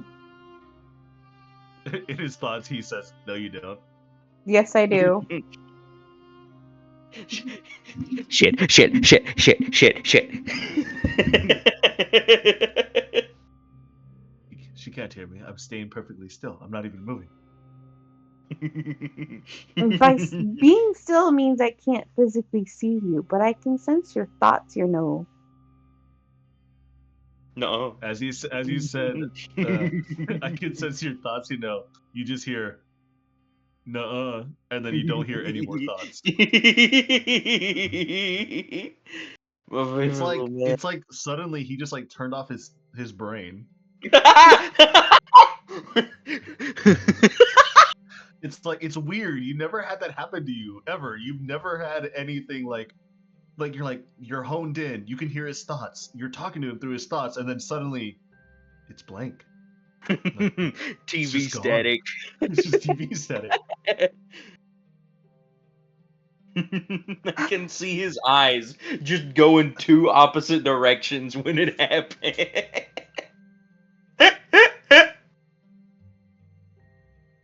Bubbles, you could just tell me what you're doing. I doubt I'll get mad. Nah, get mad. You hear like little squeaking. Like, have you ever heard SpongeBob walk? Mm-hmm. Beep, beep. The squeak, Beep. squeak, squeak, squeak.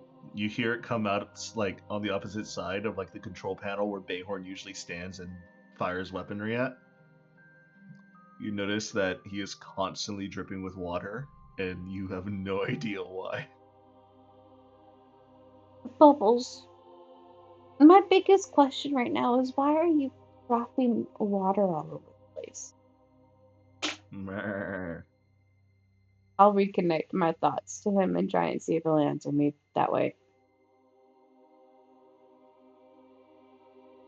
Funny man. Let me play in big room. Then something happened. I'm not too sure what happened. How about you tell me what happened before the thing happened, and then try to explain it? Well, I was bored and hungry, so I went to the kitchen. Then I ate some food. Then I went to big room. Funny man opened big room. Then he opened up the big room again to let me out. And then I'm now just dripping with water.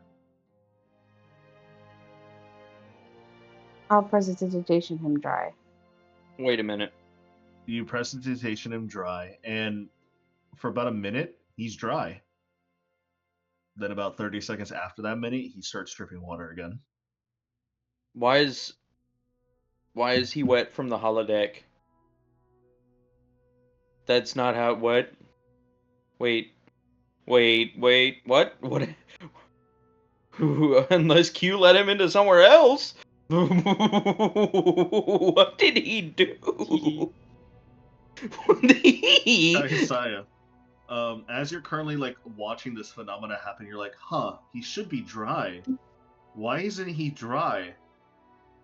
Your elven ears start to twitch a little bit as you start to hear the sound of like some running water. I go looking for it. It isn't that hard to go look for it because you follow the path and you get down to the deck level where the hologram is at. And as soon as you open up the elevator room, like a small waft of like of a wave comes in and like overtakes the bottom of your feet. And you start to see that there's like just a lot of running water just in this whole entire deck area. I will work my way over to the holodeck door. As you make your way over to the holodeck door, you notice that the holodeck door is wide open.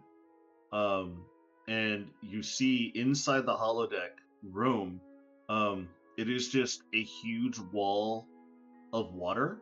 You see in the water, it's like crystal clear. It's like tropical almost. You see coral reefs everywhere. You see sharks, minnows, crab, and all sorts of like other types of fish that are just floating and wandering inside the room.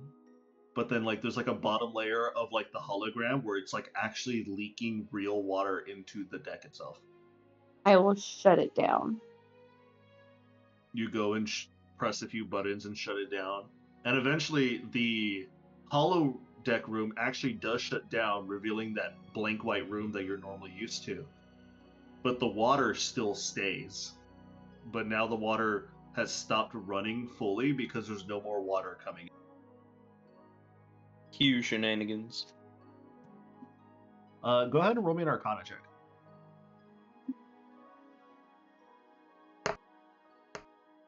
Oof. What'd you oof for? 18. Wow, an 18's an oof? Man.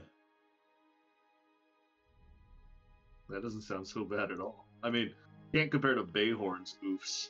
Hey, I'm man, actually fuck going off. to coronal shift and reroll. Oh, my lord. Okay. Man, imagine being a chronomancer. It couldn't be me, man. One more 19. You don't need that much to understand. With your Arcana already being so attuned to your ship and the Genesis magic running through it, it seems like the Genesis magic has started to affect the holographic room, where instead of a holodeck, it is now turning into, I guess you could say, a real life deck. Where the Genesis magic is now starting to bleed into your power systems so much that it's causing whatever the holodeck to provide to legitimately become real. And you know in your head that is a problem. Oh yeah, no, I immediately start going into the guts and try to start blocking Genesis magic. Alright, go ahead and roll me another Arcana check to see if you're able to do so. Oh my fucking god, I'm silvering barbs my ass. Okay.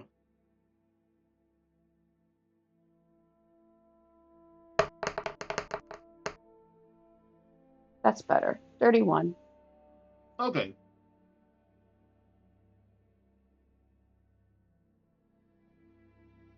With a 31, you manage to rip off a few of the panels, and you notice that some of the crystalline systems that are in place that are behind the panels inside the walls, some of the crystalline that you placed there before were either clear or colored. Some of them have started to turn into Genesis rainbow-like in color. So you managed to sort those out. You managed to take some of those out, and then some reserve crystalline that you have nearby, you managed to replace the Genesis crystalline that has been now created, and you managed to replace a new transparent crystalline into the old ones where they were at. So you assume that'll fix the problem, but you're not too sure for how long. Once I fix the problem, I will then ping Barkathon and ask him if there's anything he can do to prevent this from happening again.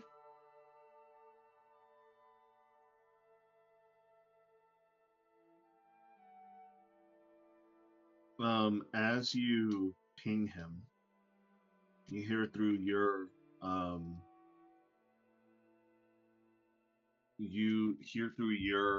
comm badge, Fourth Decaron coming and speaking.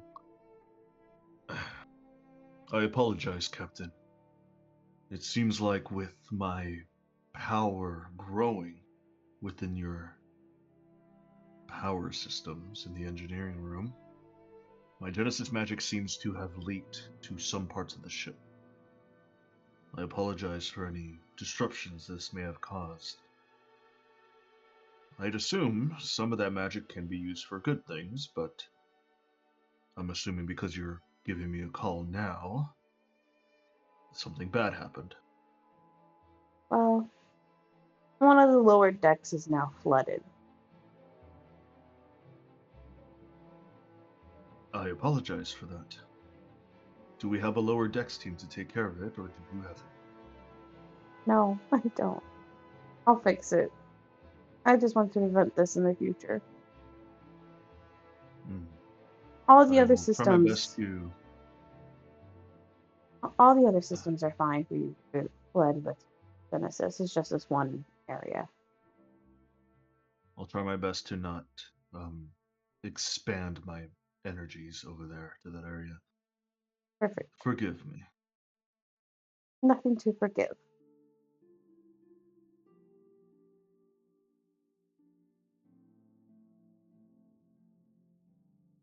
You don't hear from Vorthecaron after that. And you notice that even though the water has stopped running, it's very wet. And you do see that Bubbles is like following you. And the water's like kind of high enough where he could just swim.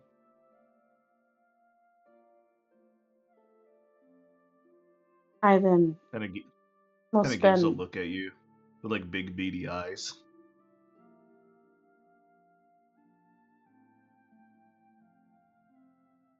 I shake my head and start cleaning out the water. Okay. It takes you about an hour or two to clean out the water with prestidigitation and using basic water magic that you know to like pick it all up and dispel it, and using create or destroy water. It's a little bit tedious, but you managed to get it done. Up to the point where as soon as your maintenance and everything else is done, another 4 to 5 hours has passed by, and the moon has finally crossed the horizon line, and you can barely see the shades of dark blue are starting to come in and overtake the darkness that has been left outside in the night.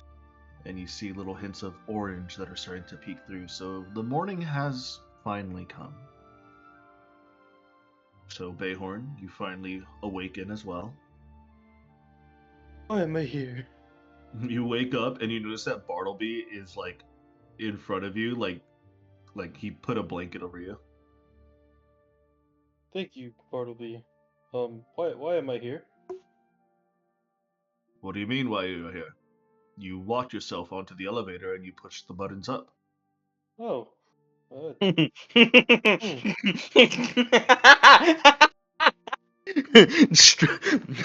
Poker faced as Bartleby's gonna be like, gaslight gatekeep girl boss this bitch all the way to hell. You pushed the buttons and you fell asleep on the elevator. Duh. Bayhorn, if you want to inside check this poker face of a machine, you can. I guess I will. Alright, roll an insight check. It's 16. 16? Alright, let me make a deception check for him.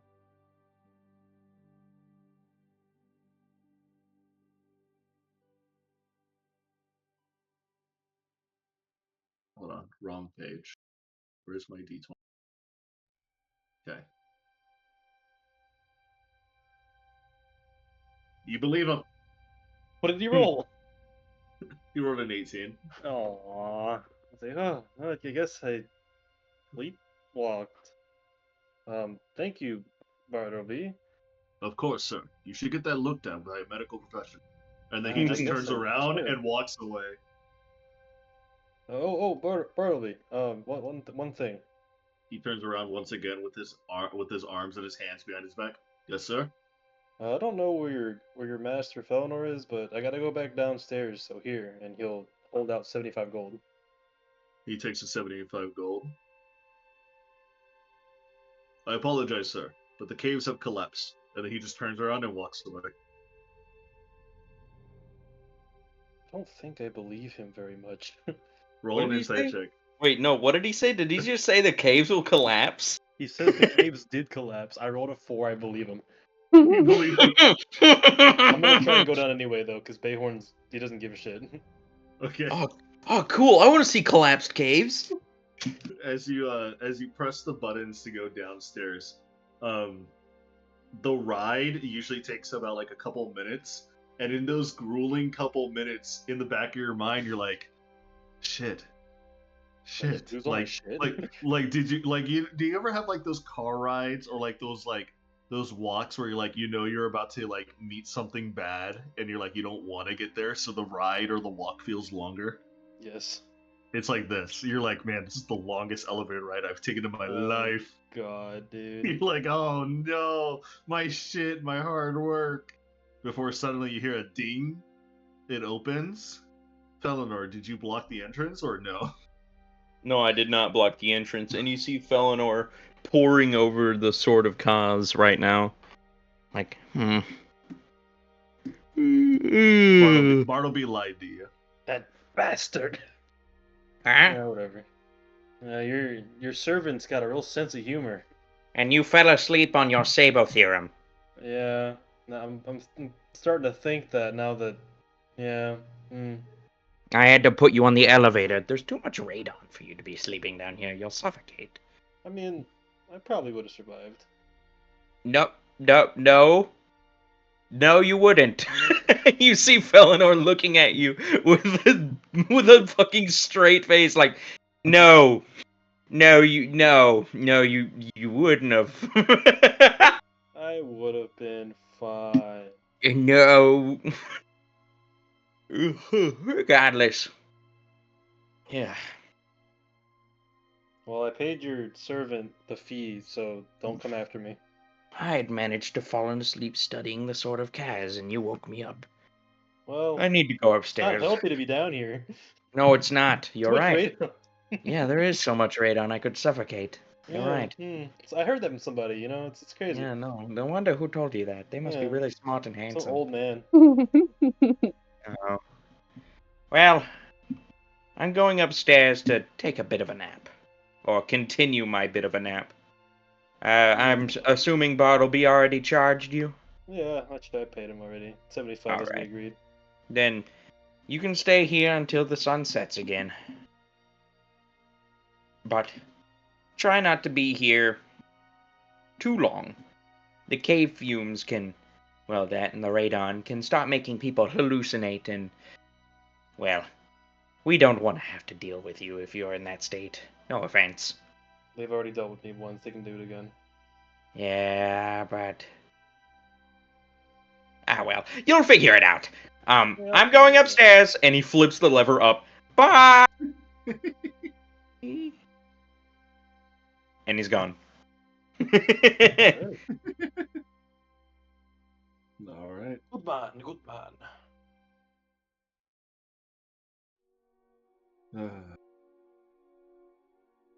Once he's back upstairs, he's gonna go back to bed.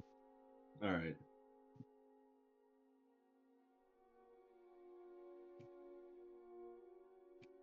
So, as you make your way to bed, and as the early risers, or the elves / half elves, or the astro elves, all get up to do their daily work, I'd say time skips a little bit. up into the point where it's about, let's say, 9:30, 10 o'clock in the morning, and you hear Chakna calling over the comm badge to everybody who can hear him. All right, crew. It's now early morning on the next day. Everybody get ready to pack up and we'll make our way over to the human kingdom of Katrin. We'll be meeting the queen hopefully by the end of today. Like, I'm trying to tap his badge and be like, can I get another few hours of mining? Immediately, you just hear a tapping of the badge again. No. Aww. Pack up and get ready to leave. Make sure to wake up Felinor on your way out, otherwise you'll be left behind. That'd be hella funny. That's how we leave Felinor. He's just Oh. Oh no! Oh, do I wake him up or? Up to you. Do you want He's it? letting I don't he's letting you mine in his basement. You're charging me. He's a After your old after your bastard. turban just trolled the shit out of me. He's a look. Bartleby has to make the days pass somehow, right? And if that's gaslighting random strangers, Felinor didn't know about that. He's only gaslit random strangers. Also, Yes. he tried to charge you 50 gold, and you're paying him 75 gold. Yeah, you offered more gold. Are you saying that as a bad thing? I was being nice. Yeah. You didn't have to pay that much gold if you didn't want to. I was being nice. I know you were being nice. I was being nice by letting you. I was thinking about charging you like 100, 150, and I was like, no. He's a friend. He was helping me keep this place safe. And all the minerals you're getting here are worth way more than 150 gold, dude. Oh yeah, Like- for sure. So much more. For sure, for sure.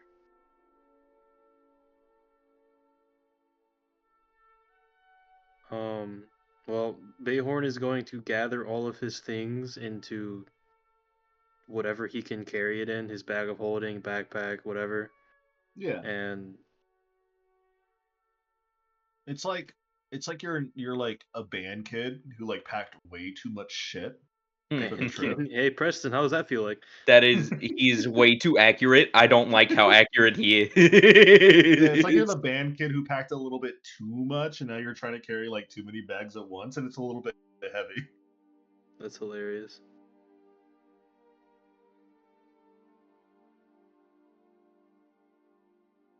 But I would say that you managed to pack up everything, and you. Did I happen to get any more, or did he say that announcement as I was starting? You got a little bit more. I'd say you probably got like another 50 pounds worth. That's a decent amount right there. Yeah. I'll take it. All right. So are you going to Write wake that up? down. Are you going to wake up Eleanor? Yeah, I guess I'll wake him up. Yeah, no, I'll wake him up. This turns into a 7. Alright, as he exits the mine and goes back up, does he see Felinor? Or does he have to go look for him? You don't see him. You hear his snoring. Oh, he's loud. He's loud.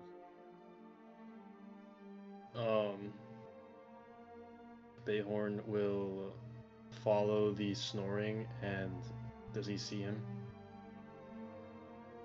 Like, where does he yeah. go? Where does the snoring lead him, I guess, is what I should The be asking. snoring leads him over to the left side of his like abode that he has built with the observatory, and you see that like he is currently in like this really nice bed, and he's just snoring away. Bayhorn's gonna kick the side, like the foot of the bed, and be like, "Wake up, old man! Your nap's over." Do you wake up, Eleanor? Huh? What? Oh, Yeah, What but time is it? apparently we're leaving, so I just paid you 75 gold for no reason. what time is it? I don't know. Literally been like 5 minutes though. Bartleby, pack my bag full of the things that I need to travel. Bartleby? You see Bartleby is like standing next to you, and he's just watching you. Oh. I forgot you do that. Huh. I also forgot to fix that. Bartleby, wake up! You see him just shake his head. Yes, sir. Bartleby, I'm going on a trip. I'm also going to be honest with you. I'm going to talk to a queen. So, if you want to know something, there will probably be a lot more people going to come here soon, doing what I do. But that does not mean I won't be back soon. So, until I'm back, please guard this station. Ask people who are they working for and why are they here. If it is an adventurer, pay them sufficiently what they deserve to be paid. Otherwise, I am no longer taking any more commissions, nor am I going to be commissioning anybody else. If it is some of Queen Aqua's representatives and they say that specifically, then you can let them in. Otherwise, all trespassers be eliminated. Does that mean I can use the blunderbuss, sir? Yes. Fill it with sharp shrapnel crystalline shards. The good stuff. Very well, sir. I would hate to be the guy on the other end of that fucking blunderbuss, man. Alrighty, Bartleby. I'll be back soon, probably with new friends. We're going to be doing a lot more studying around here and a lot more busy work. As soon as Good I luck come on back. your travels, sir. And good luck to you too. Remember to manage your little brothers, and if they get too damaged, sit them down out of commission until I return. I shouldn't be gone for too long. Yes, sir. Alrighty. And Felinor will pack up the rest of his stuff into a bag, just like a regular backpack. Fair enough. Some dried foods, rations, all that stuff. And his favorite thingies. Most of his gold. And Most of his gold. All right. most of his gold. There, hold It's on to like that. Bayor might take it. Like 25K. Oh no, yeah, it's something like 25k, yeah. Bayhorn definitely might take that. He loves gold. As you pack up and you follow Bayhorn outside into the cargo bay that's still open for you, it's ready for any entry. And you manage to de-gub yourselves. Felinor, you are met by Chakna, and he leads you over to a guest bedroom that you can take over for the rest of the day before we get there. And Bayhorn, you manage to drop and like unload all the Sable Theorem into the forge area. Thank God it was heavy. Yeah, it's like it's kind of cracking your back a little bit. Yeah. But everybody's up and awake.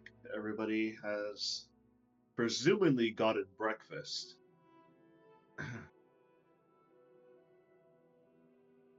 However, within the infirmary, there is a young man that is currently waking up. Fugler, you are currently also just awake, just not in pain. You're more just aching at, the prospect that you're at. You are exhausted, but not as exhausted as you were before, and you're thinking, one more good night's sleep and you should be fine. You do notice the rousings and the awakening of Finnegan Tidecaller next to you. Finnegan. Fugler? Is that you? Maybe. You good? We're not dead, are Good. we? God, I hope not. Could be better, could be worse. He kind of like sits up a little bit. You notice that now that you have your full clear vision, his whole entire right side of his body is completely wrecked. Onyx veins are spread throughout his arm into his chest. Ooh. That kind of like spread like a lightning bolt all over the side of his body and his rib cage and like his upper back. Are And you can good? see, yeah. think I fucked up though. I think Captain might be a little bit mad at me for this. He kind of sits up. Oh, that hurts. Oh, hey, you got an eye. Yeah, something like that. Still missing an arm though. A little bit, but could be worse. You can see Finnegan looking around. Who's that guy? And he points over at Valentine. Valentine, would you like me to cut your leg off and then stitch it back on? I mean, it, it's a very interesting proposition. I'd probably wait. I don't want to go through any minor surgery before we take flight, I guess. Fair enough. Who did that, by the way? I get the feeling I know whose work it was. It's just, Would you like to take a guess? let's not be too on the nose. Was it Bayhorn? Surprisingly, no. Then it must have been Finnegan. That old man is full of beans. Me and Finnegan? Felnor. Not I think Finnegan. that's Finnegan. Felonor! F's! F's! Yeah, now you know my pain. Look at Shelby over here with all of her KOC names. Nah, did you notice anything? Kintsugi. Kai My is characters Side. are F's and the sidekicks are B's. Wait, I'm a sidekick? Did you notice? I did notice that. Yep. Yeah, Are you saying that I'm a Bayhorn, Bartle- Bayhorn, But, Bubbles, Bayhorn. Bartleby. I was Aw, talking about I don't want to Bubbles. be a side I character. was talking about Bubbles. No, I No, immediately went Cedric, to- you're not. I immediately went to Bayhorn. No, I was I don't talking know. about I don't wanna Bubbles. be a- I don't wanna- Shelby, are you alive? I'm alive. Okay. I doubt that. She didn't laugh a single time throughout that whole entire I was just conversation, so I thought muted. she died. Oh, Mhm. were you? Yeah. Mm. Me. Honk shoe, you mean? No, I'm not Hawk Shoe. I've been blowing my Alright, nose. that's it. We gotta cancel D&D. Shelby can't play anymore. I'm Damn. blowing my Dang. fucking nose.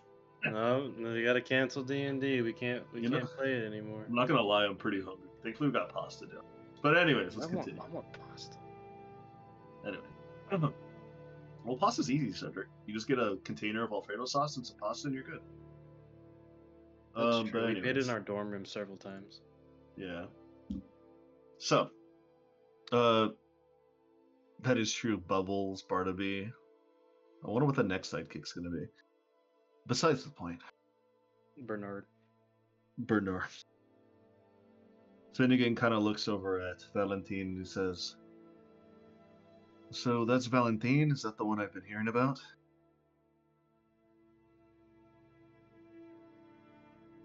Maybe. I think so, yeah.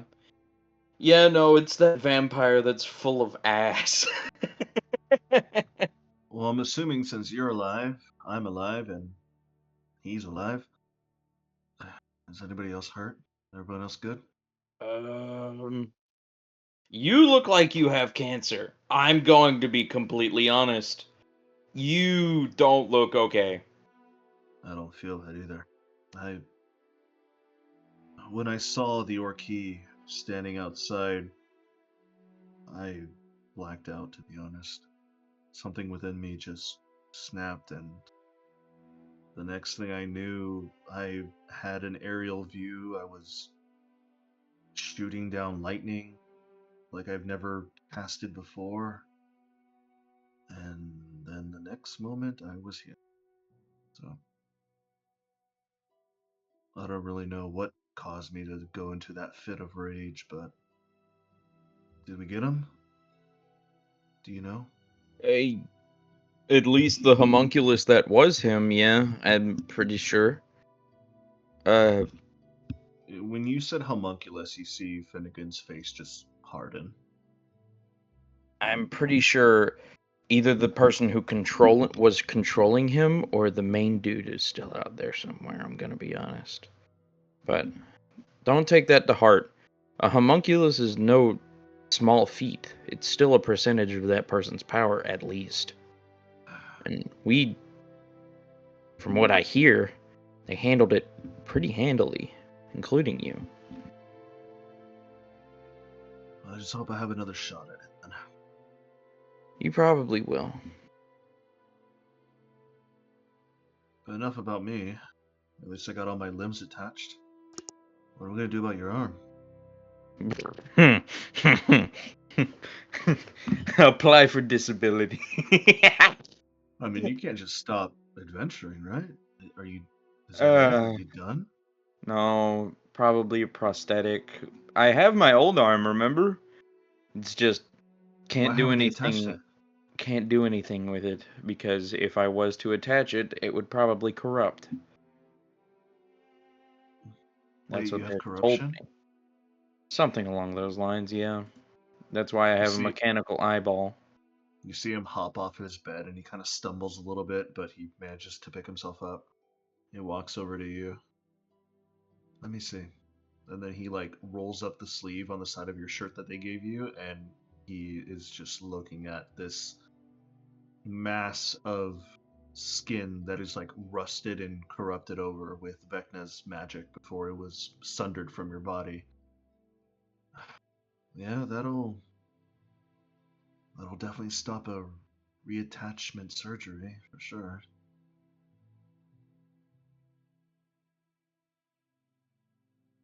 Also, necrosis is set in. That'll I can definitely stop tell. it. But Well, where are we going to next? Bafford, aren't we? If we are, then that's a good thing. Um, we have the Pre- doctor there that can help you out, I think. Yeah, he was saying that we could have a couple people help me out, especially with these two spots, and he points at his eye and his arm. Well, I'm glad you're still alive, buddy. I'm going to lay back down. And you see him stumble back over to his bed. Get some sleep, man. You look like you've gone through it. Also, I hear we shot at Quadradum. Yeah, that's a story. we we got Kaisaya's sister, and she didn't want to go back. Nobody wanted to go back. And with the whole sundering of Vecna's arm and eye and the wish spell and everything causing alarms, we decided to run away and they started firing, so we fired back. It was more self-defense than retaliation. So, at least we don't have to worry about being on that moon anymore. At least not for a while. I agree.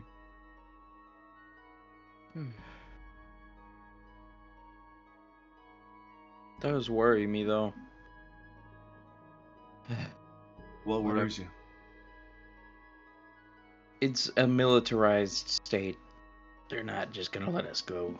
They'll probably follow us into the astral sea if it comes to that. And we're sitting on the planet that's right next to them. So that's what worries me. But what can you do? A giant militarized crazy state like that was bound to follow anybody who was threatening to sunder its ideals, so Well, let them come, I guess. We'll deal with them. probably. There will be a lot of them. Is anybody else up yet? Valentine, do you sleep? Yes, I do fall asleep when I hang upside down at a 180-degree angle. Bears really do that? No, we don't really do that. I was about to say that's so cool. If you want to know a little bit about vampirism, I can definitely tell you if you like. Oh, he's not gonna shut up. I was gonna cut my wrist and let you drink, but on second thought, if you're just gonna convert me to vampirism, I might as well just go back to sleep. No, I swear, being a vampire is a very interesting time. It just depends on where you're from as well. Where you're from? Well, from based on which vampire has turned you. There's not one vampire original to rule them all. I thought that's how the legend went. No. That is that is hogwash, to be honest. Got you. Old legends, mistales, all that stuff. Exactly.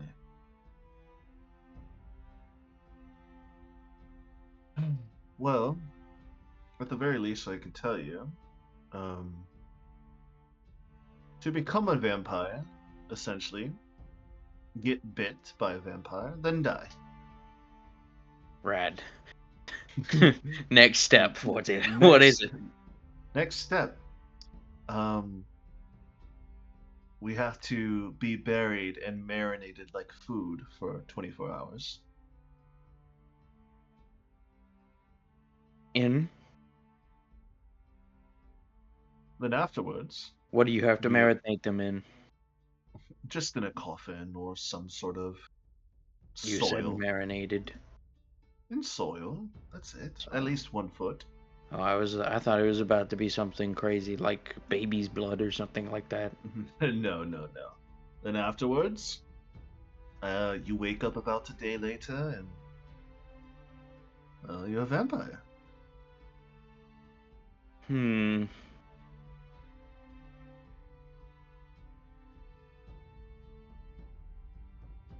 Sounds... No. No. Come on. You know, I was only humoring you. You're like directly against my religion. Religion's made up. And vampirism is a disease.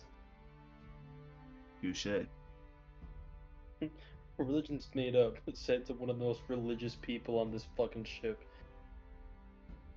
I can show you how made up religion is if you give me 5 minutes holding hammer maliciously. Give me a few seconds with your neck and then 24 hours, and then I'll show you what real vampirism is like. 5 minutes beats 24 hours. GG. Divine Smite go burn. But aren't you immune to diseases? Exactly. Which is why Actually, am I immune to diseases after death? Because that's what vampirism technically is. It's a reanimation disease. It is a reanimation disease, so... I'm gonna look this up real quick.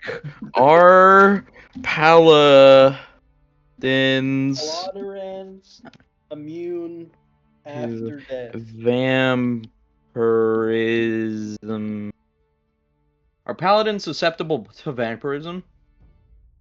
Vampirism is technically a curse in D&D. It's a curse. So they wouldn't have immunity to it from divine health. Their oath would still I think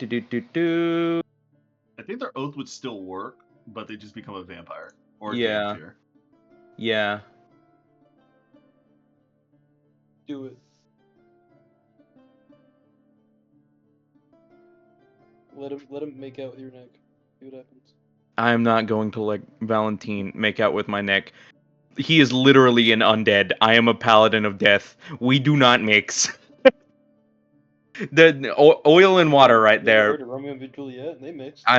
You stop using pop culture references to deny me. Pop culture. Pop culture? What do you mean pop culture? I mean, that's fair. That's fair. That Definitely shit's not older pop than culture. us.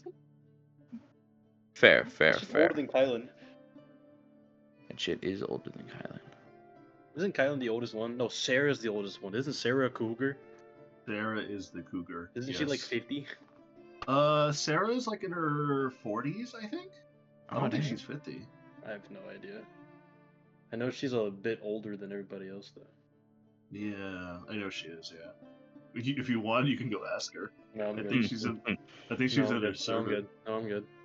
You're good. No, You know, I'm I'll good, I'm ask her good. for you, Cedric, if you want me to. No, because you're gonna say Cedric wanted me to ask you. No. How old you are? No. How old are you? And how much older than Kylan are you? I think she's literally like 13 years older than him. Like legitimately.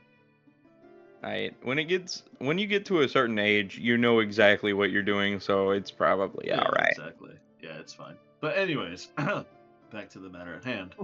Cool.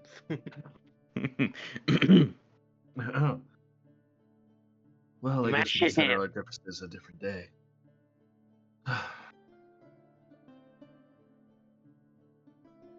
I cannot wait till I get off the ship.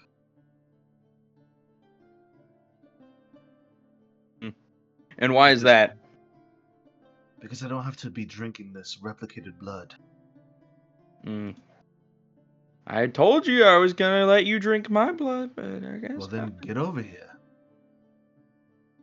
Fukler, for the first time since waking up, will try standing up.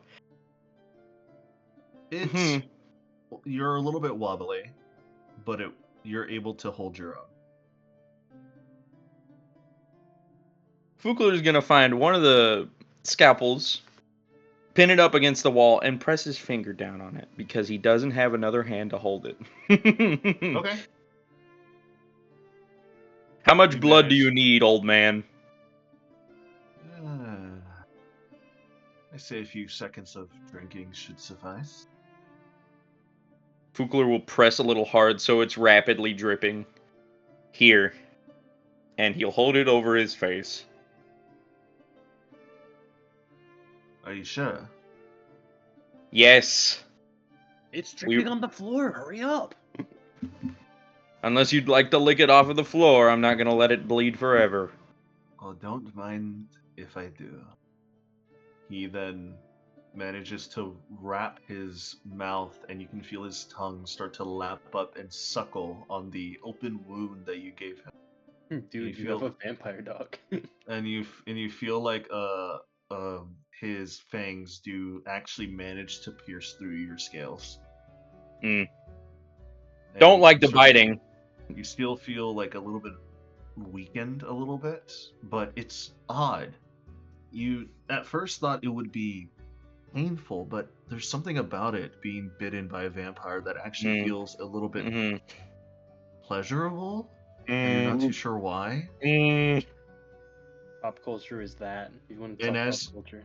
and as you're being fed upon, you start to see his hair start to turn from that silver fox gray to a deep bright black. His skin starts to get a little bit more moisturized, younger. You see his breathing starts to get deeper and heavier. His muscles start to regenerate themselves. And on the final lap, you see that his leg that was once attached the wrong way just automatically just breaks itself. You hear the crackling of bones, and you see the leg just flip on over to its right side up, and it fixes itself. Oh my god, no. Oh, that's awful. That's awful.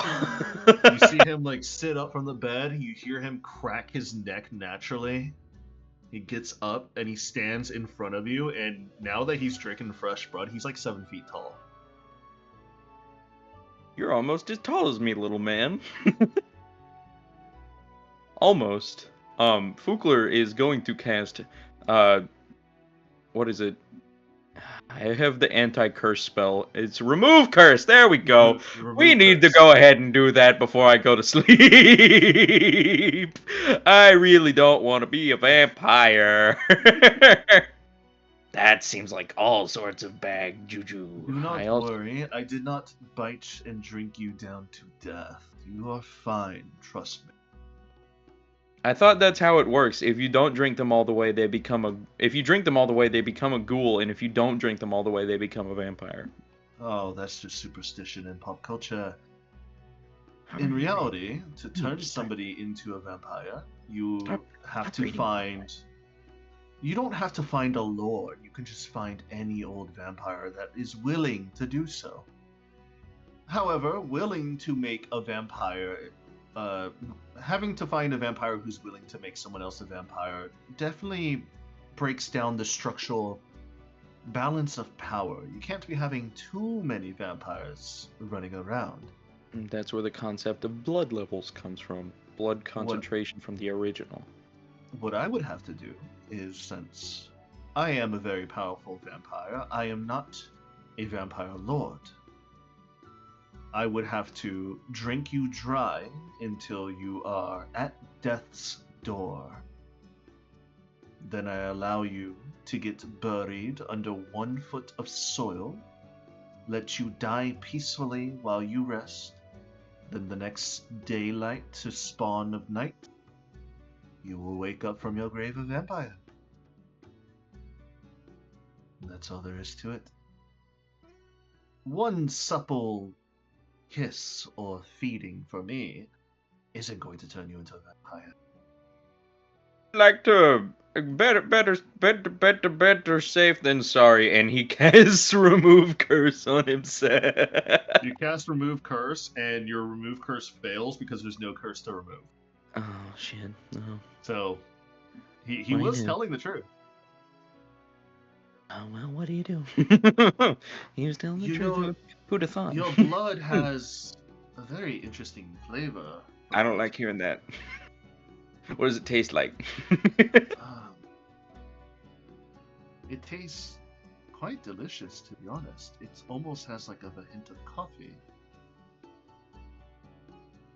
Projecting the Kaya says. I think that might be the extreme starvation you were undergoing. You know? No. Trust No. me. You. How should I put this? You had some sort of like a honey sweetness with a little bit of, how should I say, whiskey spice at the end of it. Yes. Your blood tastes like a bourbon honey whiskey. Fukler, visibly cringing, looks over at Finnegan. What the hell is he on about? You know, if this whole adventuring business does not work out, I would offer you some, place to stay if you'd like. I'm great. Thanks for asking. Ah, fair enough. Don't worry. I'm not going to hunt you down. You're not my main prize. No, Anyways. suddenly I regret ever giving you blood. Are You you see sure him you're not kind of- evil? Fukler raising hammer. You see him kind of bow in like a fancy, like, one of those ball bows where he puts his arm and hand in front of his belly and he bends down and he like has his legs crossed and he bows and he looks towards you. By definition of evil, it can be very, how should I say, Are you taking advantage of innocent people? all the time. Ah, well, you are evil. But those taking advantage of innocent people manages to bring them happiness later on in life.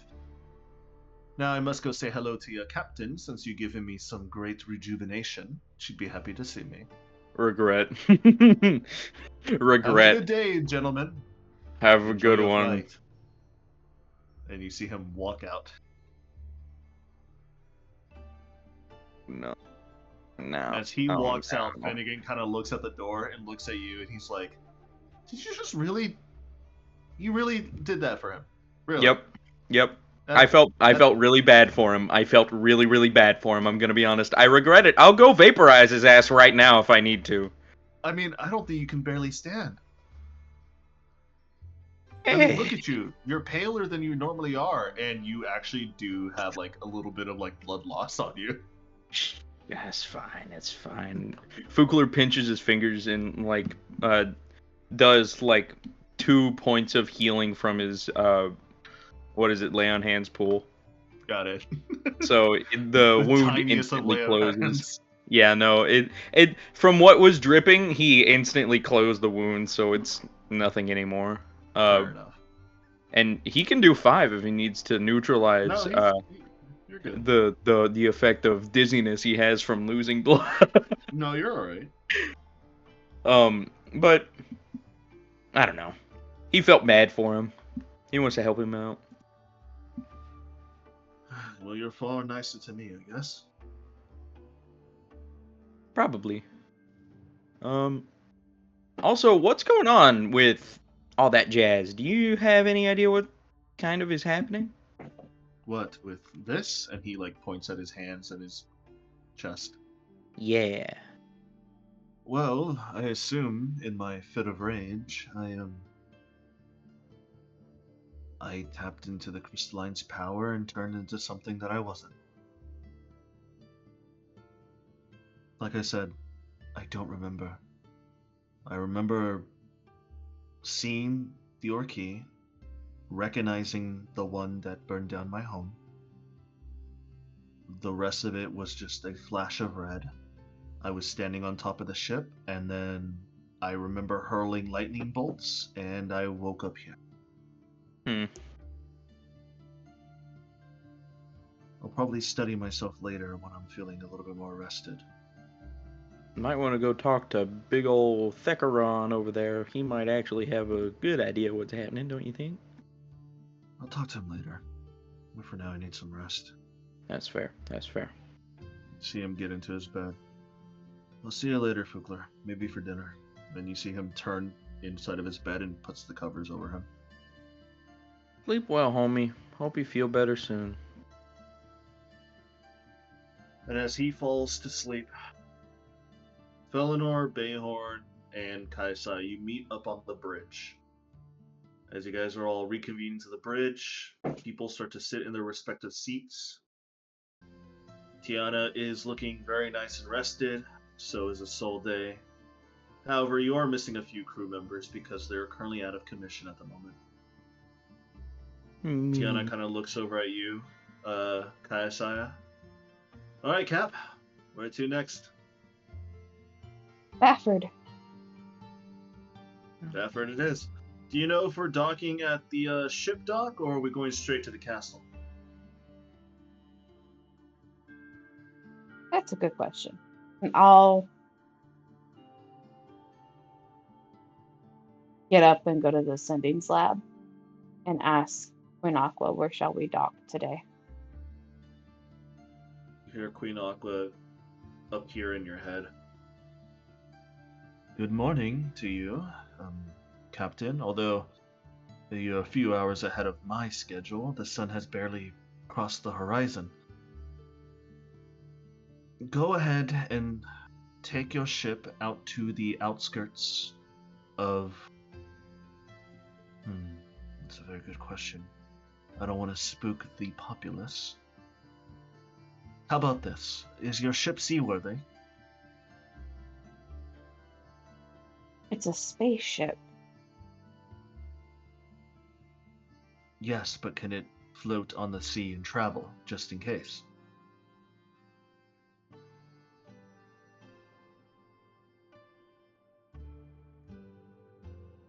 Just say yes. Yes. Yes. You can make your way over to open waters, and at the first chance that you see a Royal Navy ship land in the water, I will make sure that they all have an all points bulletin to let you pass freely into the open waters. I just don't want to spook any civilians with this giant flying ship in the air. Is that alright? Why not make an announcement? You know, when we left, they were really mad at us. I would like to make an announcement, however, it'd be very unexpected to make an announcement so early in the morning, and people are going to be running around like a muck. Plus, if things are unnatural and things are of afoot, I would like to keep things a little bit quiet.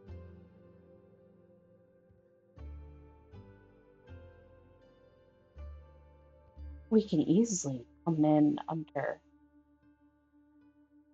a disguise of intent.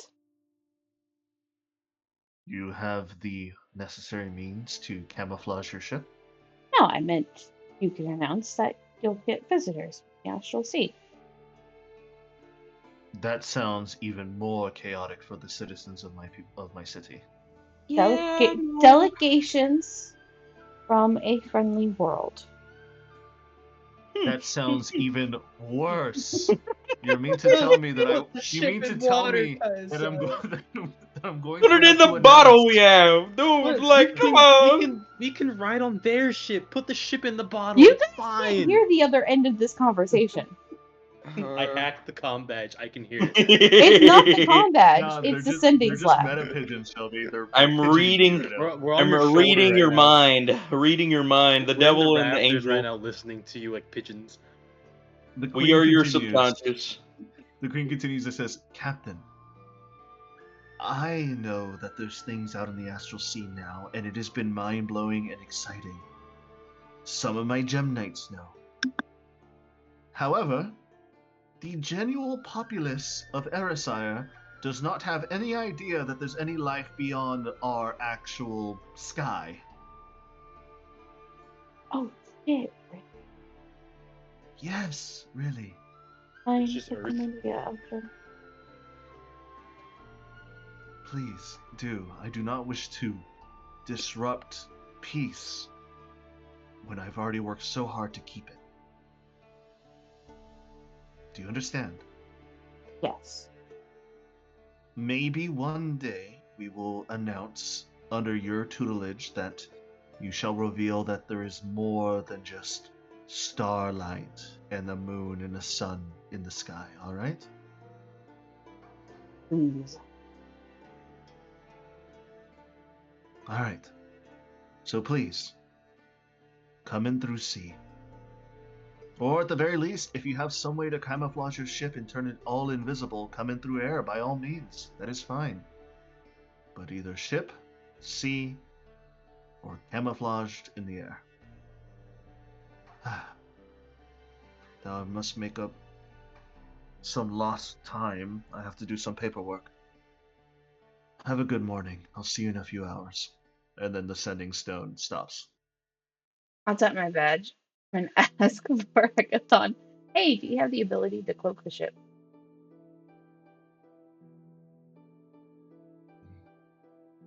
It's easy enough. I should be able to do No. so, no problem. Perfect. God damn it, Preston. Anyways. Anyways, I told Tiana, you're gonna fly in and we're gonna go invisible. She's gonna kind of look at you and give you like a half nod, half tilt to the head. She's like, alright. Sounds like a plan. We're going in invisible. How do I turn this thing invisible? Did Hackathon tell me how he's gonna do it? Nope. I'm gonna ask on my badge. You should also ask how long it'll last. I'm gonna ask him how will we initialize the invisibility cloaking and how long will it last? Should last about 30 minutes. It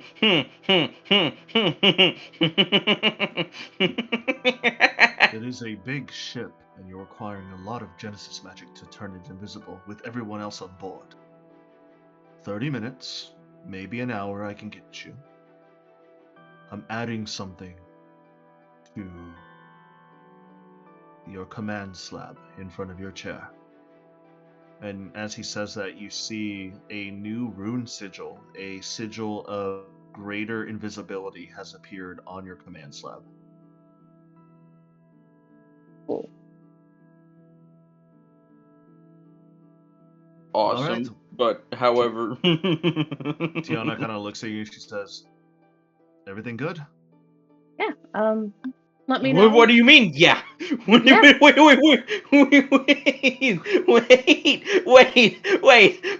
Are you only planning on staying there for 30 minutes? Nah, you're not even there. You're not even there. Go back to No, I sleep. know. That's what I'm saying. What are you gonna do? Go back to sleep. Oh no. Tiana starts to rev up the engines. And as she's revving up the engines, you hear the sliding door to the bridge open up, and you're looking at it, you're expecting, oh, maybe it's Fukler, maybe it's Finnegan. You're like, who could it be? Because everyone else is already on the bridge. You see standing there at a strong 7 foot tall, handsome, young looking now figure, black streaked hair, looking fully nourished, and his leg is now fully fixed. You see Valentine. She immediately seeing him goes, "Who the fuck fed you?"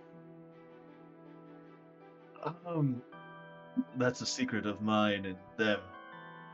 It was a very saucy, entertaining reunion. Fugler, you feel like an odd shiver hit up your spine. You do Somebody know. talking about me in a way I don't like. She glares at him and says, "You do know I can just put you out and let he come take you." Drop him in the ocean. I mean, you wouldn't be that heartless, would you, Captain? I know you're a very sweet woman. Just stands there glaring at him.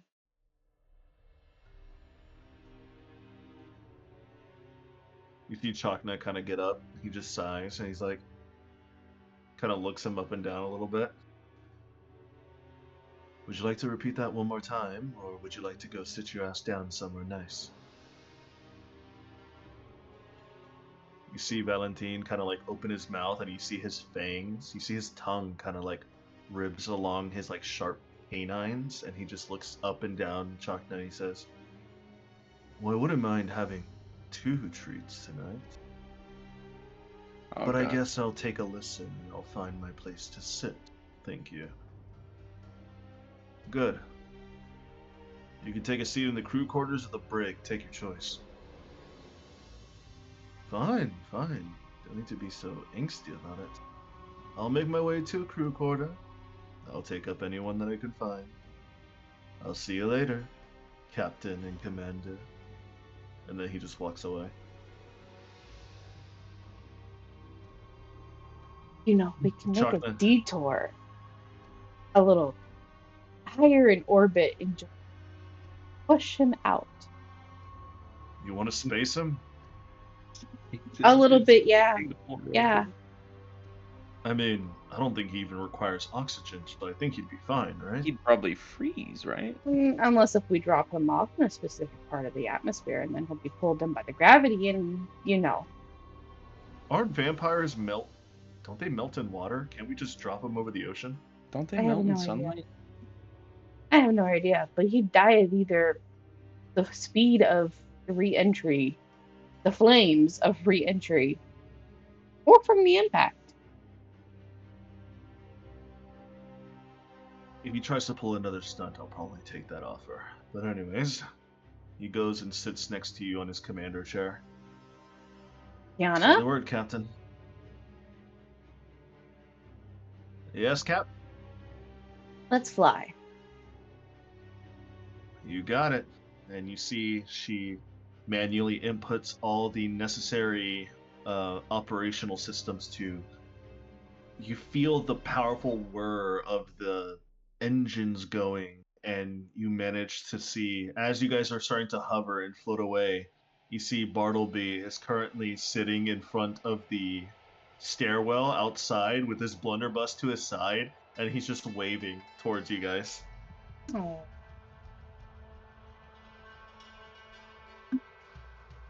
And as you Bye, guys- little man. As you guys start to rev up and fly away, you are now on your course. And within a few hours, I would say nothing really happens unless somebody wishes to do something on their final entry into Bafford. Oh no, guys, I will ask Tiana to let her know when they're about 30 minutes out from All right. hitting Bafford, All right. so she can time the cloak so they just don't get seen. Got it. Is there anybody else? Is there anything else anybody else is gonna do? Felinor, Bayhorn, Fugler? No. No. Okay. Bayhorn.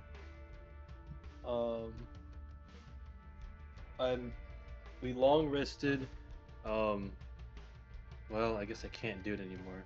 I was gonna ask if you'd let me like start the first half of the Steel Defender. Yeah. As No, we're, you like, can. sitting there.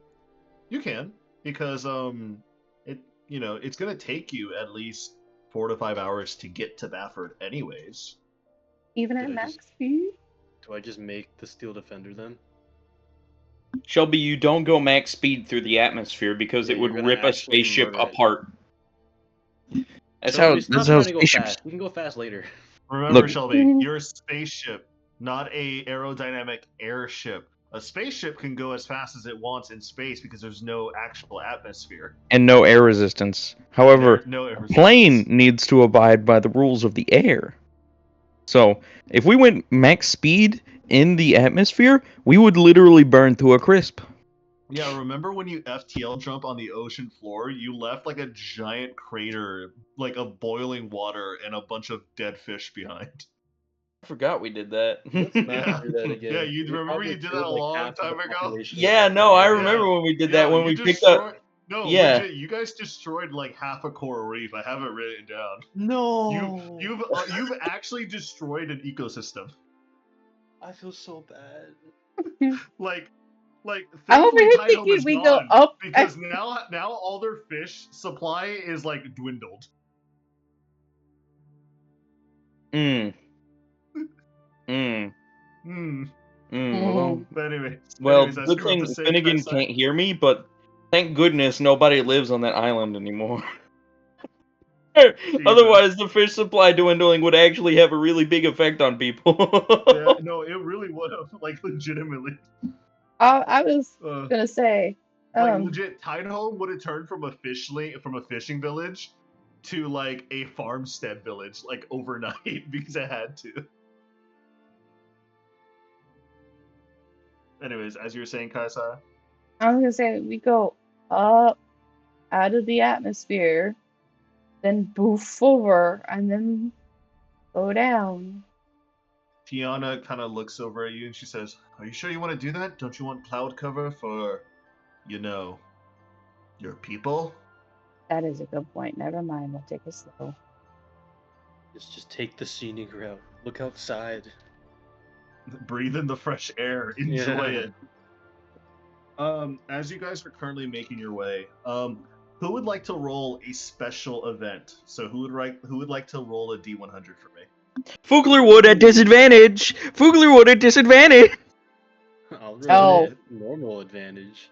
All right, so if there's going to be multiple people who want to roll for the special event, I need you to do rollies. Aww. Rollies? Okay, I can do rollies. So who wants to roll these? I rolled another 8. I'm gonna kill myself. Oh, If he rolls And another 19, Fugler rolled I'm a gonna actually 3. kill myself. Let's see what Okay, Felinor you know what? rolls. Let's see what Felinor rolls. Aww. oh, 1. Felinor also rolled a 3. So Oh, wow. that's even funnier. That's even I funnier. was gonna say, there's no shot you Isaiah. get 2 chances. Isaiah, do you wanna No. try your luck? No. Okay, Behorn, roll a D100. Yay. I hope you roll a 3. I rolled a 76. A 76. A 76. All right. So, for the 76, let me see here.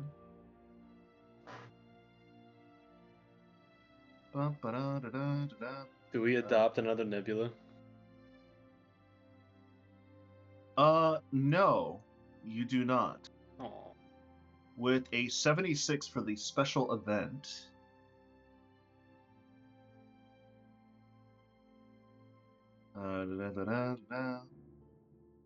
Where is it at? I have it right here. Okay. With the 76 as a special event, as you're currently flying through this giant cloud formation, it's very thick. You're currently like looking outside because you're currently building the steel defender on the bridge because you're kind of just waiting at this point. Before on your weapon systems is telling you that there's a medium landmass about 1,000 feet ahead of you. Oh. He's gonna scramble to his weapons chair and turn his main cannon and therefore his vision toward where it's telling me there's a landmass. Yes, there is a landmass. What do I see?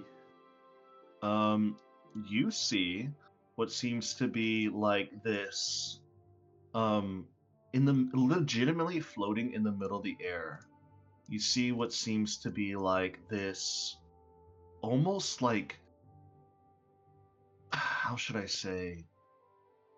I'm trying to describe it. It's like a half dome at the bottom, filled with like rock and tree root. But above this half dome, it looks like castle walls that are greened and rusted and mossed over, Is with it the a floating very castle? with the very top. You see what seems to be like a white marbled structure with a lot of moss around it and a bunch of trees that is growing on top of it. Is it a floating castle? It kind of looks like a floating castle. He's gonna radio into Tiana, who's driving, and be like, "Hey, Tiana, there's a floating castle about 1,000 feet in front of us. You want to slow down?" Wait, you said there's a floating castle? Yeah, slow down really fast. You're gonna ram into it. She immediately like just slows down, and even you, Kaisai, feel like the lurching of slowing down, and you're wondering what the hell's going on. What's happening? As this is happening, Bayhorn's gonna direct Tiana to kind of angle or like tilt their like forward momentum a tiny bit to the left. That way, we're gonna like, if we did happen to like go past it, we just cruise like smoothly by, and wait until Tiana sees it as they're slowly moving forward.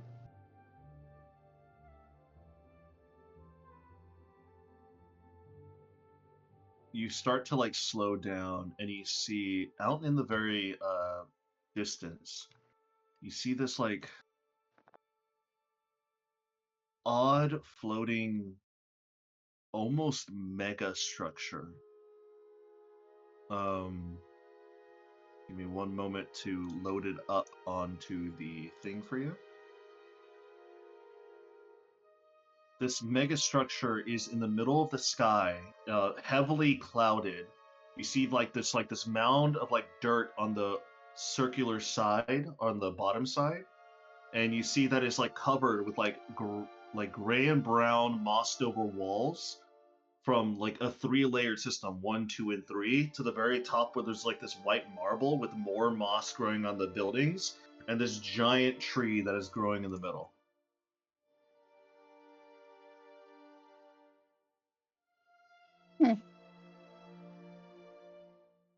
I vote we check it out. What about you, Tiana? I mean, I would like to, but it's up to the captain, to be honest. We Bayo's gonna have. radio the captain and be like, "There's a We're on floating the castle. same. Can we go We're look on the at it?" same room, you know. You're on the same. Oh, I thought you're she on the was same somewhere bridge. else. No. Oh. You're on the same bridge. Bayon's gonna point. Can we go explore it? We have an appointment with the queen, and B, we have someone who needs to go see a doctor. Who needs to go A see a couple doctor people. again? Finnegan and Fukler.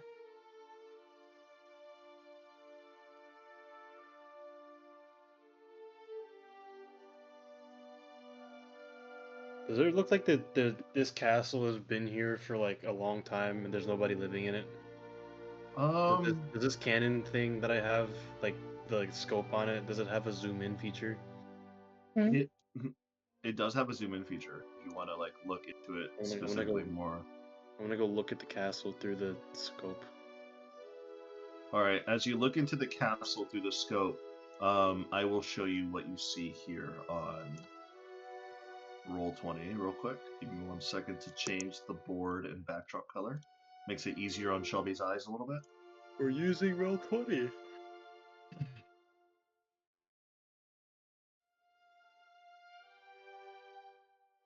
This is what you see. I want to go explore that. Wait a minute. It looks old and decrepit, like it hasn't been used or nobody has been there for quite some time. Why does this look like the floating castle from Sword Art Online. I was about to say, it reminisces it a lot. It does reminisce, but Ironclad? It's not it. It is not it. It reminisces the floating dungeon from Sword Art Online a lot. It does, but it's not it. I want to go explore it. Is there a way that I can like bookmark this on the map? Yes. You could. Also, does it look like it's moving at all, or is it stationary, just floating in place? It's floating in place. I mean, of course, it's moving. It's rotating because the world is also rotating below it. But it's like Relative you were to the to- world, though. relative to the rotation of the planet, it is staying in place, and the cloud covering is super dense around it, like extremely dense. So I get we have an appointment. I want to come back here after the appointment. This place looks really cool, and I want to go see what's inside. We'll put a pin in it. Can Bayhorn figure out how to put a pin on the map? Because I don't think he's ever done that before. It takes a little bit of trial and error, but I'd say you get to it pretty quickly. Do I see anything living inside it? Any semblance of No, maintenance? I mean there's birds. There's birds that have definitely taken perch to rest, but nothing. No There's living no creatures. sign of like maintenance to like the outside of it. No, the moss is too heavily obstructed for some of the walls. You can see some of the walls are even crumbling. Like there's like some parts of it that have like rocks that are like fully out now that are like falling down to the ground below. How far away are we from it? You're about like 1,000 feet away from it. You can look at the captain and Tiana and be like, "All right, one thing before we go. We don't have to like go there, but can you get me like 100-ish feet away from the castle?" 200 is fine. Fine.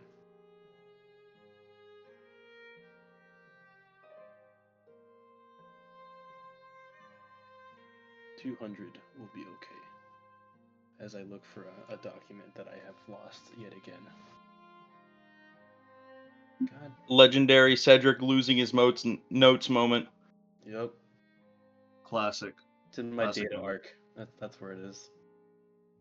All right. Isn't like your Bayhorn notes a source file? No, it's a fucking Word doc, but for some reason my computer thought it was a source file and said, "Hey, if you move this, so things won't work." And I'm like, "Fuck you, it's a Word doc."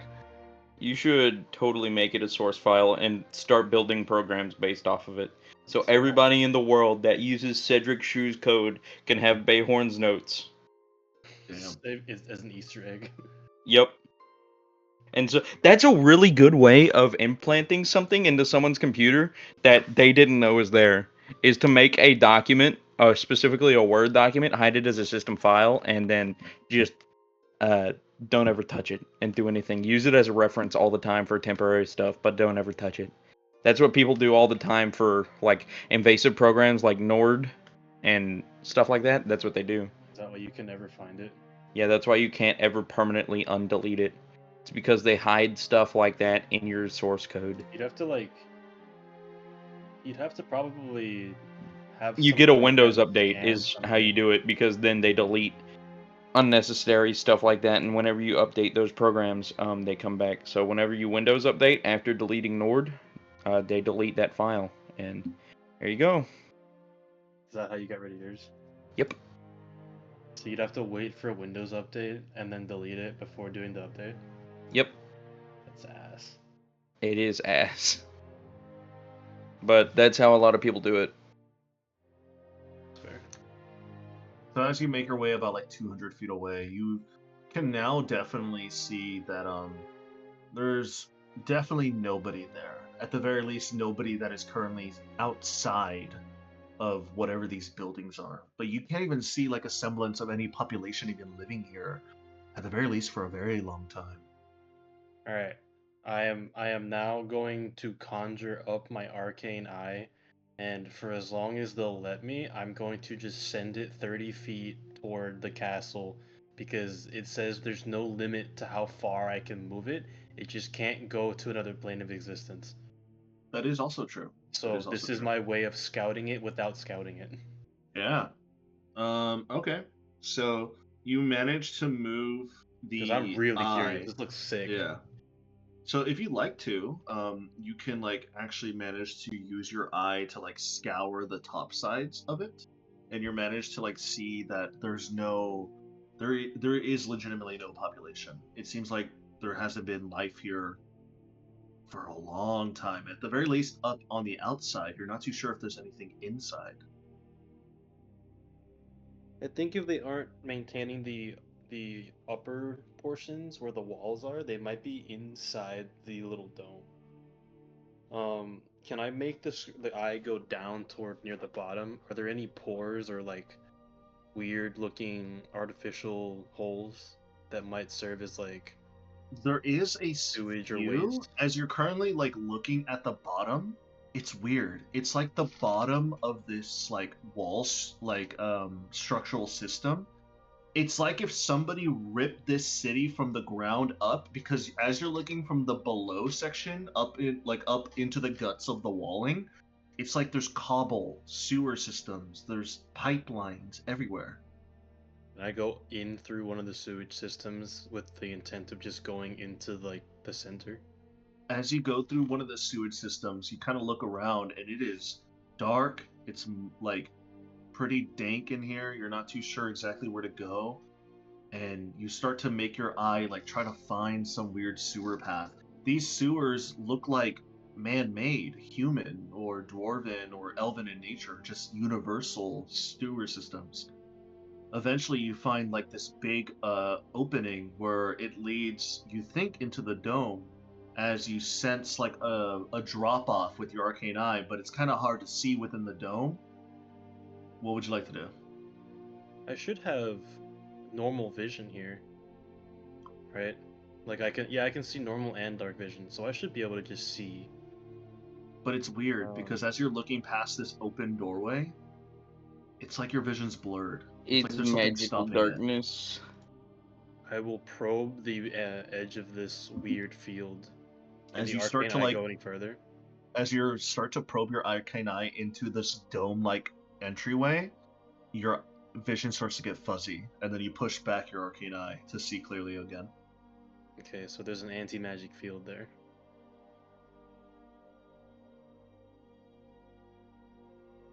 Isn't that like a war crime? What? An anti-magic field? Yeah. No. No, depends on the civilization. Because so many races depend on magic that if you just stopped it, a lot of people would instantly die. It depends on the civilization. Like humans could probably have one of those up and be fine. I got you. Yeah. I got you. Yeah. Yeah, if magic were to suddenly stop existing, or at the very least be corrupted or sundered from the universe, it'd be pretty bad, wouldn't it? I don't like how you're saying that as I'm finding this cat It in the happened. anti-magic field. It happened, Cedric. I know. I'm worried this is part 2.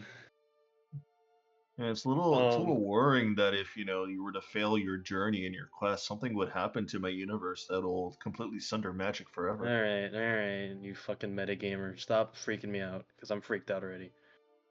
Bayhorn will also, like, as he's focusing, he'll, like, kind of glance at Tiana and give her a thumbs up, as in, like, hey, I have my eyes situated, we can go. Because I don't have to be anywhere near it. It's just, Nope, you do it'll not. last for an hour. So I can explore this place for, like, the next hour. Yeah. Can I, in any way through the arcane eye, though, like, can I sense to see if the fuzziness is an anti-magic field? I'm sorry, what was that? Can you repeat that? Through the eye, can I sense to see if the fuzziness is an anti-magic field or if it's just some weird interference? It's some weird interference. At the very least, you feel like it's some weird interference. Go ahead and roll me an Arcana check. I'm proficient in that. I wrote a natural 1.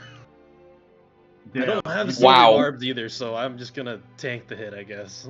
You have no idea. You think it's perfectly fine to go inside.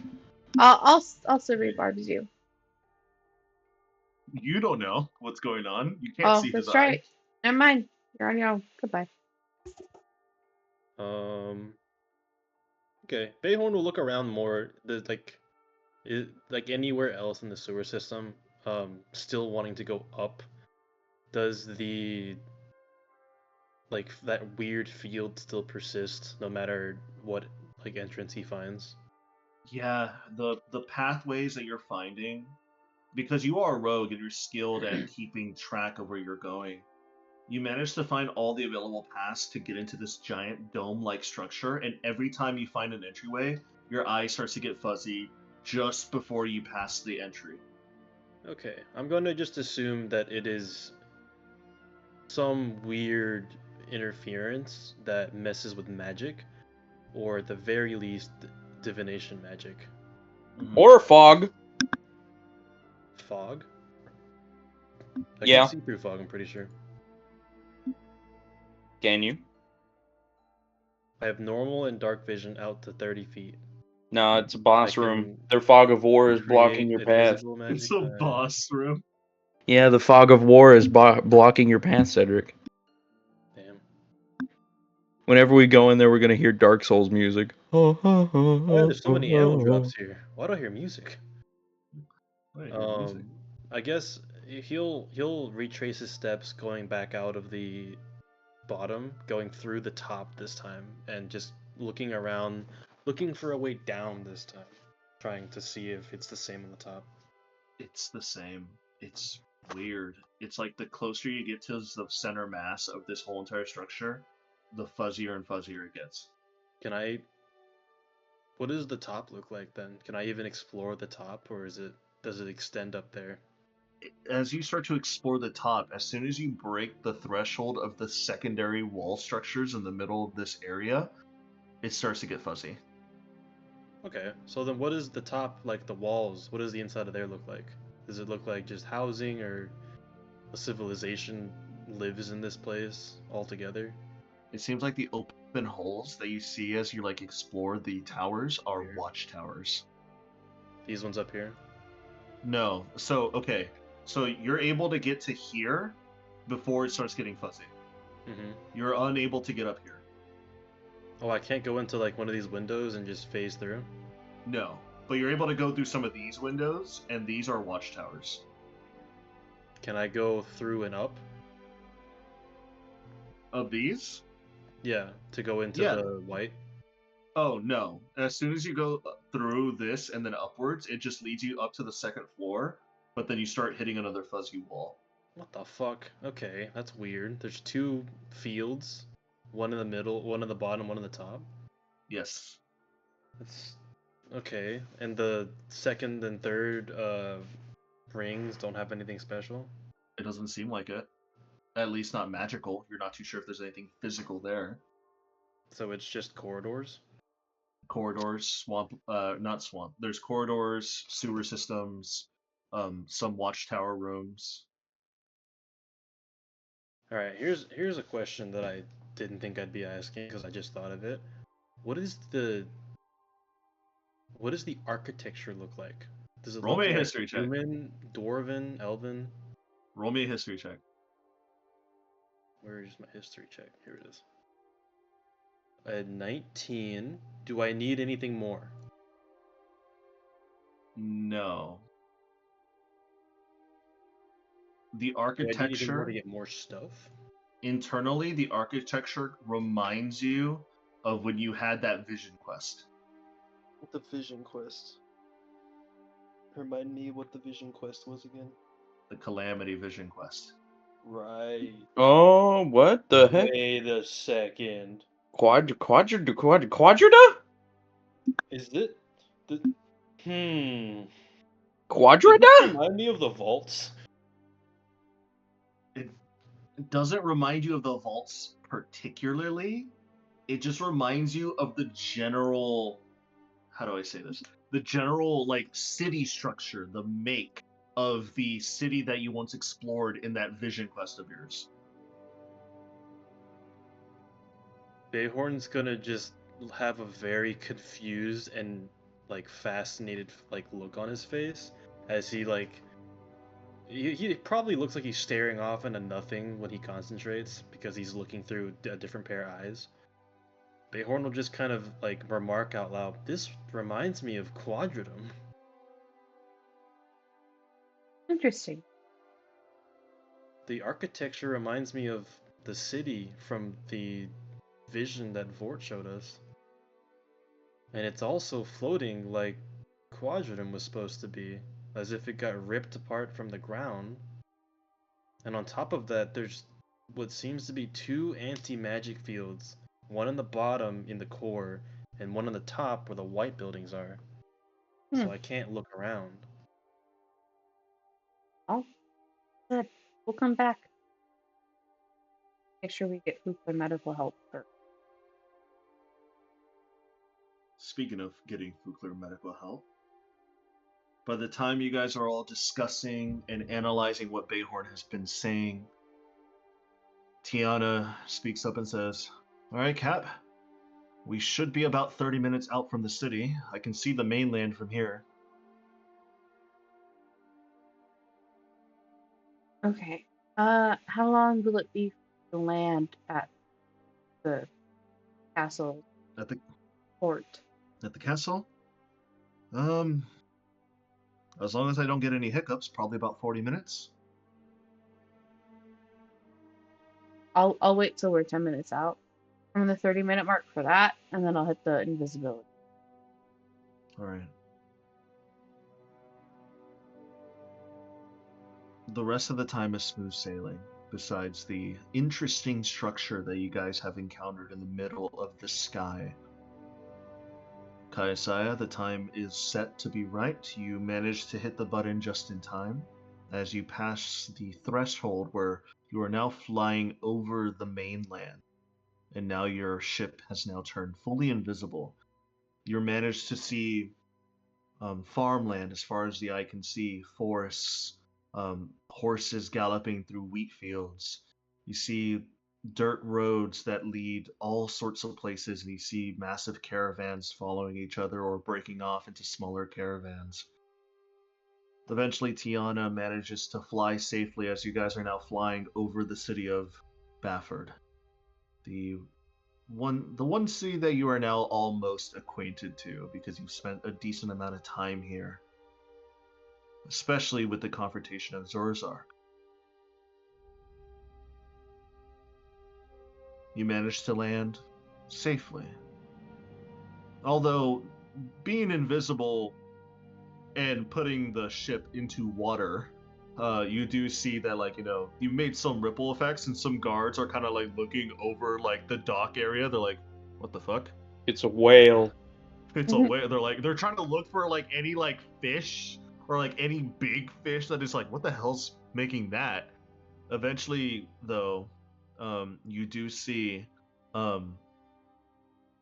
two gem knights, Ronawa and Tristan, are currently waiting out by the docks, and you hear them like yelling, or not. You don't hear them yelling. You see them like yelling or like telling people something's about to show up before the invisibility drops, and you see a bunch of guards kind of get taken aback. Some of them draw their weapons, and you just see Tristan's like holding his arms out, his hands. He's like putting them down. He's like, put them down, put them down. You hear in your head a telepathic link. Your mother. I'm glad to see you made it safely. Come out of the ship. We have much to discuss. I'll see you soon.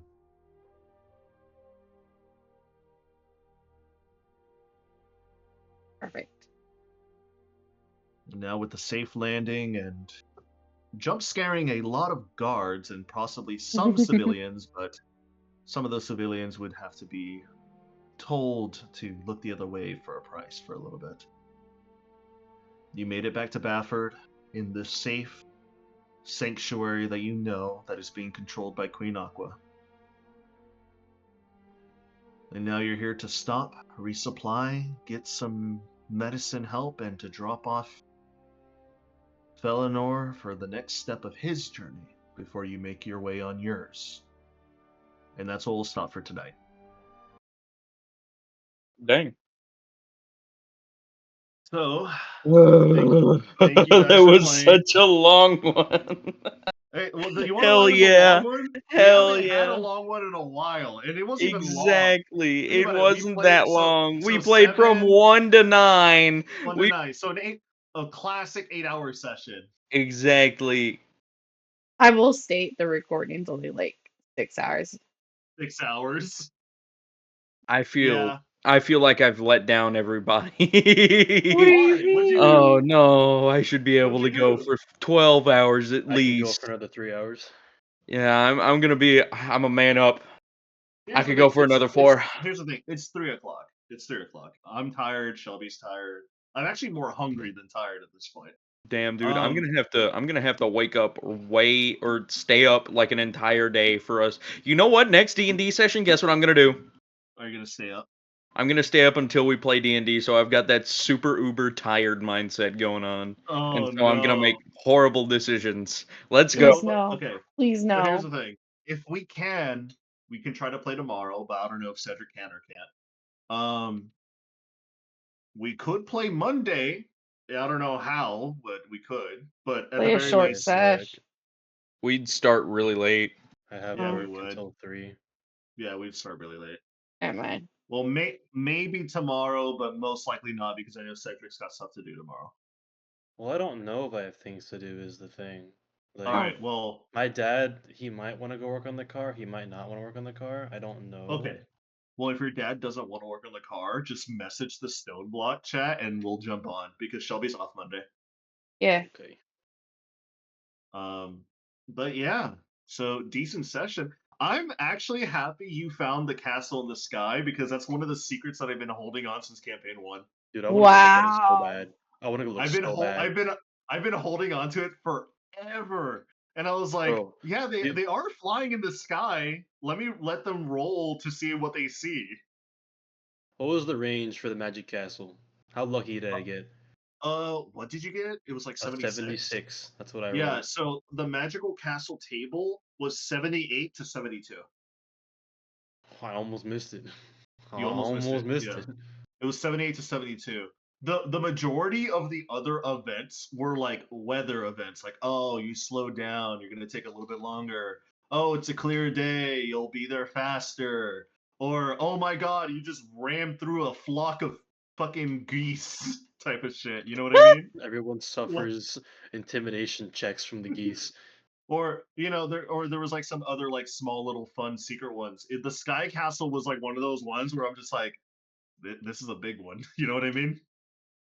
Bro, give me a teleport stone and I'll go explore it myself if I have to. I want to go see what's Uh, inside. That there's so much. I'm There's so so much cool shit in there. I'm kind of happy that I asked you what the architecture reminded me of, Yeah, because I'm glad you did too. you're saying it looks like Quadrata or Quadrata, I however you said it, like Quadrata, yeah. post like or pre Pre uh calamity or pre moonrise or whatever you call it. and the whole thing, like the structure itself didn't remind me of anything that I would have seen, No, it didn't remind you of anything that you've seen in your Vision Quest, but the but it looks architecture like was. Quadrata. It looks like Quadrata.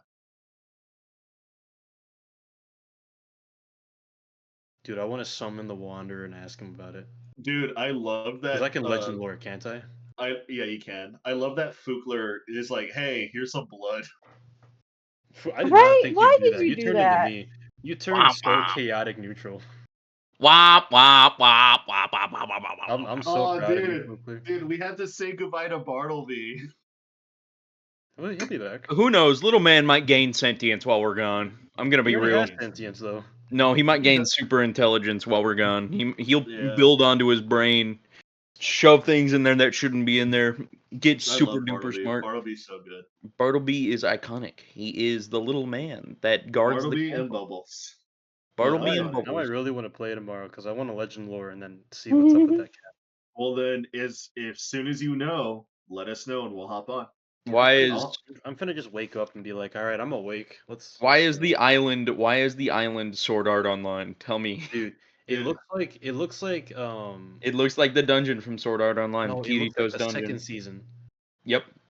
The one where they're all Yes, you're elves. right. It's Where it that was version. floating oh, around the map. It's Yeah. that version. Alfam Online, I think. Alfheim Yeah, Online. It something like looks Alfheim that. like Online.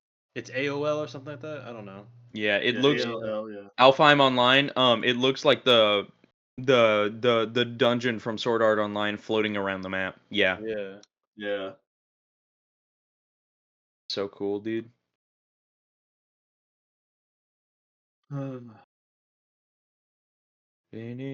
I want to go watch Sword Art Online again.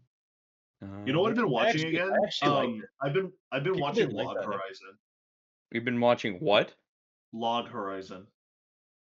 I'm looking it up. I want to see what this is. You guys should watch the new season of What's Its Face that Oh, came out. Arcane. what does the beginning start out as? Of Log Horizon. Yeah, is it like So the beginning of similar Log to Horizon, SAO? it's similar to SAO, where like people are realizing like, oh shit, we're trapped into this world. But this world is like it's like a huge MMO, right? Like of course like Sword Art, but like less action, more like MMO and actual politics type of shit. I feel You know like what I I mean? saw the beginning of this, but I I didn't like I the start. I genuinely love Log Horizon because it's so much different than Sword Art Online, and it really plays like heavily into the MMO aspect, where like you know the NPCs actually turn alive, like they're not just like standardized NPCs. Um, to cook, it's a small spoiler for the story, but to cook, you can just be like, oh, I have the ingredients, let me select my menu and make the item. But to actually make it taste good in the world, you actually have to cook it with your respective level. So they have a whole episode where they're raising money for a project that they're building in the guild to and they're the first ones to figure out how to make like actual hamburgers and actual food, and they get sold out like almost immediately because the whole entire world is depressed because they don't know how to actually eat food because they can just buy food but it tastes like bland and salty. Adrian, you just described a spectrum of food right there. Bland and salty. Yeah. Hmm. I'll Yeah, just list British. 50% of the world's food options at the moment. British. Get Creole British. seasoning, get umami Yeah. No, seasonings. but I genuinely love Log Horizon. On Crunchyroll they have seasons 1 and 2, and then they have the third season, which is the Fall of the Round Table.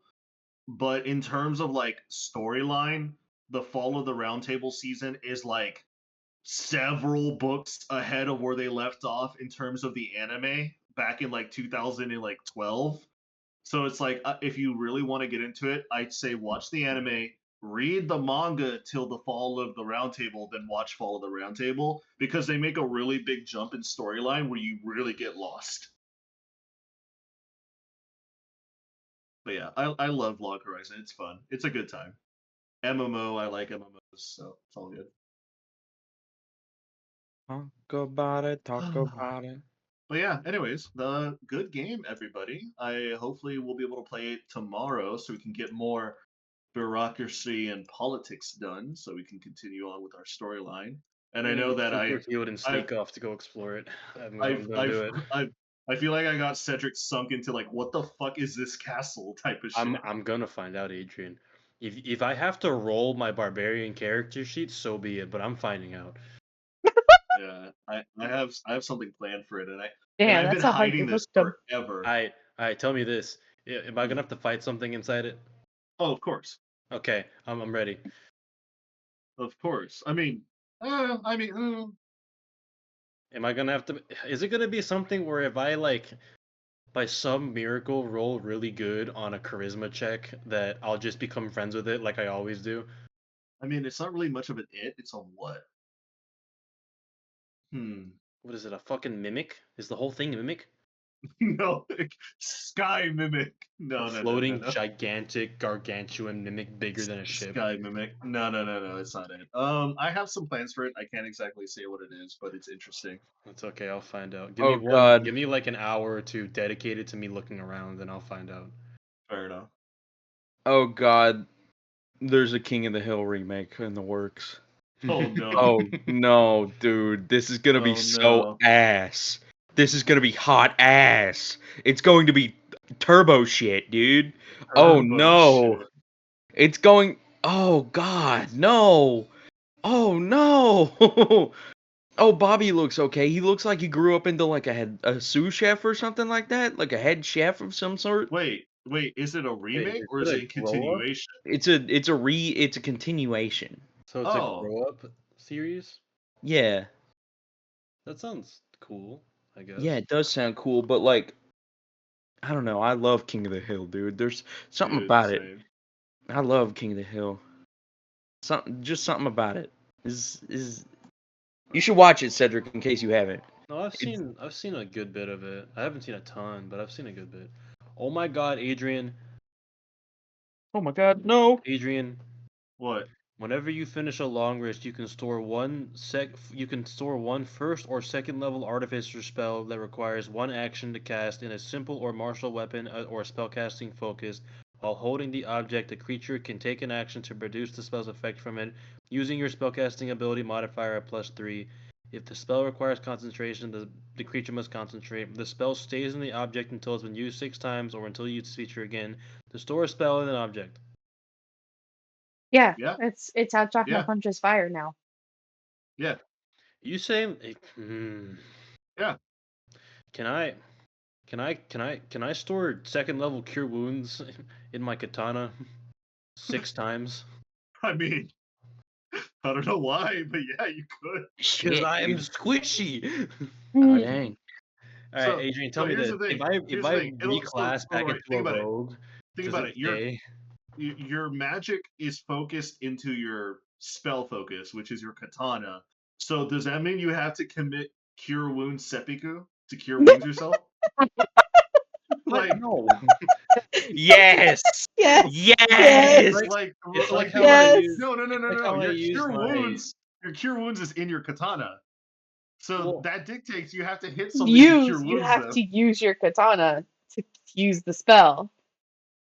well I get to use my lightning pulse without hitting anybody. Mm, That's technically mm. magic imbued in And what in does the your spell. lightning pulse do? Teleport you, It right? no, it shockwaves Oh, lightning around me. It shockwaves. does But 46 damage. it's not a stored spell from a spell It's not a list. sword spell from a spell list. It's a It's a magical component of the weapon. Adrian, if you're gonna do this to me, then I'm gonna counter you and say if I hit a target, I can choose to also expend one Oh my charge God, to the heal myself. fucking the healing gun. Jesus. The healing, isn't there an item in D&D that's the healing bow and arrow? It does the same amount of damage as it does healing, so it's I just a bow and arrow in your skin. I think so. Yeah. Yeah, Hold on. no. Healing bow and arrow. Cedric. I'm pretty The long bow of the healing heart. yeah. Yeah, Yeah. Wait, this yeah. ivory longbow is inscribed with a prayer to the god Hyatia, the runes of which are entwined with gilded engravings of wheat stalks and deer antlers. You gain a +3 bonus to attack and damage rolls. If you have no ammunition to this weapon, it produces its own, automatically creating one magic arrow when you pull back the string. 8 charges, 1d4 plus 1 charge daily at dawn. Curative arrow. When you take the attack action using the bow, you can expend one charge to replace one of your attacks with a blazing arrow of curative magic, which automatically Curative hits one magic. creature you can see within 150 feet of you. The target can then immediately spend and roll one of its unspent hit dice and regain a number of hit points equal to the roll plus your wisdom modifier, minimum of +1. If the target has no unspent hit dice remaining, nothing happens. You can use the curative arrow only once per turn. You can And it also just use stays in your skin. one or more of its charges to cast the following spells from it. DC save 18. Create food and water 1 charge. Warding bond 2 charges. Guardian of Faith 3 charges. And it's so if you don't have any charges left and you do it, it just sticks into somebody's skin. On a side note, A regular longbow. you can imbue your cure wounds into your phaser, Oh my lord. So and you then you can just shoot Helldiver yourself. stem gun, dude. it's Helldiver Legit. stem gun. All right, but like, let me read up on how this works again. Hang on, where is it? The It's longbow or the The creature imbuing. can no, you while holding the object, a creature can take an action to produce the spell's effect from it. So I just hold the katana and cast Cure Wounds, and it works. I don't Yeah. have to stab myself. No, No, but it'd be really funny. really, really fucking It'd be funny if really you funny. shoot No, yourself. dude, that's so dominant to like towards any enemy you're fighting. Like, think about Just it. straight up That's point the gun up at your head and then that's so keep fighting. intimidating. That's so All right, intimidating to Adrian. anybody around you. All right, Adrian. Rule of cool. Would you allow that? I would allow it. Yeah. All right, That's then okay, instead of cool. putting it on my katana, I'll put it on my phaser, and I'll have a stim gun now. Just yell out persona before you do it, please. Why persona? Oh my god. Because in Persona 3, the main characters use fake guns to shoot themselves before they yell persona to activate the persona. Because in Persona 3, the way to activate your persona is that you have to be in a life or death situation. So if you mentally image that this gun's gonna kill you, you activate your persona. That's okay. It's weird. Remind me.